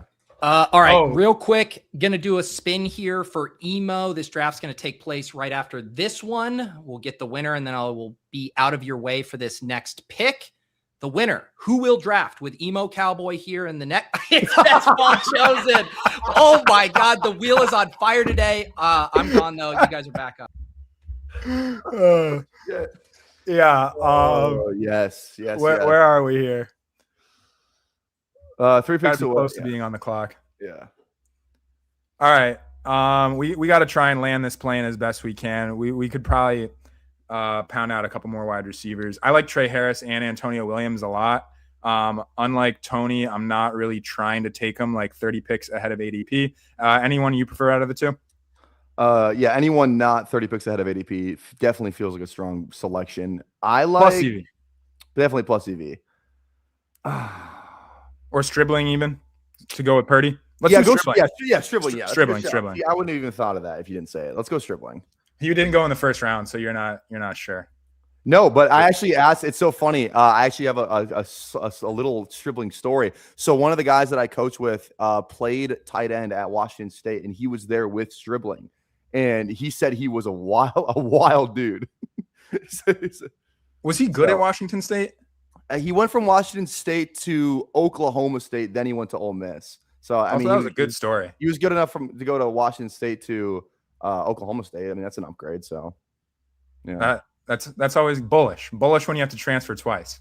Yeah, exactly. It's crazy because that team had Cam Ward, Kyle Williams, and just John Stribling, and like it's like that team kind of sucks now. And Henley, the Chargers linebacker, the middle, Darian Henley, I forget his first name, but Diane Henley or something like that. Yeah, Dayan. Yeah, I know who you're talking about.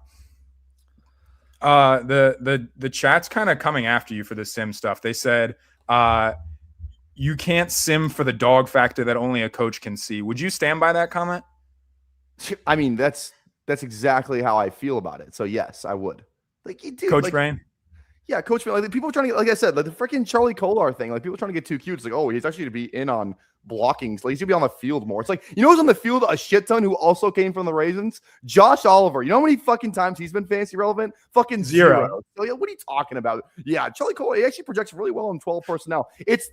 Talking about 12 personnel is like the new, like, if you just talk about it, like I just assume you don't know fucking anything about football. Because like, 12 personnel is like the you know, like the thing from Inglourious Bastards where he holds up the 3. That's literally what that is. Like, oh yeah, I mentioned 12 personnel, so I kind of know what I seem like. Like I kind of seem like I know what I'm talking about now. It's unbelievable. We're on the clock. Yeah, let's make a pick. I don't mind going Trey Harris still. B-Rob's fine with me. Atlanta correlation. At least you almost tried to take them on the same team as Bijan the other day. No, I did accidentally take him on the same team as Bijan the other day, unfortunately. It is what it is. I wasn't as locked into the construction of this team as you are. So you were trying to service the chat and the audio listeners. Yes. Let's do that. If we can pop back over to the other view so we can service the audio listeners, break down the team build. 2562 at this point. Caleb Williams, Brock Purdy, Christian McCaffrey, Tony Pollard, Aaron Jones, C-Rod, and B-Rob rounding out the running back room. Drake London, Devonta Smith, J-Mo, Jalen Coker, Cokehead stand-up, Trey Tucker, Stribling, Loveland, and Fannin as the tight ends. How are you feeling about this so far? I feel really good about it. Honestly, you know, the fan pick is fine. It's kind of fun to go like a little bit of elite tight end every now and again. A little bully T. A little bully TE. But no, actually, I think we have high upside in the running back room. I think we have a good volume at receivers. Our QBs are fine. We can still add another one on here. So I'm actually feeling pretty good about this team. I feel like now is a good stage of the draft to ask you this question. Can we get a reveal of PPR Tyler's highest exposed players in late June? Late June right now? That's a good question. So it's tricky because I got to do the super flex with it too, because that's where most of my drafts are. But if I actually just hop into a draft, I have them pulled up because of my overlay. You're in a multi-table here? Yeah, a little quick multi. I'm pretty sure it's just it's going to be Tua, Zachariah Branch, Carnell Tate, Cam Ward. I'm big. I didn't know Kitchen was in on the Titans until today. So shout out Kitchen for the Cam Ward, Carnell Tate thing. But yeah, I'm huge on Carnell Tate. That's probably going to be my most drafted player along with like B-Rob and Tank Bixby. So do we want to go Mendoza here for a third quarterback? This is exactly what we did. Also too, like Geno Smith, like, you know, he's on prison watch. I'm cool with that. Yeah. Let's go Mendoza. Sweet. I think we're landing this plane pretty successfully. Yeah. Any like late round picks that you're super high on? My favorite 18th round click. I have to try and make myself not do it every time, but Chris Brazzell, I really like. I think he just fits a role that Ted Arroyo and Coker don't necessarily fill. He's just like, he can be that deep threat guy. Like that's what he did at Tennessee. He's long and he's fast, and he actually has a little bit more route running chops than I think people would give him credit for. His nickname of NASCAR 2 is absolutely unbelievable because he lined up on the right side in Tennessee, like right outside receiver. I think it was like 96% of the time. So they call him NASCAR because he only knows how to turn left because he just runs post to that's to the left. But that's one of my more favorite picks. I like Kalon Black. I did a whole series not a whole series, but we watched some Kalon Black film on stream the other day, kind of compared him to Jordan James. I just think the arrow, if I'm just going off the tape from college, because we don't really have anything to work off from Jordan James last year, I would just go Kalon Black because I think he's a better runner. He didn't have that many receptions last year, but if you go back to his time at JMU, he had a season where he had like 24 catches. So he just wasn't asked to do that this year. Well, I don't think he makes sense on a team with CMC, so probably not going to grab him here. But let's go take a look And I'm thinking, if I remember our build correctly, you want one more running back here probably? 3, 5, 6, 8. Yeah, we're probably 3, Yeah. 7, 2 here. So yeah, one more running back. Emmett, Mike. I know you like Big Mike. Yeah, I like Emmett too. I'd probably just go Emmett here.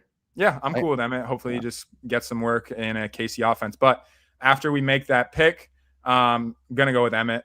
The chat was none too pleased with your thoughts on Tua. I can totally get behind that. And then Go Easy Cards was asking, what PPR player take do you totally disagree with? I very famously disagree with PPR on Brian Thomas Jr. I don't know if we need to do that today. We've already done it once before, but I think he's like the second coming, and he's phenomenal. PPR thinks he's terrible. So I don't know if you want to give your quick spiel on that before we get out of here. When we were watching the film, when we made our duo week video, you can filter. It's again, what is he going to be asked to do? The report even came out yesterday. What is he going to be asked to do? He's going to get a lot of deep targets. So I just did what any good tout would do. I filtered the NFL Pro film room to deep air yard throws, 20 plus air yard throws, and 19 results came up. Do you know how many were catches out of 19? What? And I think you know the number because I told you it was 3. And a lot of them you're like, oh, Trevor threw a bad ball. No, it's like he's getting fucking mogged out of bounds. He's getting pushed out of bounds by like the cornerback 3. It's like, what are we doing here? So, and then his foot was hurt. Fucking give me a break. No, his ankle, his shoulder, and his wrist were all hurt. A lot of excuses for a guy who didn't play well at all and got Parker Washington was way better than him last year. But he was hurt and he didn't have enough chemistry with Trevor Lawrence. The chemistry is so much higher now. Yeah, I'm sure Parker Washington had a ton of chemistry with Trevor Lawrence when he was getting all the number 1 team reps in training camp. I'm sure he had a ton of chemistry with Trevor Lawrence too. It's actionable, the reports about them having more chemistry. All right, last pick here. Wide receiver, anyone that you truly enjoy. I know you said you like Brazel. Let's go Brazel. All right. 2 Carolina guys. Round up this team. NASCAR. All right. Yeah. A few more picks to be made in this draft, but I think that we can recap our team, share some closing thoughts, and then get out of here. So let's pop back over, give a quick team recap. We've got Caleb Williams, Brock Purdy, Fernando Mendoza in the QB room, Christian McCaffrey and hero running back build, Christian McCaffrey for a hero running back builds, Tony Pollard, Aaron Jones, Rodriguez, Brian Robinson, Emmett Johnson as the RBs. Can't see him, but going off the dome here, Devonta Smith, Drake London, Jamison Williams, Coker. Thin ice too. Coker, Trey Tucker, Striveling, Brazel in the wide receiver room, Colston Loveland, Harold Fannin. Tyler, thoughts on this team?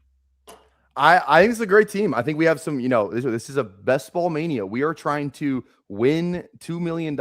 And what are we supposed to do when we do that? We get some good week 17 builds in here. We have our Lions stack. We have the Caleb, Loveland, JMO thing. We have the Purdy, Smith, and CMC thing going on as well with Stribling. So we had like 2 really good games stacked up. So I feel really good about that. Elite tight end, some real upside at running back. If CMC stays healthy and we get some other injuries, maybe in Minnesota and Jacksonville and please God, not Atlanta, and or maybe KC, like there's some real upside along with some floor with like a Pollard and Jones pick. So I think it's a really good mix of a lot of the different aspects. And then in QB room, the Caleb Purdy and then Mendoza, who's, high upside pick that we also have stacked up with a Vegas piece in Trey Tucker. So fantastic. And before we get out of here, I know you do have something new to plug, some written work, perhaps share with the audience. Yeah, I was waiting a little bit to plug it. I'm just roll it out. I'm just trying to get my writing chops under me again. Like I said, I used to write a ton. Go follow the Substack, PPR Tyler on Substack. We have 2 articles up right now over the past week. B-Rob and Tank Bigsby. The Tank Bigsby one I thought was my favorite of the 2. So go check out the Substack. Again, PPR Tyler. It's completely free. You get it, via email. You don't have to pay anything. It's completely free. Any Gogurt affiliate codes you want to do here too? While we're just doing all of this. No Go-Gurt affiliate codes now. No Go-Gurt affiliate codes. All right, beautiful stuff. Thank you, PPR and O'Hara. I'm going to catch you guys later, and we're going to get our final draft rolling here. There goes PPR. There goes O'Hara. 5 drafts in the books. We had Tony Squares with Kitchen. We had Alex Cups with Max Adam. We had the Commish with Ben. We had Nathaniel with Touts 69.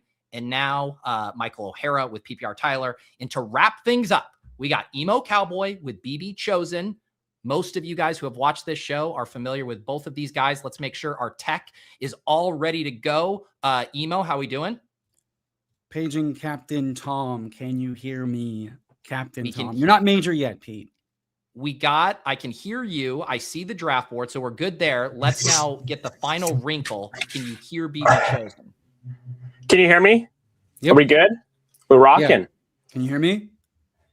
Yeah, I can hear you. I don't have any corn to show you or anything, but we should be all set. All right, you guys don't need Pete's me. Channel. We hide the corn. We hide the corn. You don't need me anymore. For this one, Emo is on the stick, so this is him sharing the screen. Have a good show. We'll see you guys in a bit. And because I don't have to tee up any other ones, I will not see you guys until the very end. So have a good show. Right. BBChosen, welcome back to the Bash. I think you might be setting a new record for most Bash appearances as we get locked and loaded in our BBM. How you doing, man? Long time no see. I'm doing great. Yeah. This is my first time ever like getting to talk with you. I know we've been in DMs and whatnot, but I'm excited. And I think I've been on the Bash 4 times. I've at least gotten chosen at least 4 times. So this is pretty impressive for just 1 year. Not only are you chosen, we get the Influencer 101. This is fantastic stuff as we get under wraps here. You've been pretty busy, man. How's everything going since the Touts stuff? You've been streaming, you've been grinding. Tell us about it. Yeah, so I'd been streaming for quite a while. Although I've kind of taken a break. I'll be getting married in a little under 3 months, and so YouTube and that has kind of been put on the back burner. And so to a certain extent, it's kind of been a blessing to have not made it very far in So You Think You Can Tout. But it's been a blast getting to watch you. And I think that some people would have said you were a dark horse previously, but I think you are probably the front runner. It's you and Tony. So I'm super excited to see you shine. You can already tell Chosen's really before we get underway here, we are at the 101. Chosen, who are you taking at the 101? I'm a Gibbs bro through and through. But one thing that I've been seeing that's been kind of a mistake, I feel like from all the other people, they've kind of been capitulating to their guests. I really want you to run the show here. And if you're asking for maybe 1 or 2, I'm happy to give it to you. But I really want to see you shine and your picks shine through. So, Chosen, I'm so glad you said that, because before we get into talking about you, I do just want to set the table here. We know each other, so we're going to have a little bit of fun today, doing a little bit something wonky. You famously once stole a bit from a very popular YouTube show called The Toxic Tower. So I felt very fitting today. I want this to be very, very back and forth. So I don't want to be too deferential to you. And to accomplish that, I think both of us having 1 veto apiece gets that job done. How does that sound? Okay. That sounds great to me. I don't know if you'll appreciate. I already have someone in the back of my mind. I think that I'll be using that veto on. And so, well, you better use it before I do, we'll buddy. And the last thing I want to do here is you've been doing a lot of talking about the tout stuff, and I do appreciate the support. It means a lot. I like being the dark horse, but what I want to make this appearance for you extra special. You've been doing a lot of chat ratting in today and all over the place about, I would have crushed this, I would have crushed that. So I'm going to put you to the test today. You said famously today in chat, you would crush the debate section with Jacob Sanderson. So I'm no Jacob Sanderson, but I want to put you to the test. So on the spot, let's run back. This is the perfect spot to do it from the turn. BBChosen, my highest drafted player in pre-draft best ball is none other than Mr. Keenan Allen. Tell me why Keenan Allen's a bad pick. Go. Keenan Allen, you're picking someone that hasn't even been drafted on a team. I mean, you have so many different players. Like you have Tyreek Hill that's going to be better. You have Brandon Ayuk, is like in the 17th round right now. You're drafting Keenan Allen. Like, what's his upside this year? You have Ladd McConkey, who is going to be taking that next step even this year. You have so many people on the LAC offense. And so maybe you could going for a position where he goes on a different team, but that's like incredibly unlikely at this point. And so, yeah, I have absolutely no idea how Keenan Allen could be your highest drafted player. You would think that you would be taking some other swings than just some old guy. I could probably see like maybe, okay, you want to take 10% or 12%. That gets you there. But you're taking, I can't even imagine what your highest drafted player is, but I would assume that it's higher than 12%. So yeah, I just don't see how Keenan Allen can be your guy. Yeah. Keenan Allen famously 127 targets earned last year, over 1,000 air yards, and famously was crushing a top 24 weekly ceiling in half-point PPR before the offensive line and honestly the whole environment fell apart. It affected Ladd, it affected QJ, it affected Hampton, it affected Herbert. It was a total systemic issue. Week 18, at the end of the season, the old man, 13 targets, 7 receptions, a majority of his routes run versus none other than Patrick Surtain. Sounds like the Wash narrative is just afraid of another old man, much like Larry Fitzgerald, who refuses to age. And in half-point PPR, big boy that could return right back to the Mike McDaniel offense, not being drafted. He was a great pick in the last round last year. Why can't he be this year? Fantastic ceiling. We're back up on the clock. We'll get back to your rebuttal. Who do you want to take here at the 2-3 turn? So let's say I took Jahmyr Gibbs here, so you take this one, and then I'll take the next. No, let's talk about it. Who do you like here at the turn? I think all these guys. So I like Pickens, and I like Love, and I like McBride. I like any of those guys, and even Breece Hall or Rashee Rice. Anyone, pick your poison. All right, I like Pickens. Let's talk through the second pick. I think 2 running backs, 1 receiver through 3 rounds feels fun. I will say, though, that the 4-5 turn can be a little bit more fun with RB. So structurally, what do you It's either Rice or Breece Hall, probably, but it's completely up to you. I'm okay going Breece. I think Gibbs Breece is a really fun combo of guys from a standpoint of the target ceiling and floor being really high. I don't love taking Jets very high.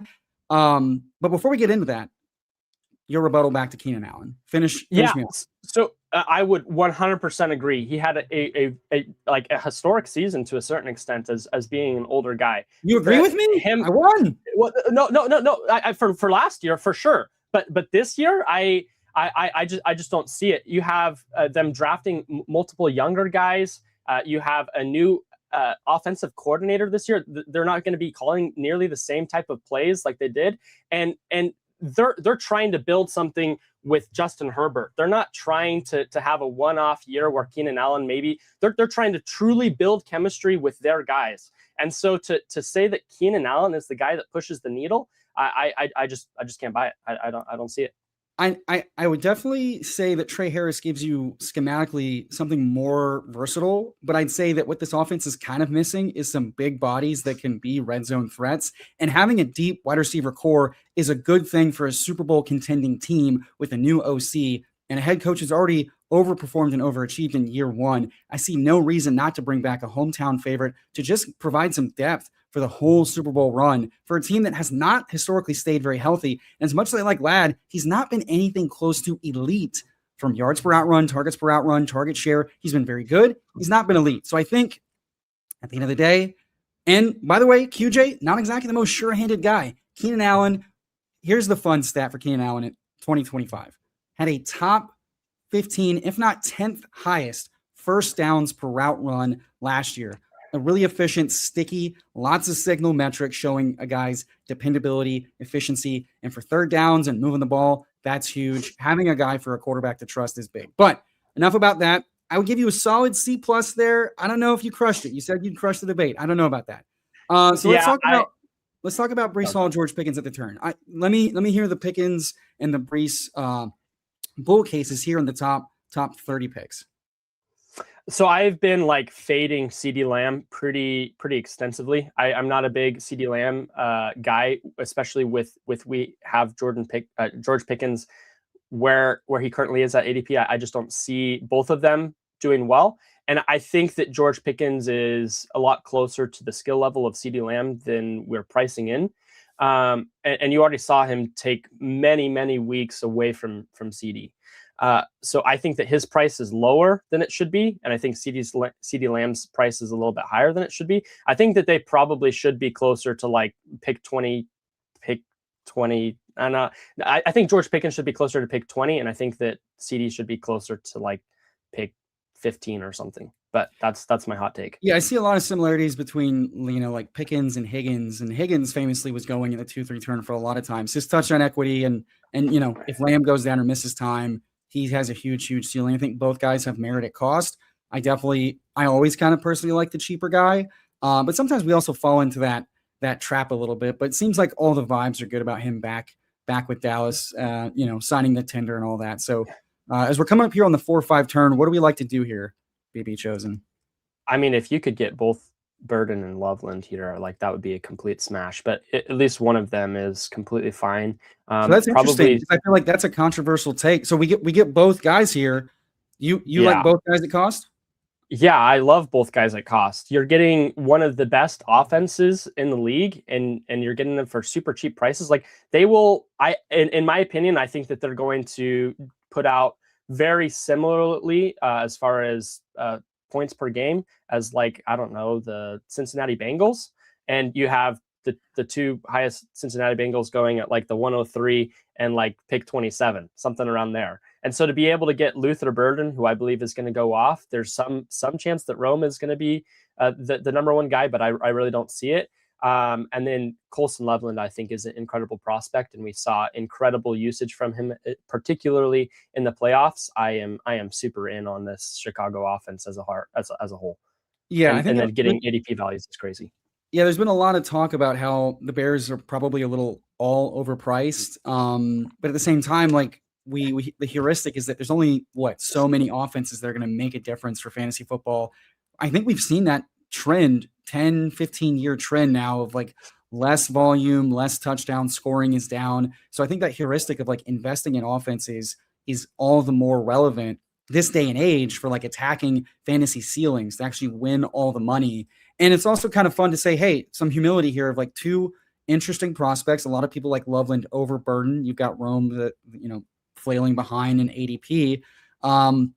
So it's kind of like, it feels like a very polarizing receiver room with Loveland, Burden, Rome going around there. But it's kind of fun to build a two Chicago guys with the Jahmyr Gibbs bring back. So we're sitting here with Gibbs, Breece Hall, George Pickens, Luther Burden, and Colston Loveland through the first 5 rounds.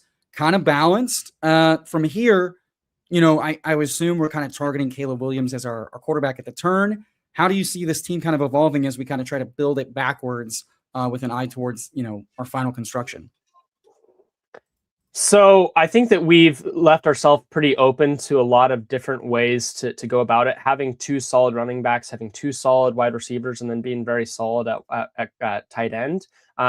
It would obviously be a dream to get Caleb Williams. The only chance I think we don't get him is if this Rome Odunze drafter pulls him up a little bit higher, but I doubt that will happen.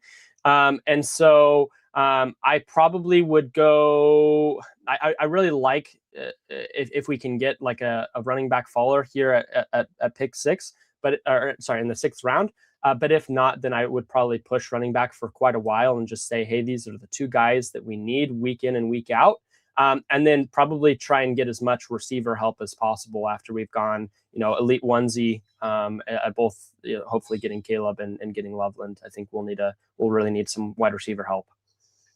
So I think those are all valid points. I did want to also say, we started out kind of setting the table for a more fun, draft format, but I do want to say congratulations for the upcoming wedding. When and where are we getting married? So I'll be getting married here in Oregon, in the Oregon Valley. I don't want to just dox myself too much. Obviously. And then it'll be in mid-September. And so it's not very difficult to figure out. That's awesome, man. Congrats. You got a honeymoon planned out yet? So that's the one thing that we don't have quite set yet. We're doing some thinking whether or not we want to do it in the States, if we want to go out of the States. There are a couple places that I think are pretty cool and relatively budget friendly. Although this is a once in a lifetime thing, hopefully. And so I want to make it special for her. And so absolutely, actually Monday we'll hopefully be meeting up and hopefully she'll have a couple ideas and we'll get that squared away, the honeymoon plans. So. Good luck with all the planning, man. So we're here on the clock. I assume Caleb Williams is locked in with the double stack. Yeah. All the running backs go. Tyler Warren falls back. How are you seeing this second pick? Yeah. So I'm super Caleb Williams here. I think Marvin Harrison is actually a pretty solid pick, although the buy overlap would scare me a little bit. I think DK is probably the next best pick here. I do not like the Warren Price. So, just, I think Marvin's a here. fine click here. Oh, I mean, you're getting a little of the fun. It'll be okay. Let's go, Marv. I don't think we have to worry about one bye week overlap because taking 2 running backs in the top 3 rounds, we're likely going to max out, 5 running backs. Imagine that would be about the max. I'd be a little surprised if we missed the boat, went 6 or more. And so in that standpoint, we're probably going to take 7-8 shots total at wide receiver potentially. So, covering our butts with that week 14 bye doesn't seem too hard. If money was no option, though, going back to the honeymoon thing, I'm always curious to ask if money was no option, where would the dream honeymoon destination be? So it's not really the dream. I don't really care. Like we could stay here for all I care. I'm not really you want to stay home for your honeymoon? No. I just am not really allegations, BBChosen. I'm just not really much of a travel guy. Like, oh, cool, that's the Eiffel Tower. Like, okay, whatever. But so I actually do think it would be pretty cool to go to Rome and Italy, and that's where she really would like to go. Like, if money was no option, and so no issue. So it probably would be Italy and just kind of sightseeing all over the place. But Italy's fantastic. Yeah, that's on my bucket list. It's pretty pretty. Is it for the food or is it for just like the cliche of like this is a city of romance and history and movies? What is it about Italy that really calls to you? Well, every true. Oh, we losing him? Chat, am I still here? Who do we move? No, you're good, Tyler. Chosen's frozen here. Chosen's Frozen is a much more fun name, by the way, than BBChosen. Yes. BB, if you are watching this on another screen, come out of the StreamYard room and come back in, sir. I'm going to boot him for a second, see if he refreshes. BB Frozen is going to live with him forever. It's Tout and then BB Frozen. I mean, BB Frozen's a lot better than Tout. Dude, Chosen has been asking for this moment. Also, someone in the chat was asking if Chosen is now not allowed on next week. Absolutely. He burned his guest spot here. All right. It looks like he's back for you. That is so weird. I don't know what happened, but it's now okay, dude, your internet was so excited about the prospects of Italy that it just crashed and burned. And that's quite all right. Famously, the Roman Empire did a similar maneuver. Yeah, I was just actually going to talk about like every solid man thinks about the Roman Empire at least once a week or maybe even a day. So we're crashing, we're falling, but we're back up. You're just doing your best Corain impression with a little bit of spotty internet, and I respect a good commitment to the bit. What do we want to do here? Coming up here, 8-9 round. Did I lose you again? Oh, you're back. All right, cool. We're a little laggy. Just FYI. Oh, no. What a fantastic still. BB, come back to me. All right, I'm just going to go by ADP. We're going to queue up a couple guys.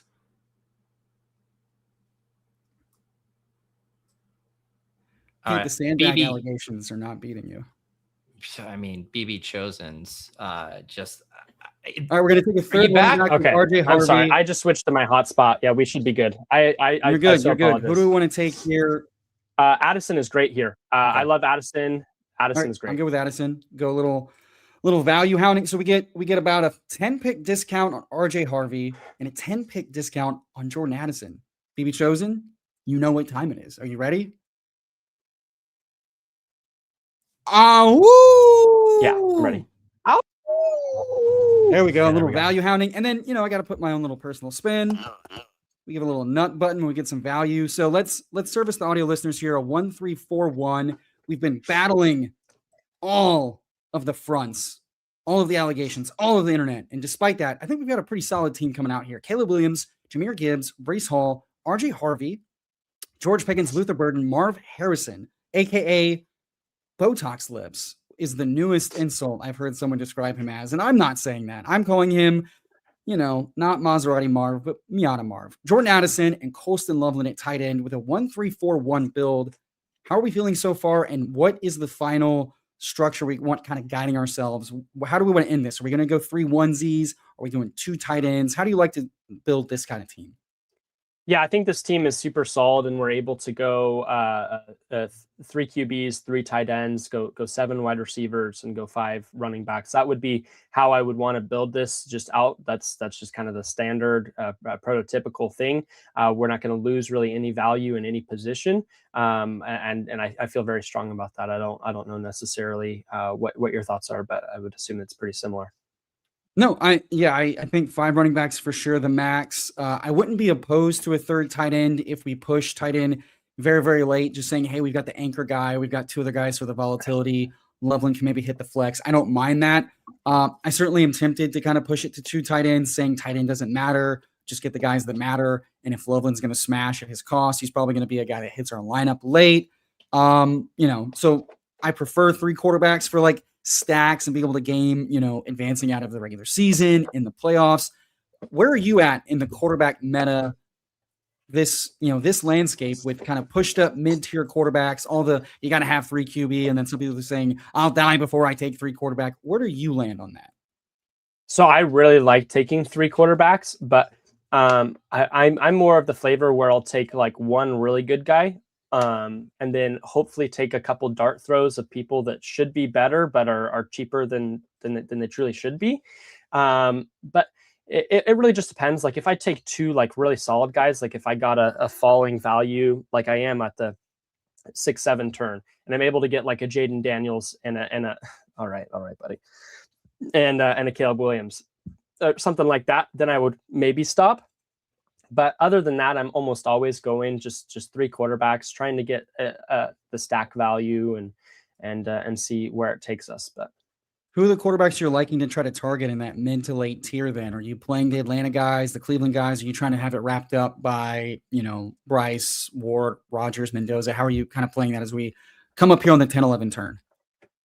So I think Baker Mayfield probably starts that. Okay. And he goes. That's a bummer. I think we can try to push quarterback a little. Who do we want here? Yeah, for sure. Let's try to play the next block. I'm probably Aaron Jones here. Okay, little Minnesota thing. I really don't like many of the running backs after that, and so I think Aaron Jones is super solid. Okay. And then I really don't know here. You should take the wheel. I don't really like any of these guys in particular. So if you have a bent, like, go ahead. Well, BB Frozen, call me Jesus, because I'm going to take the wheel and say that Wan'Dale Robinson, a little after ADP, is a solid click. You were worried about our bye weeks with bye week 14. We've now been able to get a bunch of other guys who have pretty tantalizing touchdown and or target and or just spike week outcomes to add to our wide receiver room. So right now we're sitting on a 1-4-5-1. Caleb Williams and Colston Loveland are lone onesies. Jahmyr Gibbs, Breece Hall, RJ Harvey, Aaron Jones, George Pickens, Luther Bird, Marvin Harrison, Jordan Addison, and Wan'Dale Robinson. I like the Wan'Dale pick as well because it opens up another quarterback stack with Ward, should he fall to us past his ADP potential. So we just want to try to, make some back stacks for guys, try to figure out what our onesies are going to be. I'd like to stack them. We don't have to stack them. We have the Geno Smith lever with Breece Hall. And I don't mind the Aaron Jones shout out. It feels like one thing we kind of under-discussed with his age is that he still looked better than Jordan Mason from like a fantasy perspective, a workload perspective. And it's really just the injury risk with him. Got a pretty high target ceiling. And Kyler's been one of the more friendly mobile quarterbacks to targeting running backs. Is that kind of what you like about Aaron Jones' profile? Yeah. So I really like Aaron Jones just kind of as a prospect within this particular spot in the draft. I think that he's incredibly good at what he does. And you've seen Kyler Murray even make statements like he doesn't like running or he doesn't want to keep on running so much. And as you were saying, like he really does dump off to the running back enough that where it's pretty valuable. And you have a guy that's kind of like his bread and butter. Like he's no CMC, but Aaron Jones is a good pass catcher. And I just feel like that's a pretty high value offense. You have a really, really solid coach. And so, yeah, I'm pretty in on it. It's one of those guys is severely underpriced. And I'm inclined to think that it's Aaron Jones, and maybe it's both. But one of them is way more. Well, a lot of people are saying a lot of nice things about Damon Claiborne. What do you think about the young buck coming in to a late round rookie slappy? So I wouldn't mind if it was Claiborne either. I pretty much packed my bags on him in the pre-draft contest. I think that I have like 30% of Claiborne, something like that. And so if he is super solid, then woohoo. If he's not great, then I got him at a really cheap price anyway in pre-draft, and that's probably about all I'll have of him the rest of the season. But. Quarterbacks coming off the board. We are 3 picks out, 1, 4, 5, 1. I think at this point, kind of just spraying and praying at quarterback and backstacking the guys is probably the move. I don't know how you feel about it. Yeah, definitely backstacking here. It would probably be like probably Darnold and Jones. I don't know if you would even need a backstack Jones, to be completely honest, and so that's okay. I'm not the biggest fan of Stroud just as a whole. And then not having really, so actually we could do Stroud. I really don't mind having Tank Dell as someone, and so you could backstack him. Let's do this. Let's get a little dangerous. We'll take Darnold. We can backstack him with like an AJ Barner. Let's take Trey Tucker to set up. I hate Trey Tucker. I would rather Woody Marks, but all right, veto Trey Tucker. So let's okay. Let's get a little. You used your veto. There we go. So yeah, we had to get into the veto. You love the veto. Mendoza will be potentially available to us. So I think when trying to build some stacks, I'd like to try to target some upside. I'm personally a little bit sketched out on the ceilings of Jones and Stroud. Mendoza with that rookie, he could be anything black box. So you set up potentially a single or double stack with him. Got to really like bye week. Rookies typically scramble a little bit unless your name is Cam Ward. And ultimately, I think Trey Tucker's not a bad click. So let's talk about Trey Tucker. Are you clicking? Are you a nailer, bro? Or are you just like it's Bowers and nobody else? Yeah, I have like 20% nailer or something. Not 20%, but I have a lot of nailer. Yeah, it's probably not 20%, but I think that nailer is actually pretty solid at price. I think is what, like ADP of like 170 or something. So maybe it's Trey Tucker. Trey Tucker has some pretty high spike week potential. I just think that most of it's going to be going through Bowers and Genty, and there's not going to be a whole lot of value in having that wide receiver 2 or 3 on Las Vegas. But I think that's possible. I think that kind of ignores the upside ceiling of a Kubiak offense that's always overperformed. And I had a fun time kind of comparing the production. Trey Tucker and Naylor have been in the league almost the same amount of time, if not exactly the same amount of years, 3-4 years. And so you compare those guys' efficiencies, their target earnings, and their previous production, which typically the best heuristic and best signal for future production. And Trey Tucker is outproduced and led him, Naylor that is, in all of those categories. It sounds like you're really just buying into we haven't seen Naylor with a full-time role. What if that's what it is? And all the money with Kubiak. I'm a little concerned that he's not running in 2 wide receiver sets. And this team does set up very nicely to run a lot of 12 personnel, utilizing Bowers and Mayer. And if Naylor's not running outside snaps, Trey Tucker is. Just from an opportunity perspective, Trey Tucker is going to have more opportunity to earn more targets. Yeah, I just don't necessarily understand that from the Kubiak point of view, because you saw Kubiak only like meaningfully use JSN, and that was about it as far as his wide receivers. I mean, actually, early on you saw a little bit from their rookie, but there's like Torrey Horton, but there wasn't a whole lot meaningfully from like their wide receiver 2 or 3. And then you saw, I don't know, like AJ Barner do decently, but not like fantastic. And so if we're looking at it just from what Kubiak has done or will do, I don't know if that's really the argument that we would be wanting to make. But I completely understand everything else. Kubiak hasn't only run the Seahawks. He was a part of the New Orleans Saints where Shaheed and Olave were having really nice seasons despite a really, really bad offensive line. And MVS famously had the 3-touchdown game. I think what we've seen is Kubiak be very fantasy friendly for receivers. And I think they're just way better picks in best ball than they are in redraft. Cooper Kupp was probably a bad pick at pick 100 last year, but in pick, 14th, 15th round, I think that's, you take what Cup gave you, a couple of spike weeks. Yeah, for sure. I just don't. Maybe Trey Tucker is like a solid pick. He's just not the pick that I want to be making. I think is totally more fair. so where I stand. We Aaron timed it Jones. perfectly. Jones Daniel. goes. We're on the clock. I think we got to lock in the Mendoza stack. So what's your other pick here in the 15th round? So I would rather not go Mendoza here. Probably. I think that we have Marvin Harrison Jr. that we can stack up with Jacoby Brissett. Who do you want, I think Rogers or Mendoza? Hawkins. Okay, we can take buddy. Mendoza. Hawkinson is good to hear. We need another tight end, and I think Hawkinson should probably be better this year. Yeah, Mike Clay has him projected right now as the tight end 10 on the season, and Mike Clay famously some really solid historical projections, and he's pretty conservative. So I was shocked to see Hawkinson, who I haven't been taking that much. So give me the Hawkinson case. I mean, I don't have much of a Hawkinson case other than I believe that he's probably better than Hunter Henry, Greg Dulcich, and Chega Conquell.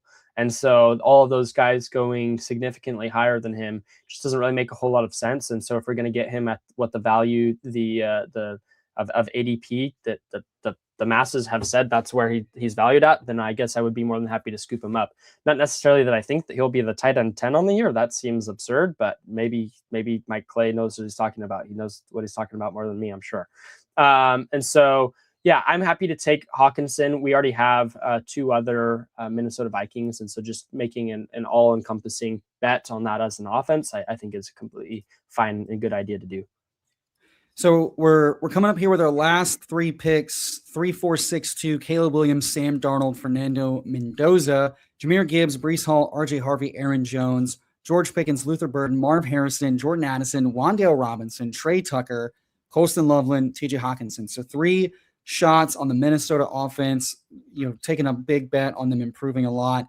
How you feeling about this team so far, and how do you want to round it out given our last 3 picks? So I think we should take a swing, or not necessarily a swing, but a solid pick for running back. And then who's your preferred swing at running back in a room like this? I need it. Give me the secret cheat codes, BBChosen. I don't know if the secret cheat code is Ray Davis, but I think Ray Davis is probably one of the most underpriced of these handcuff running backs here. So that's probably who I would go with. And then I'm gonna use my veto coming up, and so that should be secret veto. And so are we taking 2 more shots at receiver, or do you want a 7th receiver and a 3rd tight end? Probably a 3rd tight end. Okay. So we'll go receiver, running back, and tight end would be what I would want to go with. What do you want the last pick to be? What do you envision that? The tight end or the receiver? The tight end. I think that there are some fun swings at tight end. But. All right, folks. Get ready. 4 picks out from a secret veto and a handcuff we both like. No, he goes. I was going to veto for Brandon Ayuk. No. No. Oh, man, he goes after ADP. If you wanted to veto for Ayuk, you needed to do it sooner, buddy. Yeah, I wasn't really looking at ADP. That's all good. So let's do Ray Davis, and then can we take a look at wide receiver? Absolutely. Okay, Branch, we'll go Judy, Ray Davis. Bell, Wicks, who do you like? Okay, all right. I'll veto for Darnell Mooney. Veto Darnell Mooney. All right, talk me some Darnell Mooney. It feels disgusting this year, so give it to me as we take Ray Davis. So he's gonna have like 3 weeks, give or take, while you have Neighbors healing to really be able to show and shine and be the solid number 1 option. I truly believe that he will be taking that role while Neighbors is out. And we've seen him do it previously. I think it was about 2 years ago where he had just a really, really solid season, and he just goes so cheap. Having 3 weeks where he is probably the wide receiver 1 on the New York Giants seems good just for early season advancement as a whole. And then being able to possibly solidify even stronger with his quarterback and possibly keep that going as the wide receiver 2 for the rest of the season, I think is a solid bet when you're getting him in the 17th round. Yeah, I guess my pushback and my concern is that we kind of did a similar thing with like Ray McLeod and the other guys with, Darnell Mooney and the Atlanta, receivers missing time early and didn't see a whole lot of that. And the last time we did see Mooney, he looked kind of bad. But to your point, I think a lot of guys coming off injury get held to maybe a too hard of a standard dealing with injury that does impact their performance. Mooney came into the season pretty hurt. But also, yeah, what would you say to Chad Candle's comment here that your best ball chosen? You don't know what your ADPs are? You're streaming every day? Come on. No. So I haven't been streaming for a couple of weeks. I thought so. There was a time where he was falling right around the same time that I was still drafting a lot. I haven't been drafting for probably the past 2-3 weeks. But yeah. Oh, one thing I wanted to ask. Are you going to pull a Davis Maddock or a Jim Waller and try to draft teams during the wedding and or the honeymoon? No, probably not. My best ball days will probably be less and less being married, but we'll see. We'll see. Spoken like a very smart man ahead of his time. Yeah, and I think the last point that I'm a little bit worried about Mooney is just like Greg Roman and Matt Nagy haven't been really good for wide receivers, and late in the season, I don't know that we need like early season production with Pickens, Burden, Marvin Addison. So I wonder and worry what his late season upside is. That said, he does play the Dallas Cowboys week 17. So what if he's the random dust ball that goes off a la Adam Thielen a couple years ago? No one wanted to take Adam Thielen, and he scores 2 touchdowns in week 17 to shove it down all of our throats. You know what? Maybe that's Mooney's calling card. Oh, there's Keenan Allen right there. There we go. Is Let's Keenan Allen go, actually your highest? Is he actually your highest drafted player? He was in pre-draft. Absolutely, yes. Let's talk through the third tight end here. You said there were some fun swings here, so I'm not queuing up Jake Tongas. I'm not queuing up JT Sanders. I like Raridon. I like Eli a lot. I don't know what your thoughts are. Eli. I don't have a veto anymore, so if you don't want to do that, this one feels a little cute. The beat reporters have been kind of saying that he's not really been working with the first team as long as the other tight ends are around and working in there. So I do think it's more of a cute dynasty thing. I don't know that it's like I'd have a hard time taking him over guys with established roles, upsides. Hell, even like rookies like Justin Jolly, I think, have more upside than Raritan. So I think Evan Ingram is probably also pretty underpriced. Like he's pretty much the only guy there, and so being able to get him in the coach speak on him has been decent. We have RJ Harvey, so it'd be 2 shots at Denver tight end. These guys are all kind of disgusting. I don't like any of these guys more than anybody else. So why not take a guy who's not being drafted that often? And maybe this is the new offensive scheme that suits him better. Remains to be seen, but he didn't look great. It's an 18th round pick. What are you going to do? Let's wrap up this team here. 3-5-7-3. Caleb Williams, we were both on board with. Sam Darnold was kind of like a let's not get boxed out at quarterback. Fernando, not a guy you wanted, but a guy that did beat you to the clock. So I think from a debate perspective, you got to get quicker on your draw.